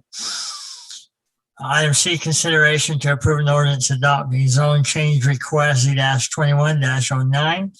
Request to change the present zone from agriculture 20 acre lot A20 to residential 12,000 foot lot R12 located R1-12 located approximately 3650 South 240 West, applicant Hoops Construction. Thank you, Mayor. The 2-week holdover on this particular item is now completed as well. It's ready for council action. Just to remind you that your planning commission unanimously recommended approval of Z-21-09 for the zone change request from the Ag 20 to the R112 single family residential 12,000 square foot minimum. I'd be glad to answer any questions you might have come up with in your 2-week thought process.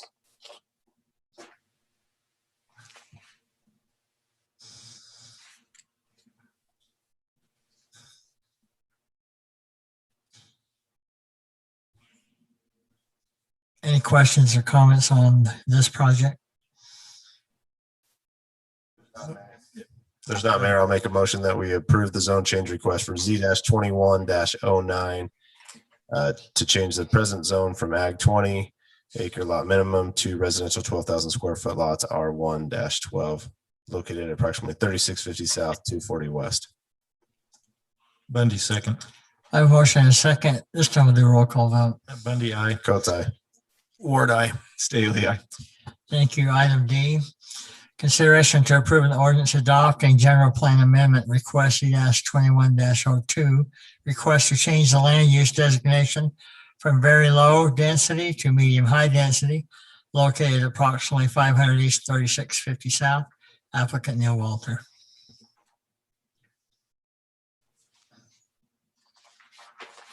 Thank you, Mayor. As stated, also the 2-week holdover is complete on this item as well, ready for council action. Remind you again of the Planning Commission. They unanimously recommended approval of G-21-02 to amend the general plan map from very low density to the proposed medium high density residential as outlined and shown in your exhibit. I'll be glad to answer any questions the council has on this ordinance.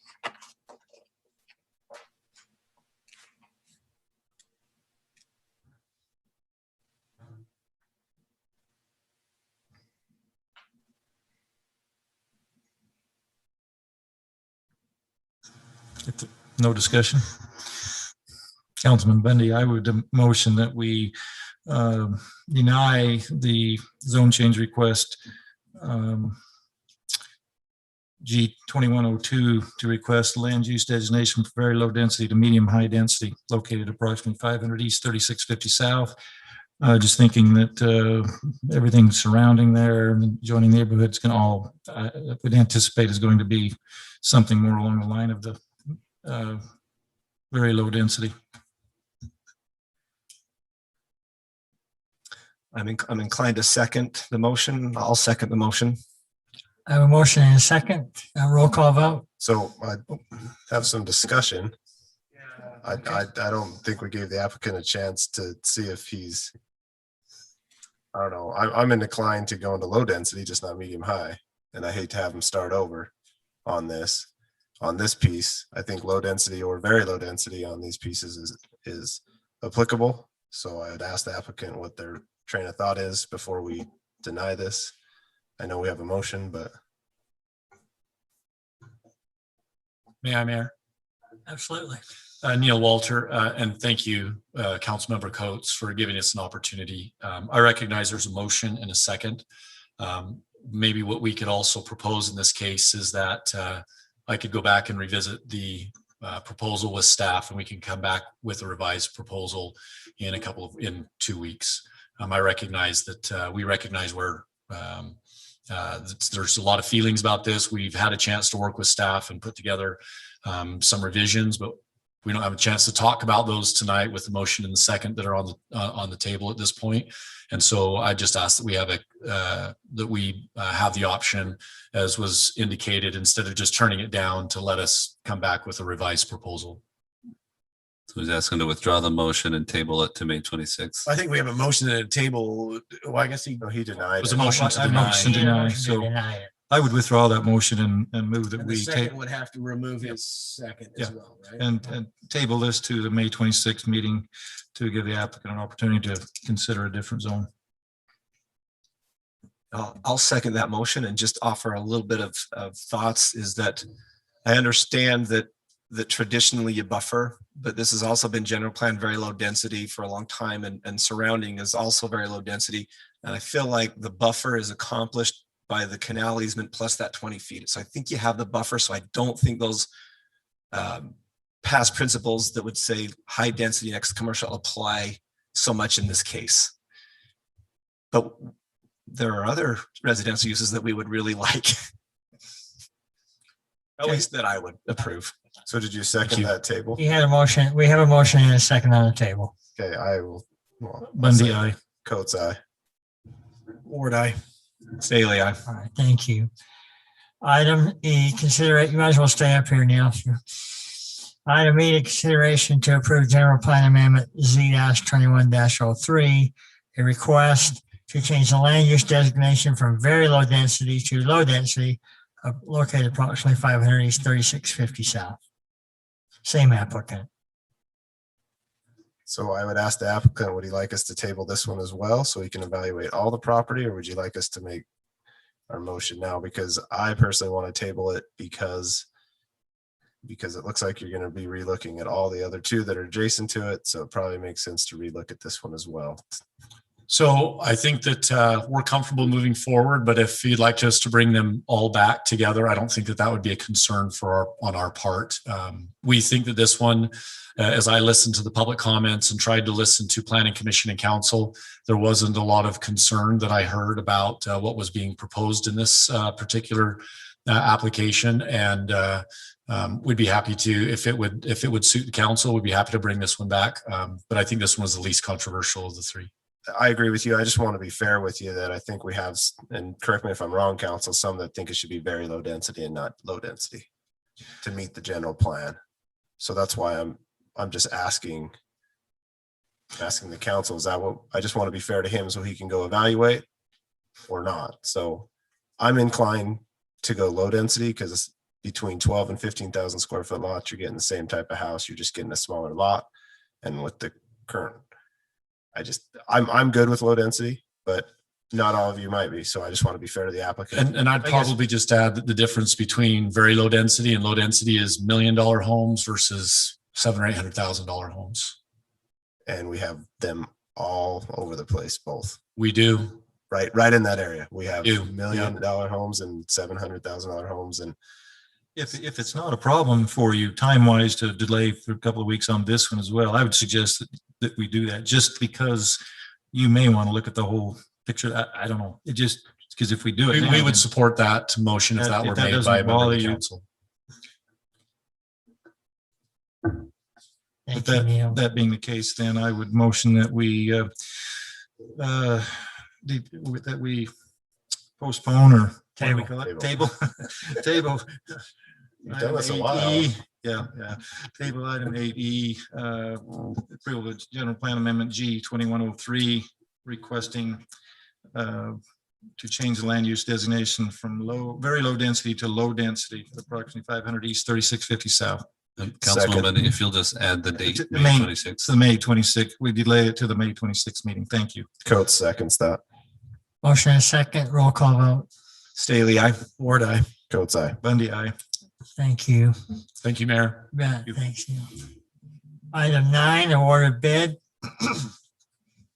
Consideration to award the bid for the 2021 chip seal project. Mike Shaw? Thank you, Mayor. On May 7th, we publicly opened bids for our chip seal project. In your packet, you should have the maps and the bid tabulation. The bid on this project, low bid on the project was from Advanced Paving out of Ogden. Their bid was $739,142. We'd never used this contractor before. It came with some very good references. We checked on it. So staff is happy with this bid. Our engineer estimate on the project was $957,227. So we're very happy with this bid. Any questions On from Mike? Washington Dam Road, we're only going to 1900 east, right? And it's further east that the other major improvements are on track to happen. Correct. It's 1900 east to the Parkway, then reconstruction on that road.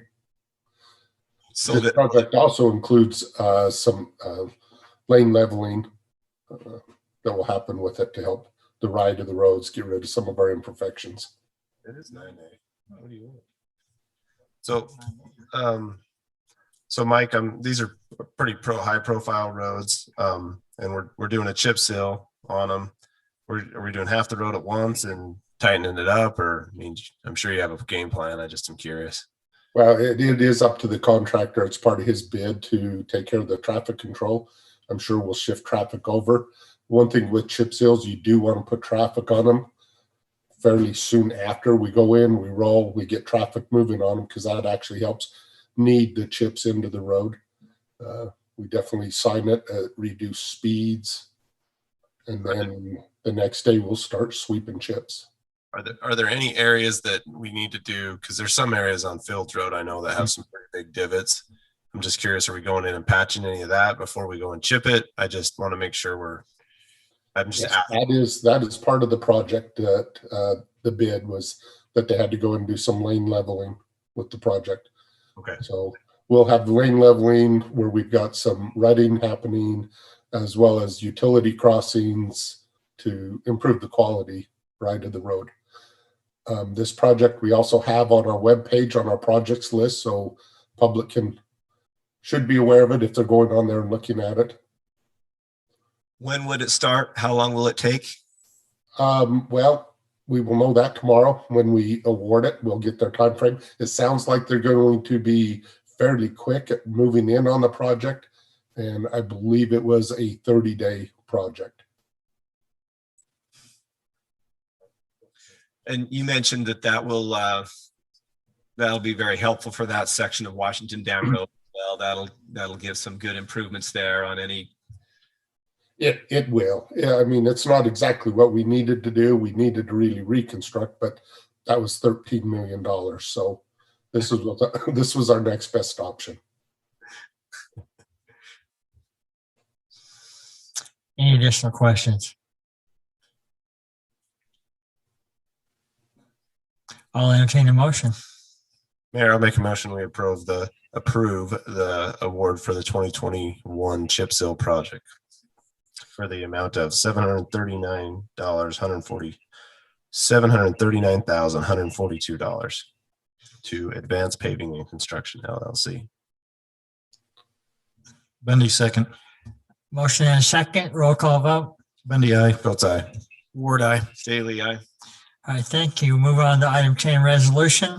Consideration to approve a resolution amending the city council policy and procedure. I don't believe we were able to complete discussion in the workshop. I do know Councilman Staley asked for a few minutes, so do you want to start it off? Sure. Thanks, Mayor. So I actually really appreciate Councilman Ward, his efforts on this. I know that he's wanting to make some improvements and some changes, and so I appreciate that. Personally, I felt like I would be better. I could express myself better by just writing some of my comments down and making some notes on the actual document. So I printed one for each of you, and I'd like to just go through that. I didn't jump into conversation each item, but I'd just like to go through that. And before I do, I'll just add, I can't see that any of these changes are going to change anything that I'm already doing, but I just want to take them one by one and look at those. So if you wouldn't mind, I'll just pass these down. Just take and pass one and send a couple that way.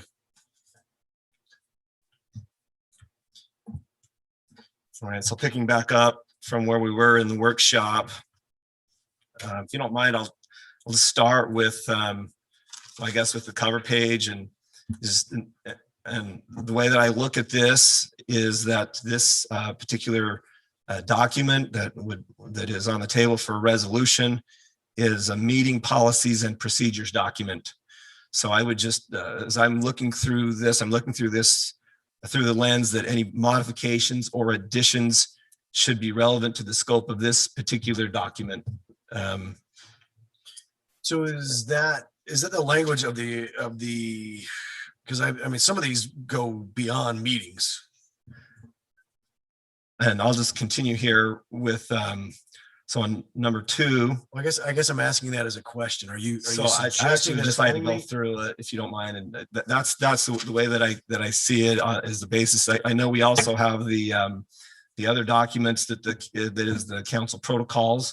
I haven't reviewed that one recently and haven't brought that, but I believe some of those items are maybe more appropriately addressed in that other document, the protocols document.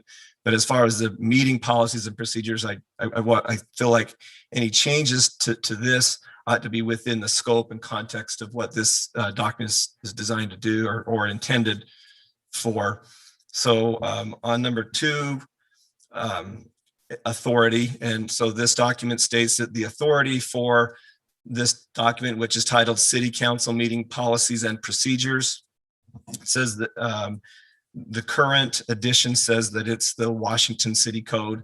And I see that there's an edit that would include Utah Code. When it comes to authority, I believe that the authority is already clearly stated in section 2.1 of this document, which says City Code. And I believe that is sufficient. Looking at the proposed additions of 2.2, 2.3, and 2.4, I feel like each of those mirror our city code, and they simply restate the authority for the meeting, which to me is redundant. The last sentence of section 2.2 and the last 2 sentences of 2.3, in my reading, my interpretation, my views are not necessary or relevant to this meeting policies and procedures document. On that note, I would also just like to point out that it has already been made clear this council supports the mayor's office, but not in capital letters, a council office workspace. I get that. I think that's been made clear. So that's where I stand on the authority. I don't think any changes are necessary in that section. And then on to section 5.1 subsection F. And this is on declarations of abstentions and conflicts. So this proposed change to policy conflicts with our current Washington City ordinance, but may be more in line with state statute. I'm not opposed to this change. However, I would prefer any change to this section if when necessary be done in conjunction with or after a change to the applicable ordinance. And I heard what was stated earlier in the workshop session that a resolution would precurse an ordinance, but I have no problem changing the verbiage to allow conflicts to be declared and then voted on if the declaring council member so chooses. And the other one, the next one. You're saying you're fine with the deletion of that, or you want to leave it as is until the other codes change? I'm just trying to clarify what you're asking. Yes and yes. Yeah, the deletion doesn't make a conflict. It just removes it from here. So you're actually eliminating conflict if you change it later. Because removing So it here. I guess what I understood, and I tried to address that, what I understood after our workshop session, I think Councilman Ward pointed this out, was that a resolution is a precursor to a change of ordinance. So perhaps this is a change that could be made. I really have no problem lining this particular section up with our state statute. In 8.2, and this is this is a section entitled Ordinances, Resolutions, and Agreements. So 8.1 talks about ordinances, 8.2 talks about resolutions, 8.3 talks about agreements. In this section, this is where they talked about council members using city letterhead. So my thoughts again were, if the council feels this is necessary, then I would recommend the minor edits as indicated below, and I'll read those, so that council members can communicate individually in the course of their duties. So I've capitalized a few small words and just lined through another small word. So it would change to read like this: any usage by an individual and council member of Washington City's name or letterhead as a representation of authority from the Washington City Council must first be presented and approved by the council at an appropriately noticed and scheduled city council meeting. And I had a conversation with Councilman Ward about that. I felt like that was a conversation that he might could agree with on that. But a couple of minor words, but change it. So basically, if I need to write a letter in the course of my assignments and my duties that's not representing the entire council, I can do that. But in practice, if I want to write a letter, right, short of a resolution or whatever, we bring it forward to the council, discuss it in the letters, or whoever writes the letter. So that's a minor change I would recommend there. So I guess I'm not following that.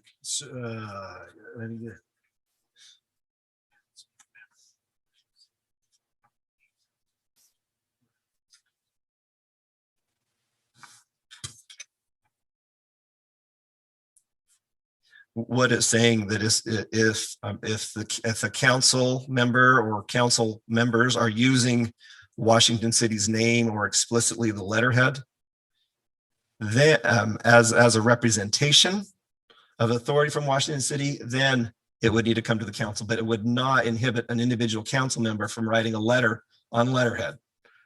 So I think what he's done with the change of the ors and the as, which it shows you that small words can create a big difference.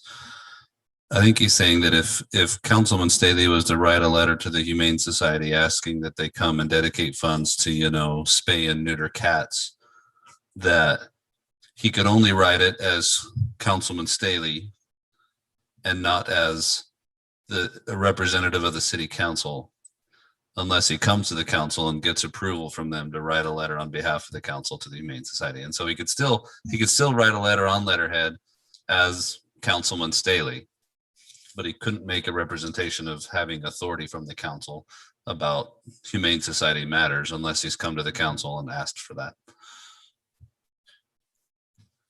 And so when he changes the or and the as, he's basically saying they can't use it as a representation of authority instead of it being or a representation of authority. And so he's making that representation of authority a critical element to the statement. 9.2.1, this, in section 9, this is a creation of committees, boards, and commissions. And I've actually kind of, taken the liberty to strike through some of the verbiage, and I'm just again trying to express myself clearly on where I stand on this document. So on 9.1 is citizens, committees, boards, and commissions, and 9.2 is member approval. So what I would say is my suggestion in this regard is that the mayor lead out on this and assert authority and clarity in this regard, addressing any issue that exists or as they arise. Elected officials have expressed and implied duties in various public capacities that benefit the city. Assignments in which a council member officially represents Washington City by recommendation of the mayor and approval of the majority of the council should be clearly communicated, respected, and supported by each member of the council. I think that's the point that Councilman Ward has been trying to make, and I don't think any of us necessarily object to that. So my position on this, as my role on the council, is the current verbiage in this document and from our city code is sufficient to accomplish this. So you're suggesting that council members should or could individually create boards, advisory committees, or commissions and positions, and they wouldn't need to seek approval from the mayor or the council? No, I'm saying that assignments in which a city council member officially represents Washington City, for example, Councilman Coates on solid waste, for example, who has Shade Tree? Council, you on Shade Tree Committee, for example, or Councilman Buddy on, city events, right? Those are officially recognized. We have a list. We each have our assignments. I'm saying that assignments in which a council member officially represents Washington City, and the ones that I recognize are the ones that have been proposed by the mayor and voted on by the council. Those are the ones that I recognize as assignments. Right, but that's not disputed. That's not really the topic we're talking about right now. I mean, we're talking about individual council members going out and creating advisory committees or boards or commissions or representing themselves to advisory committees, councils, boards, commissions as representing the council, and not clarifying that, look, I'm just doing this as my own. So I'm not seeing this really in terms of me, for example, going out and having any other additional assignments aside from the ones that have come through this body. So that's the lens that I'm looking at this. I'm not aware of any other committees that have been created by this council. My understanding of how committees, and I think the code, and I'd defer to our attorney on this, but my understanding of the code is that that's the duty and responsibility of the mayor. Is the mayor not only assigns us to committees with our approval, but he also creates those committees. That's how I understand it. I've never thought it was my duty, and I haven't seen this council create other committees or commissions. So then you agree with what's written here and don't have any problem with it? I think so. This document's been around since 2008. 9.1 is very clear. The city council in 2008 wanted to clarify that, quote, the city council may create policy advisory committees, boards, and commissions with such duties as the council may specify. And so since 08, it's been at least a city council right. I don't recall the city council doing that very often, if at all. I'm not sure I can remember a time that the city council's done that. Well, maybe there was one. We did create one board. What was the board that we created? There was a rap tax board. There was. We made it ourselves, didn't we? But that's a good example, though. The city council put themselves on the committee. Was it maybe the Shade Tree Committee, I think, has been created in the last 8 to 10 years. And so it happens. But yeah, since 08, the council's protocols have said the council has authority to create them. Obviously by the standing rules of how a council acts, which is by a majority vote. And so I'm not personally recognizing any activity that's outside of the bounds of this council, whether that be any boards or commissions or committees or assignments that aren't through the conduct of this board. Right. And so personally, But I just the feel that this proposal- is sufficient. The proposal that's there doesn't curtail 9.1, and it doesn't curtail the mayor's ability to create those. It just clarifies that individual council members don't have that authority vested in themselves. Okay, and so, and then the next one that I wanted to just address is on. I got, 11. maybe you don't want to pause I for that, just but I'm don't just know. asking for the clarification. If you agree with what I'm saying there, what is is So- there a problem with so, it having being in there? So my statement is just what I've written here is that I feel like the current verbiage in this document and from our city code is sufficient to accomplish this. So I don't feel like, I feel like if again, the mayor lead out on this, assert authority and clarity on assignments and committees, then I don't think this necessarily needs to be addressed in this document any further. I remembered the other board, the power board. So Shade Tree Committee, Power Board, Rep Tax, those are three really good examples of where the council's exercised this authority over the years. I believe with the power board though, I just recommended folks on the power board. Well, correct? yeah, once it was created, once the council created it, That's right. the mayor had the. Came back to the mayor to essentially- recommend individuals for the power board. And then like the planning commission has, it's codified on how it's done, right? But yeah, Right. the power board, the shade tree committee, those type of things are examples of where the council's created committees. And I think that some of your assignments are to those various boards and committees. So the next one I'd just like to address is 11 rules of conduct. And this is on dot one, 11.1 talks about disorderly citizens, 11.2 talks about disorderly conduct of council members. And so the proposed addition would be to add 11.3, which would be respect of employees' workplace. And so again, it's just my reading it within the scope that I think this document is intended, is that this is not relevant to the scope of a meeting policies and procedures document. I believe these policies are already in place, either within the protocols or within the HR handbooks, and should be monitored and managed by the council individually and collectively. I don't think, personally, I totally agree with what's written. I just don't think this is the right document for it to be written, and I'm not sure it needs to be specified again. The next one is another addition would be 11.4, which is entitled City Management. And in this case, I wrote down just to be politely clear that I don't believe this is relevant to the scope of a meeting policies and procedures document. And I also believe this is very duplicative to our city code. We can find the ordinance that talks about the powers and duties of the city manager in that code. So I don't feel like we need additional verbiage on that. And I don't feel like this is the place to do it.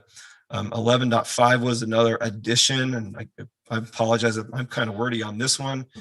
Again, I just wrote that I don't feel like this is within the scope of the document. But I question if it is necessary. So like recommending committee assignments, setting the agenda is a primary responsibility of the mayor per our city code. The mayor has the role and responsibility to oversee the meetings and the agenda items for the meeting. Traditionally, 2 council members have been able to put items on the agenda, but I've never seen a time, and somebody may have, when the mayor wouldn't allow an item to be brought before the council. I've just never seen that. Historically, we've had until Friday afternoon to submit items and for packets to be sent. For me, that is sufficient amount of time. I understand that might not be the case for others. I support one common cutoff time, but emphasize the need to be sensitive to staff's workload. So I strongly suggest that aside from the mayor, we remain at 2 council members as sufficient to add items to agendas. And the primary reason for this being that it says 2. That 2 council members. Well, not in my resolution. And I've had a You conversation changed it, with a sorry. couple. That was amended in my original draft, and I agree with Councilman Staley there. Let's keep it at 2. Yeah, and so we actually had a good conversation about this as well. But and the point that we agreed on was that the public work should be done in front of the citizens. There should never be a suspicion that decisions are made by 3 members of the council prior to the item even being placed on a meeting agenda. So And I'll just finish here with the last one, and then I'm going to start right at the first two last ones, I guess. So 11.6 was another addition, which is titled Use of City Funds and Property. Again, I'm not so sure this is within the scope of a meeting policies and procedures document. And I believe these policies, as far as use of a city vehicle or credit card in your assigned duties for reimbursement, I believe that those policies are already in place. So now I've taken too much time, but to start back where I finished on one, which is the purpose. And I agree with the last sentence and recommend keeping it, as it reinforces and clarifies the intent and the purpose of this document. And that sentence says, these policies and procedures should assist and give direction to the council in conducting their meeting,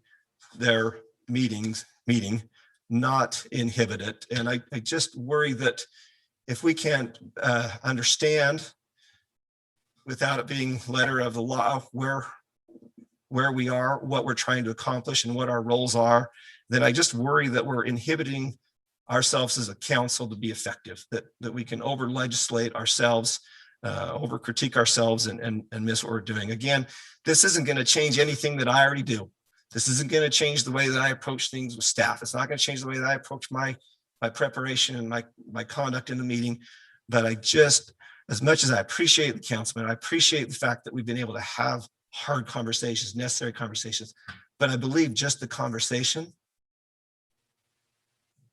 I believe that's accomplished the goal. And that's all I have to say about that for tonight. Thank you. So I'm going to jump back to 11.6. Can anyone find me the meeting or the procedures for council on credit cards and car use? I'm just asking. Everyone says there's this code, but I can't find it. There's a policy and procedure. I know. I can there is. email you the credit card ones. I just Well, emailed it to I mean, somebody else I today. guess, I mean, I brought up somebody using a card and a code. I can't even speak. A car and a code to the mayor. Mayor, you seem surprised when I brought that up. I wasn't familiar with it. I'm reading into what you said, and you seem surprised with it.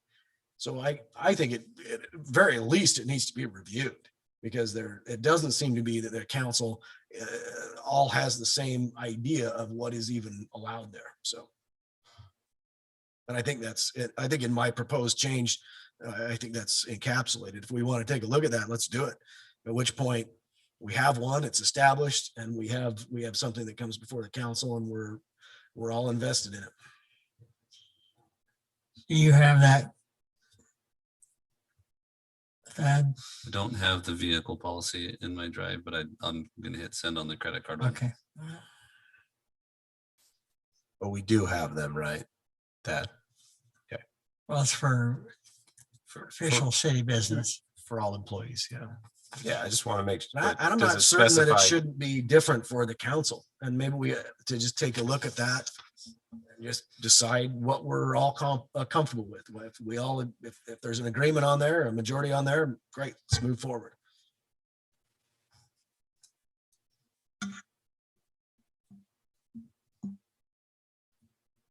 So maybe I'll interject. I'm just going to work my way backwards because that's what's on my mind. Yeah. 11.5. Personally, not good with the Wednesday. I think that's too early in the week. We got to give our staff some more time to get their information in. I'd asked Manager Red what day you're comfortable with. I would like to see that no matter what, it's in our packet by Friday and nothing gets added after Friday. So I would say Thursday at 5. So can I clarify that though? That's limiting council members to putting things in on the agenda Wednesday. Yeah, but I'm fine. Okay, but I didn't read that. Let me see that now, council members. And that staff would have it there 5 p.m. Thursday. But if a council member can get it there by 5 p.m. on Thursday, okay, that gives staff time to put it in, and that we have them Friday afternoon. Is how I look at it. Okay. I just don't want it to show up Tuesday, 24 hours before our meeting, and then you don't have time to review it. That's my concern. But that's the thing that I would like. I don't know if that works for staff. So we ask them to have it by Wednesday at 5. unless there's some other, That's the we staff. actually like to have it earlier rather than later. It helps us. Then I'm fine with leaving it if that's how then- you want to handle it, Jeremy. My question, I guess, it would be nice to have a cutoff for council, because sometimes things come up later on, and sometimes cities will add something like council members can add items up to a certain point, then they can add them later with the approval of the mayor or something like that. So we don't just get, I know that what really frustrates the staff is when we're Monday or Tuesday amending the agenda to add an item. And I think that frustrates the council too. So it hasn't happened, doesn't happen very often. So you would say, I would like us to be in line with our staff. So if it's Wednesday for staff, then I'm fine So with I've it. told them Wednesday at 5 unless I approve them doing it later. So that way we can have a discussion on why we weren't ready by Wednesday at 5. If that makes sense. I mean, it gives our recorder's office time to get the documents together, put them all in the drive, get everything ready. So we're not rushing on Friday afternoon to try to get it all done. Just so I'm clear, are you suggesting a change to 11.5 as it's written in my submission? So that's not mine. I'm just telling you what I asked them to do is Wednesday at 5. That's not mine. I can hand it to you if you. I'm sure. Yours is listed in there. I mean, he can look at it on the paper and see. Yeah.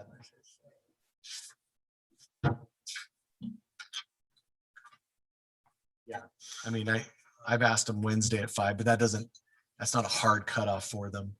So if we want to say Thursday at 5, I'm fine with that, but we're really just trying to make sure we have enough time to get it in the agenda and then have the council have the weekend to review those items. So it's not a surprise. So again, I'm trying to hear what you're saying. Are you desirous of 11 I think Wednesday? he's abstaining from saying what he's desirous of. He's just saying that's what he's required his staff to do is Wednesday at 5. And I think it's up to the council when we think we should have the council's turn in time. That's right. Well, so I guess rephrasing the question, is it helpful? You mentioned something earlier about having the council having a cutoff because you didn't want stuff coming in last minute. So okay, Well- all right, let me try to answer it. I would love to have a final cutoff where staff and council, we say everything has to be in by this time if you want to make it on the agenda. Okay. Now, I might still instruct the staff to try to get it in earlier, if that makes sense. You understand what I'm saying? Just Yes. Where manager would have the leeway. where I. And the I could ability to ask them say, get it in I by need this Wednesday, but done. I'd have the leeway to let them do it by Thursday if. But in reality, there may be a time, an issue that is going to be after that date, right? I mean, we don't want to There- make that so hard and fast. There always are. There always are. In fact, there are times on Monday. where Maybe I'm not sending on out the an email council's saying, part to bring up something, and I'm not sure about that, but for staff, there going to be a time when we don't want to be strictly have to. If there's an adhere to that. emergency situation or an issue that we really don't want to wait 2 weeks on, it's nice to have that ability. But I think I've done it once or twice, and I'll call the mayor and say, hey, do you have a problem with us adding this, even though we've already sent out the agenda? Again, it really is the mayor's agenda. And then there's some protocols over how that gets. So if we said Wednesday, like you're thinking, then we still have the ability, the mayor still has the ability to come forward with an item between you and he after that time. Do we want to strike 11.5, allow staff to implement their policies as they're currently doing it? And I would like that. Okay, I would like that. Now, if you want to have a deadline for the council, that's up to you. I mean, but I think it works really well to get the agenda out by Friday. So the council has the weekend and a few days there's a lot in our agendas to go over, so.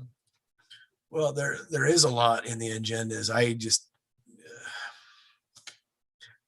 guess I'm looking back to what I previously had. Most of the times, the previous council, I had Friday to review that. It was one of the days that I could look at it. So if my weekend is tied up with other things, it just prevents me from, coming in on Monday or Tuesday and being surprised by something because I haven't had a chance to fully read through the whole packet. At that, I think that's 100% up to the council. If you say we would like our packets on Thursday night, we will adjust as staff. We'll adjust our timetables to meet that. So I think that's really up to you. We're I'm okay with that. I comfortable- don't see a problem with that. I'm comfortable striking 11.5. I would like the council to at least come up with a guideline that the manager is asking for. Is there something we can agree on? Well, I'm fine with saying that we have a guideline of being there by, I mean, Wednesday or Thursday, but Well, you the put it in final here, it's not counts. a guideline. It's a. it's I a understand, first I know, counts. unless you say it's a guideline though. Wait. Hold on, let me finish my statement, and then I'll clarify that it's a guideline to be in by 5, but at the very latest has to be in by Friday. Unless an emergency, I don't know. I just don't want stuff coming in on Tuesday. I mean, we can always declare an emergency. Oh, this is an emergency. Who says what the emergency is? I mean, So for instance, if we forgot to put the bid item in or something, I mean, things happen where people just well, that's fine. space it off. Then I would check But with if the a- mayor and say, hey, I've got this extra bid item I want to, and usually I'll send you guys an email and say, hey, I'm sorry. We didn't get this in the packet, but here's one more item for your consideration. I think it's worked okay, unless my only question is how early do you want the packet? Right now, it's really been Friday. And if that's not early enough, I don't even know that we need to memorialize it in the document. Just let me know when you'd like it and we'll just. Well, that's kind of what I'm leaning towards is, Friday's better than what it has been for a while. I mean, it was coming out quite late. Thursday is nice because it gives you a Friday, but I'm fine either way. So- I'm just you're clear. I'm fine with Friday, with the way we've been doing. I just don't want stuff added after the fact. So I'm gonna strike 11.5. But are we saying they can't add? I'm gonna strike 11. I wanna say that. Allow the city manager to continue to work with what he's doing with the staff. And the council, if the council needs to adjust that further in the future, we'll pick it up at a later time.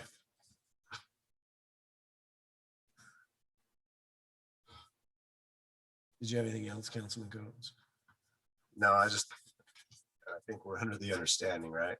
We all want to see it before. So if we have something, let's just work together and put it on before Friday. Can I jump in a couple things here then? So Councilman Staley brings up a good point, and I guess as I read this city council meetings, policies and procedures, because of what is actually already contained in the document, I have been reading this as city council meetings, policies and procedures. But that's not technically what it says. It says city council meetings, policies and procedures. Do we need to clarify the title of this document because of what is actually encapsulated in it?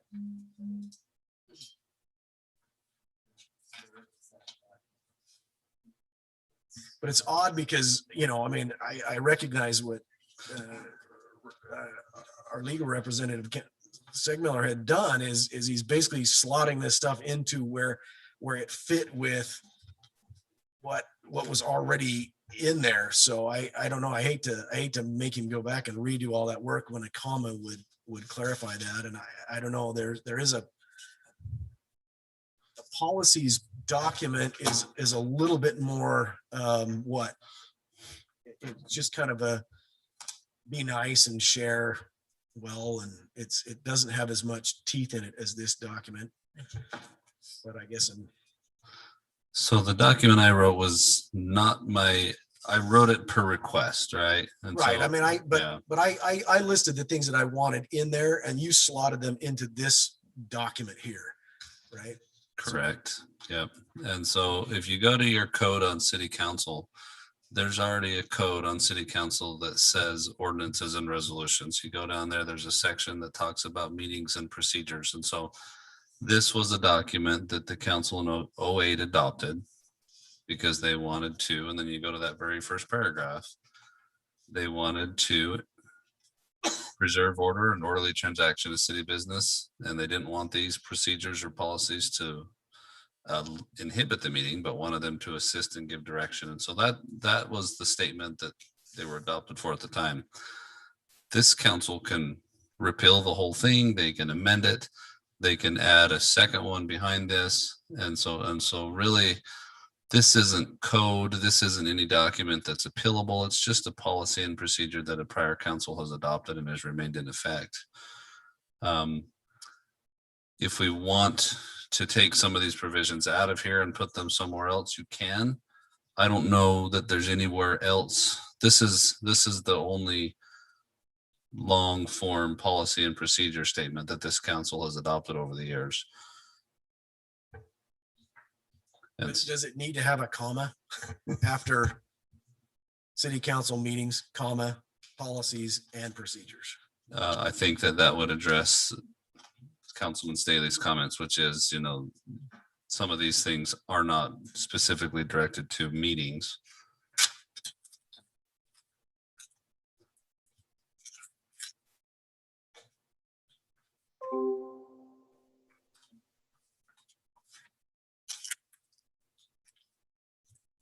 This is the document.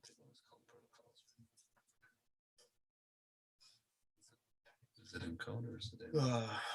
Which, I'm losing my place here. Which was the item that had the 3 council members? Find it here. It got changed to 2. I know, but which is that? Which item is that?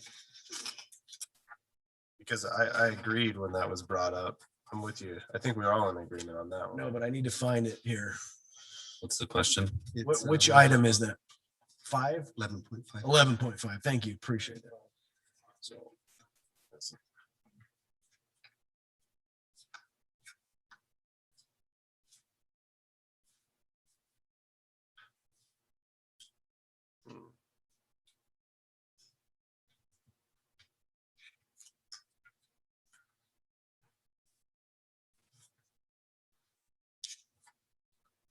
Was the second part 11.5? So weren't you cutting the first part?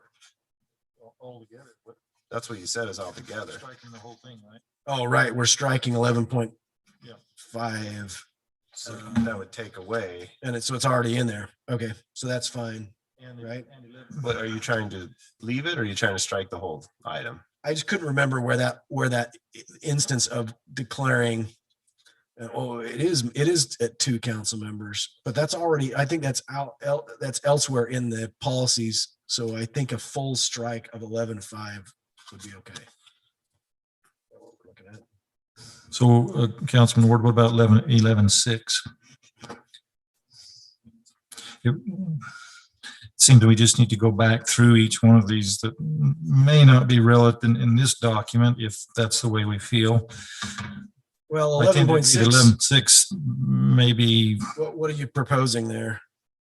Well, I'm just thinking 11.6 maybe needs to be somewhere else. I mean, maybe there needs to be a separate policy similar to this for use of city funds. See, I think we just need to, I think this section should say that they need to abide by the code, the policies and procedures for using the credit card and the vehicles.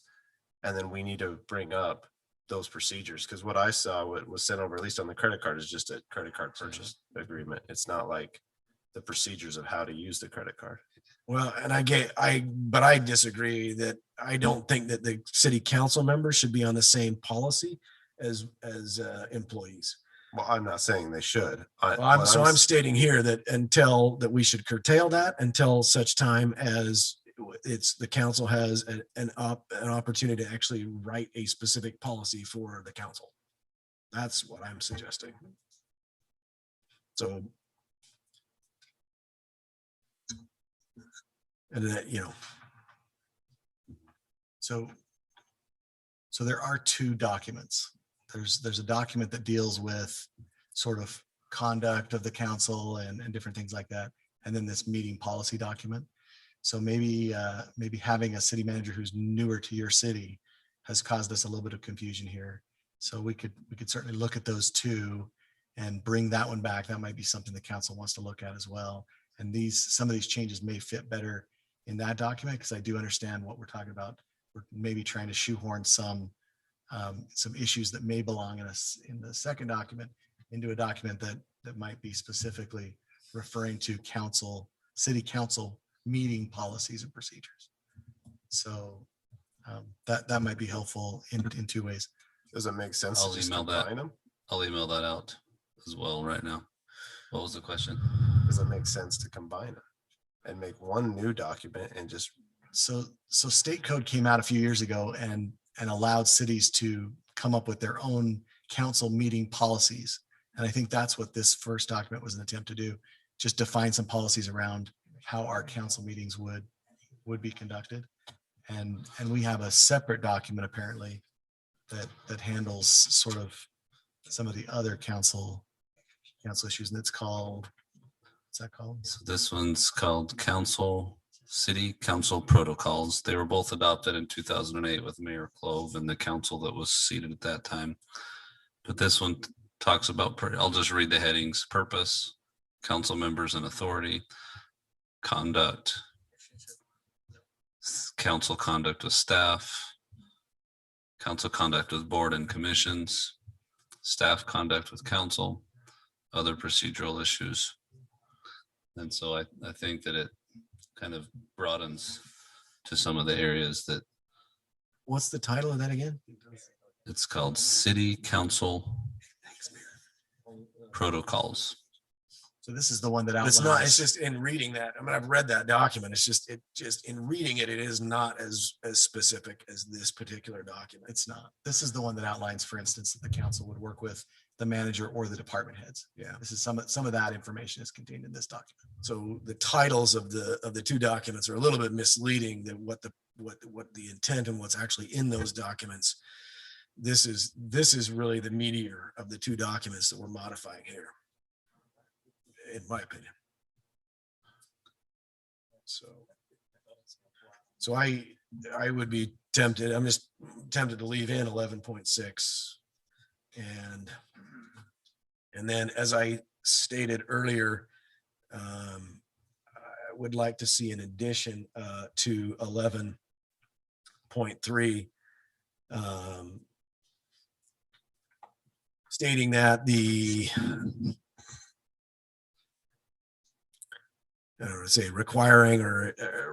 requiring the council members to notify the office of the city manager before engaging with city employees, and to specify the purpose of the engagement prior to the engagement, except during regularly scheduled council protocols, or council approved council committee assignments. The council also grants to the office of the city manager the authority to decide to be a part of any council communications with city employees.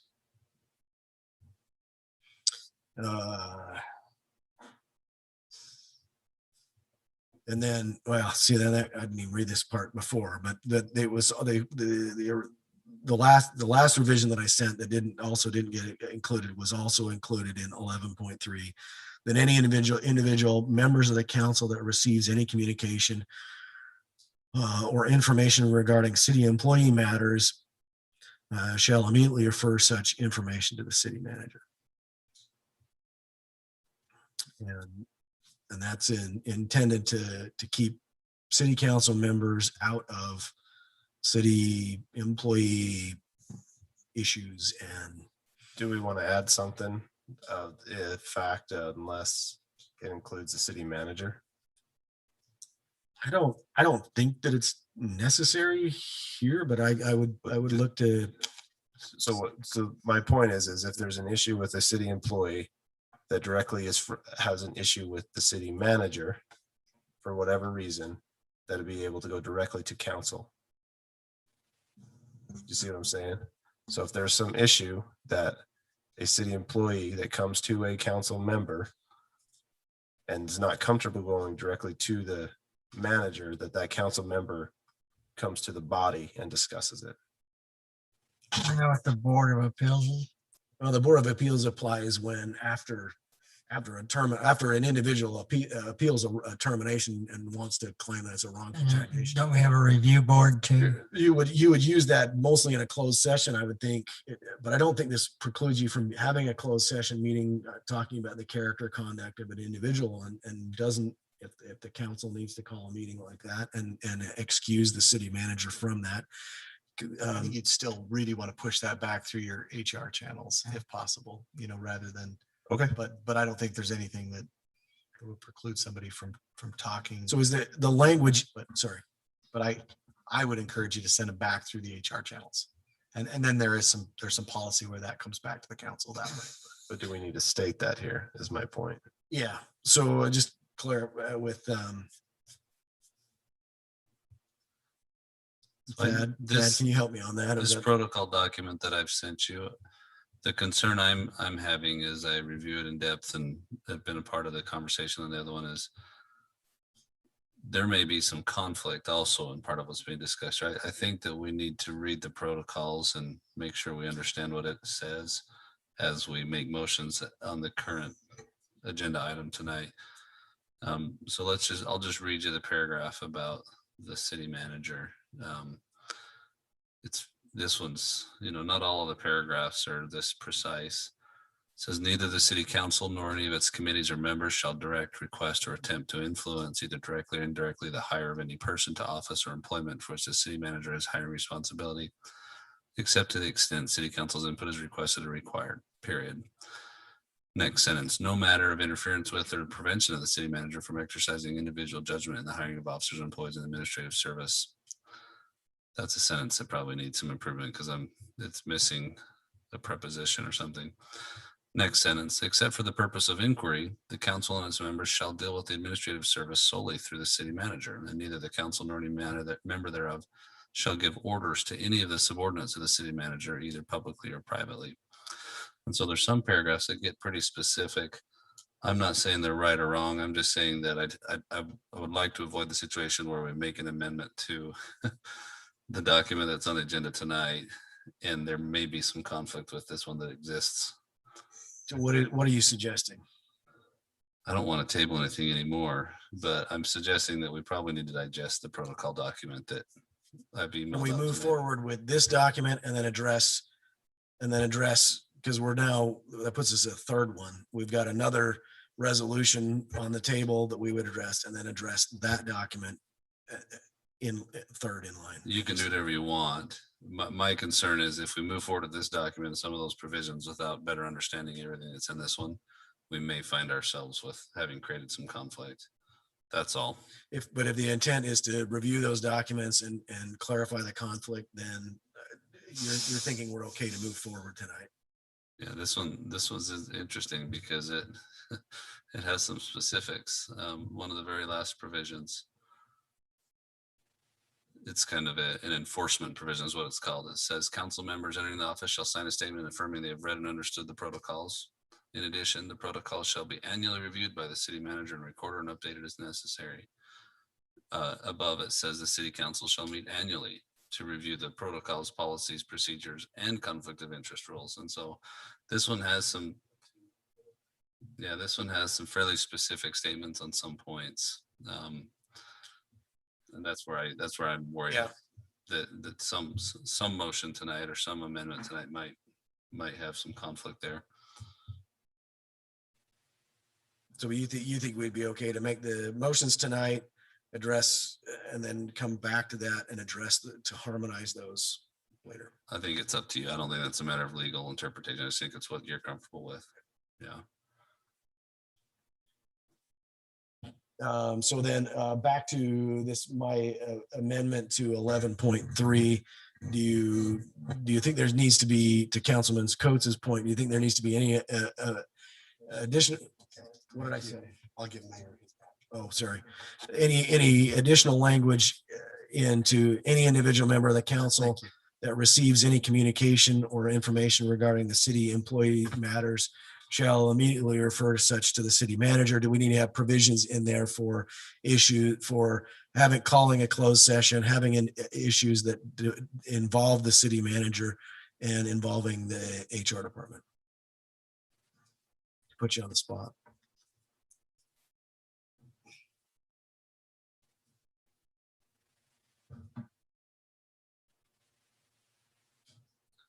You restate that. I was reading an email here from the recorder. Sorry.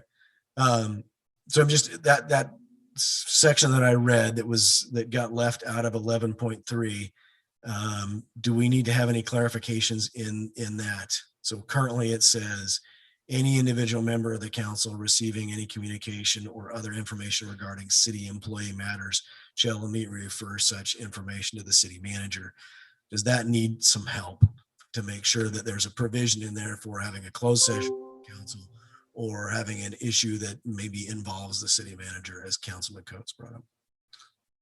So the closed session is the first that I've heard. My notes on 11.3 are that they must notify the city manager before you're engaging with employees, and the city manager should be notified with the specific purpose.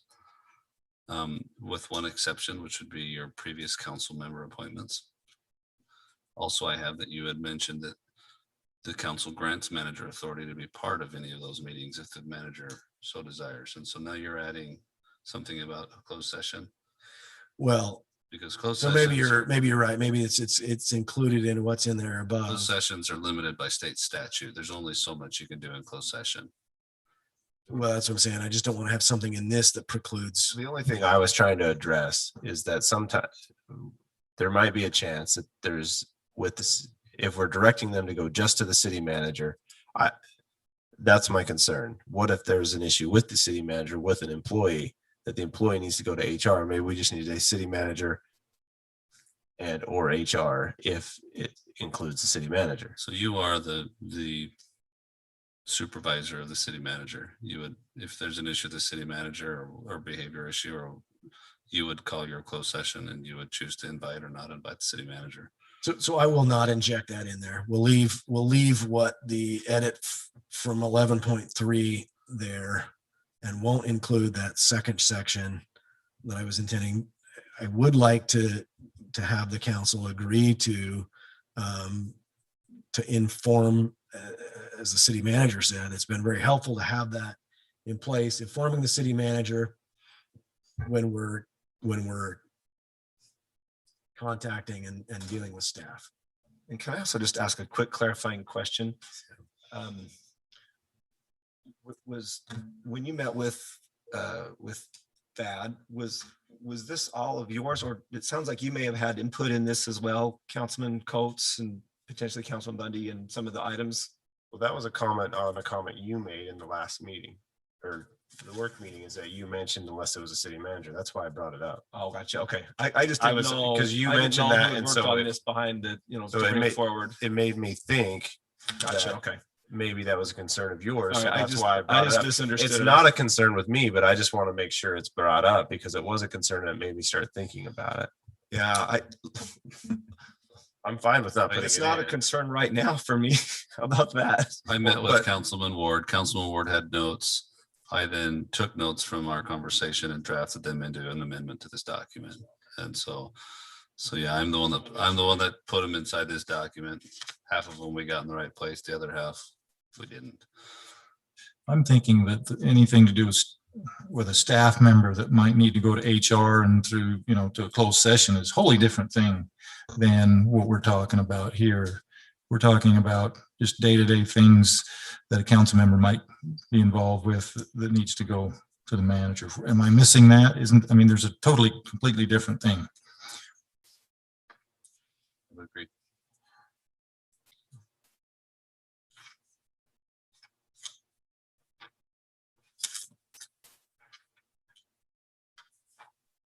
I know that over the week or two or the last little while, there's been a suggestion of powwowing in something like what do we call those? Retreat.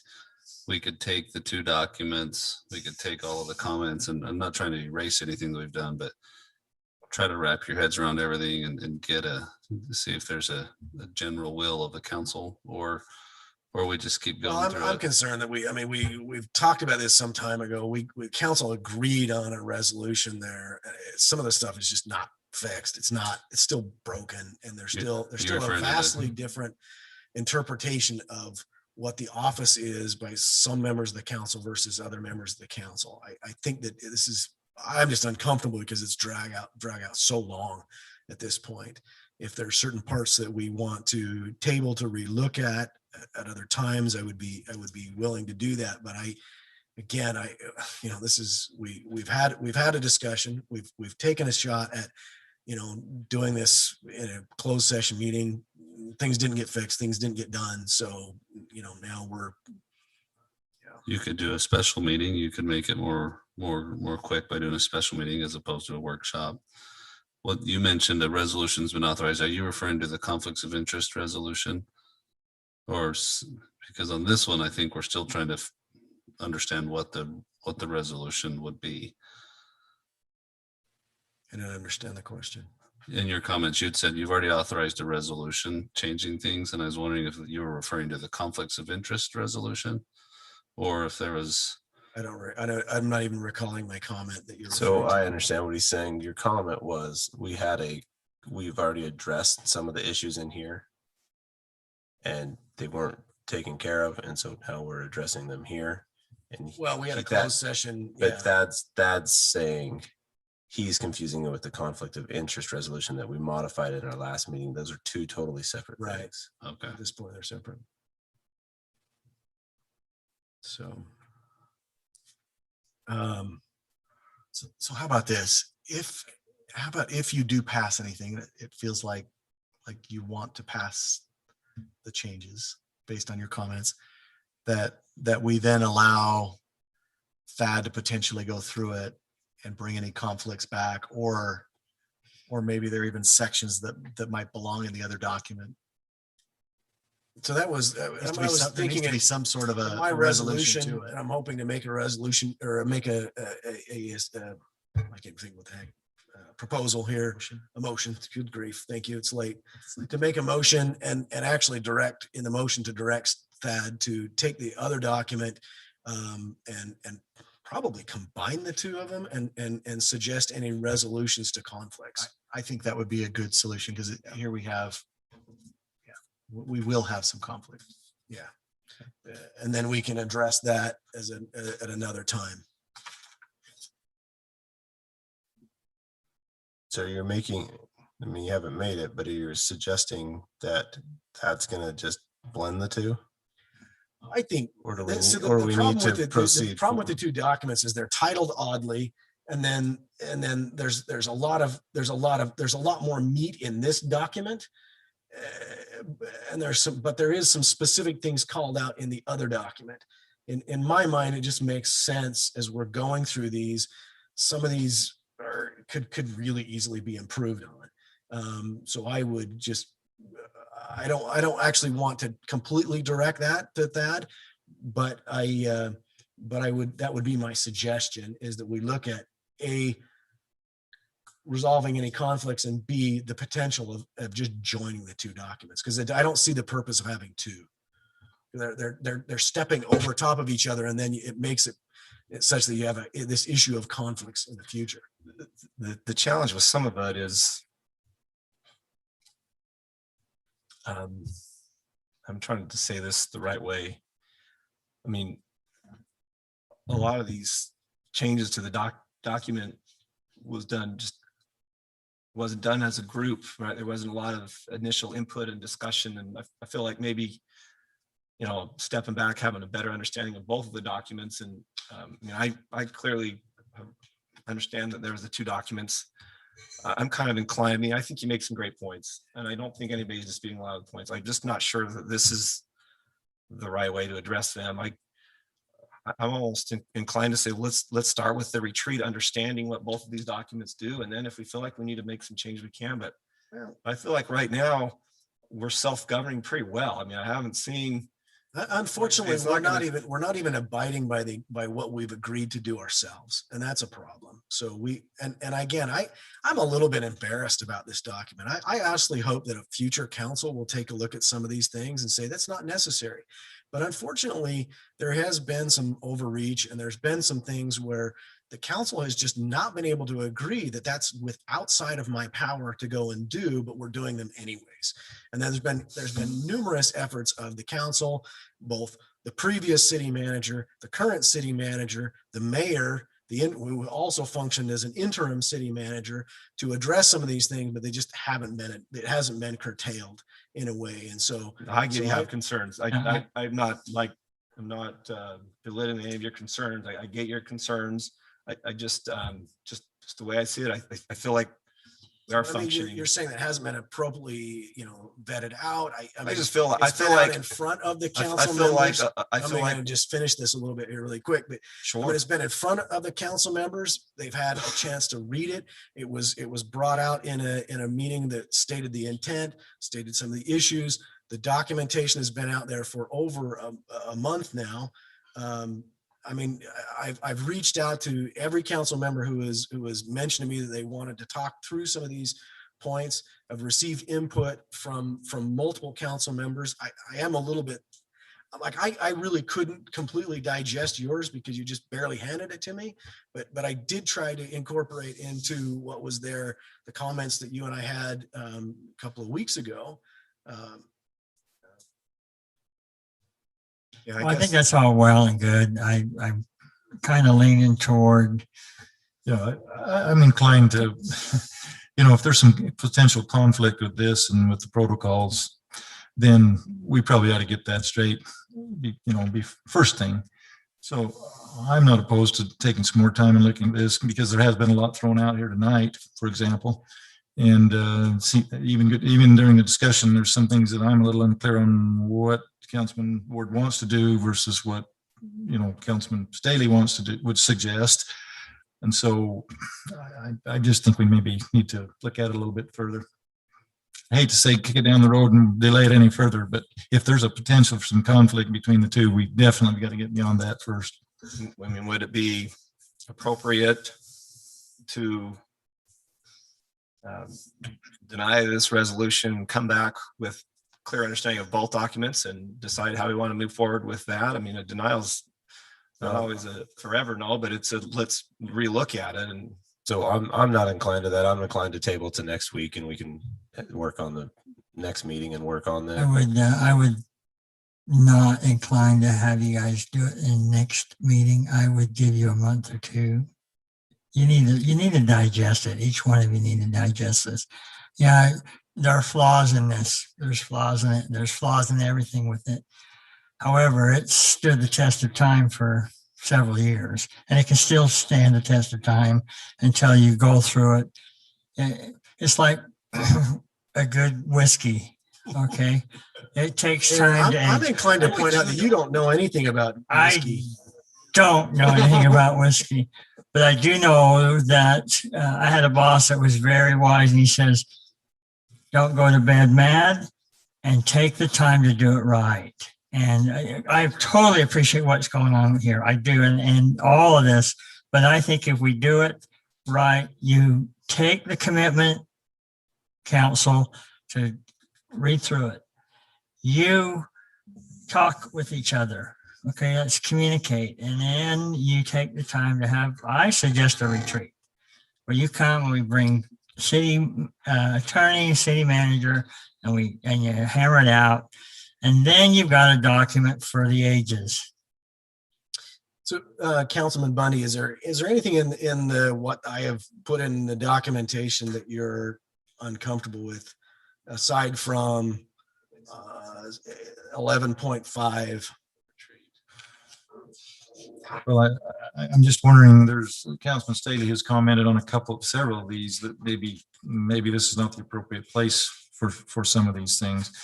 So where Frankly, would the appropriate place be? I mean, so we're getting into a difference of like, we're just going to say like, it's not a problem and it's already there, but there's other council members who feel like there is a problem and that there needs to be some clarification and that we really need to strengthen our staff to understand that if a council member does this, it's actually going out against what the majority of the council is saying is appropriate. So we're really strengthening our staff to say, look, whatever's happened in the past has happened in the past. But if this happens in the future, you need to understand that the majority of the council doesn't approve of this, and it's outside of the authority of what the council has agreed to do as a body. Now, I recognize that that we can modify and do this. I think there's probably at least 2 more documents and 2 more attempts at this. And I recognize that a future council might look at this and say, we want to change it, but I think we ought to at least move forward with something. I'm going to take a stab at moving forward with a motion that So we I've already table. asked the mayor if I could, that I may already stated that I was intending to make a motion. And I would ask that to be respected, that I'm be allowed to make a motion on the issue that I brought before the council. I'm not going to make a motion, but I actually like what the mayor said, that we table this resolution until after a special meeting, whether that be a retreat or whatever. That's the motion that I would make, and that's the motion that I would be happy to support. But I respect your comments there, Councilman, and your ability to make a motion as you see fit.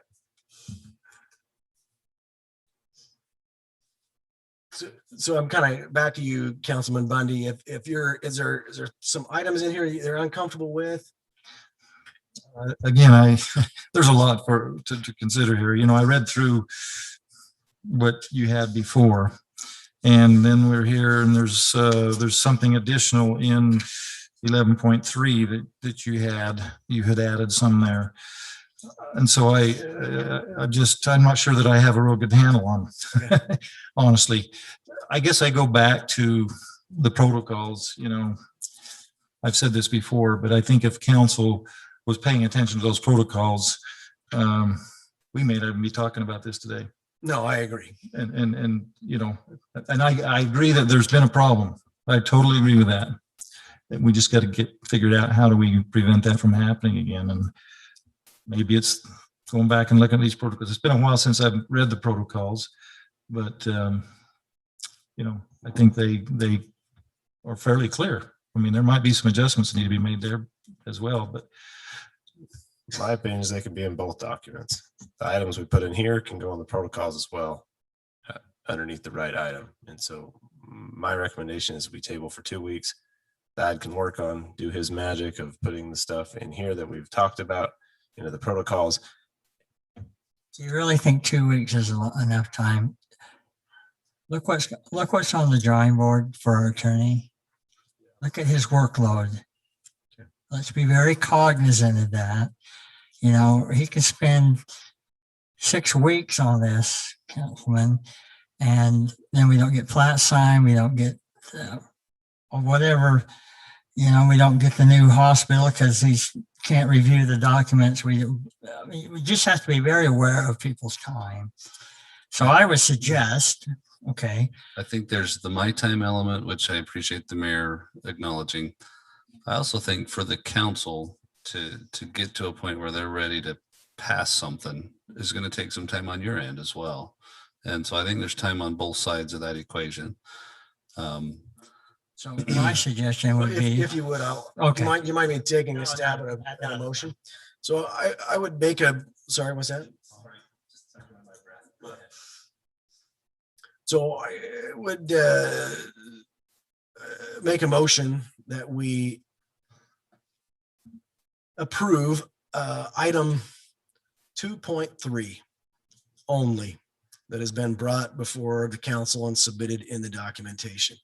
And that the rest of the documentation we table to an yet determined, to a future, to a time that we determine in the future.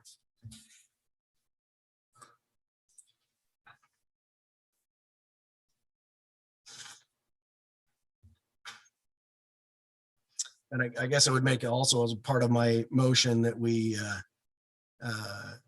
ask Thad to look at and make a recommendation to the council, possibly including the combining of the two policies and protocols and procedures documents. Do a time frame. To be determined. I'll second that.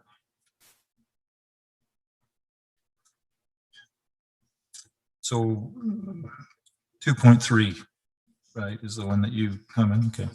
And I don't know how that reads in this document here, but I'm saying in the document provided in our packet, the city council is the governing legislative body of Washington City. The city council may only take action by majority vote as a scheduled office, official public meeting, or closed session wherein a quorum is present. Because the city council operates as a governing board, the city council chambers shall be the location of operating for all city council matters within city facilities. No individual council member may occupy or use any office within the city facility. Council members wishing to utilize other spaces on the city property must have that space scheduled on the council's calendar prior to its utilization. Motion second. I have a motion and a second on that. We'll take a roll call vote. Bundy, aye. Coates, aye. I agree with the mayor. I think that we need time and clarity. Nay. Ward, aye. So this has been decided that I have a free mic before I vote. I don't totally agree with 2.3, but I do think that for this council to work together, it's going to take some give and take. And I believe in this council, and I believe in the intentions of each member of this council. I don't necessarily agree with the idea of combining the documents, and I don't think there's a need to combine the documents, but I can support this motion, and I will support this motion. Staley, aye. Thank you. It passes. And I would make a recommendation that we ask the city manager and the city attorney to find a date when we could get together and go through it. And I would exhort each council member to go through city council meeting policies and procedures and the conflicts of interest so that we can have a great discussion on it. And I'm with Councilman Staley. I think you're five great gentlemen. And I think that you can do some wonderful things. You've been doing it already. I know you don't agree, but that's okay. You can agree to disagree. And I really like to see it so that you enjoy your experience serving the citizens of Washington City, because that's what you're elected to do. So thank you. Mayor, Mayor, can I ask for some clarity, Mayor? The conflict of interest resolution was already denied by the council. Why would that? The conflict of resolution was passed by actually the passed council. by the council. Oh, It's passed. Modified. Passed and modified, right. Sorry about that. Do you mind if I make a comment here? I think that clock is wrong. I'm certain it's much later than that. But I also just really appreciate the work that was done tonight. A lot of this was hard, with the developers and people that were here tonight. This was a good meeting. I appreciate everybody's input. Thank you. Anything to report from the committees? Just one item, we, at the solid waste board, they did appoint, I was hesitant to tell you the name last time because it wasn't done through our board over there at the solid waste. So I stopped myself in the last meeting, but his name is Kevin Coons. He's coming from the Salt Lake area down here. He's been in the semiconductors for lots of years, but he's a very good manager. And so he's the one that's going to be being the manager for the solid waste board moving forward. So. Anybody else?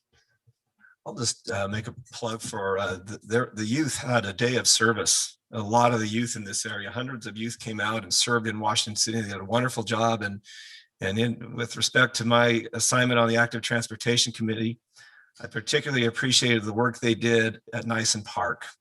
And they cleaned up along there's a little parking lot near that culvert, kind of a trailhead to the Mill Creek Trail, all the way up to that culvert underneath Telegraph. And it just looks beautiful.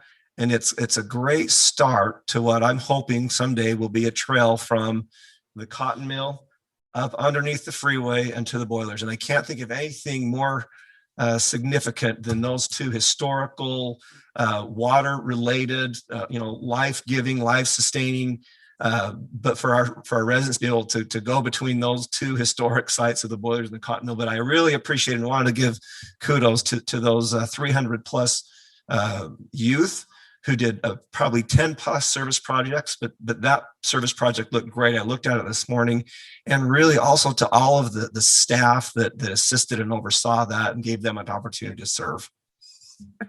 And Mayor, I would just report on our Washington City Youth Council graduation. We graduated 9 individuals. They were able to receive their diplomas and shared some brief comments about their experience on the Youth Council and how much it has prepared there from life and how much they appreciate the program.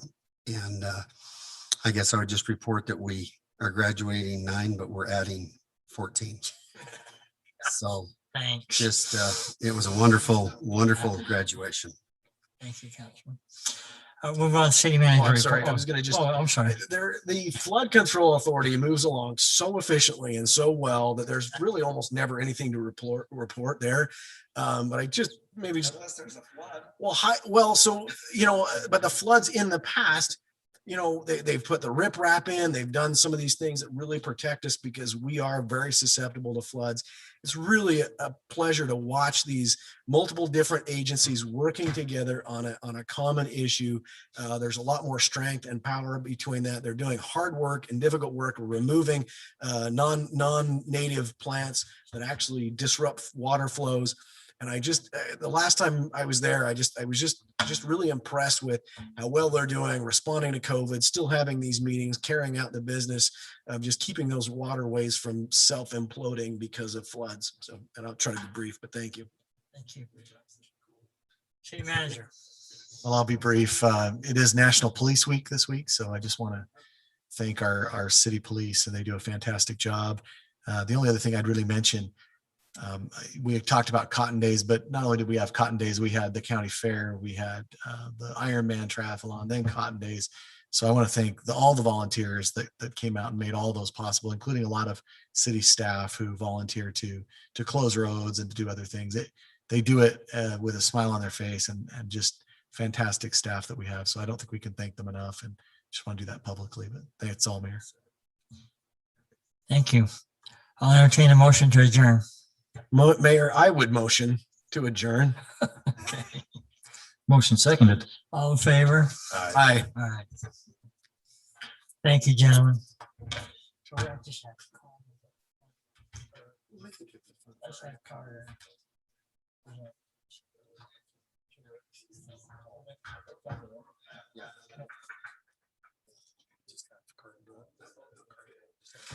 And Carter, he's the mayor. Just Doug. Did you hear the latest? We're pitching hard to MLB to get the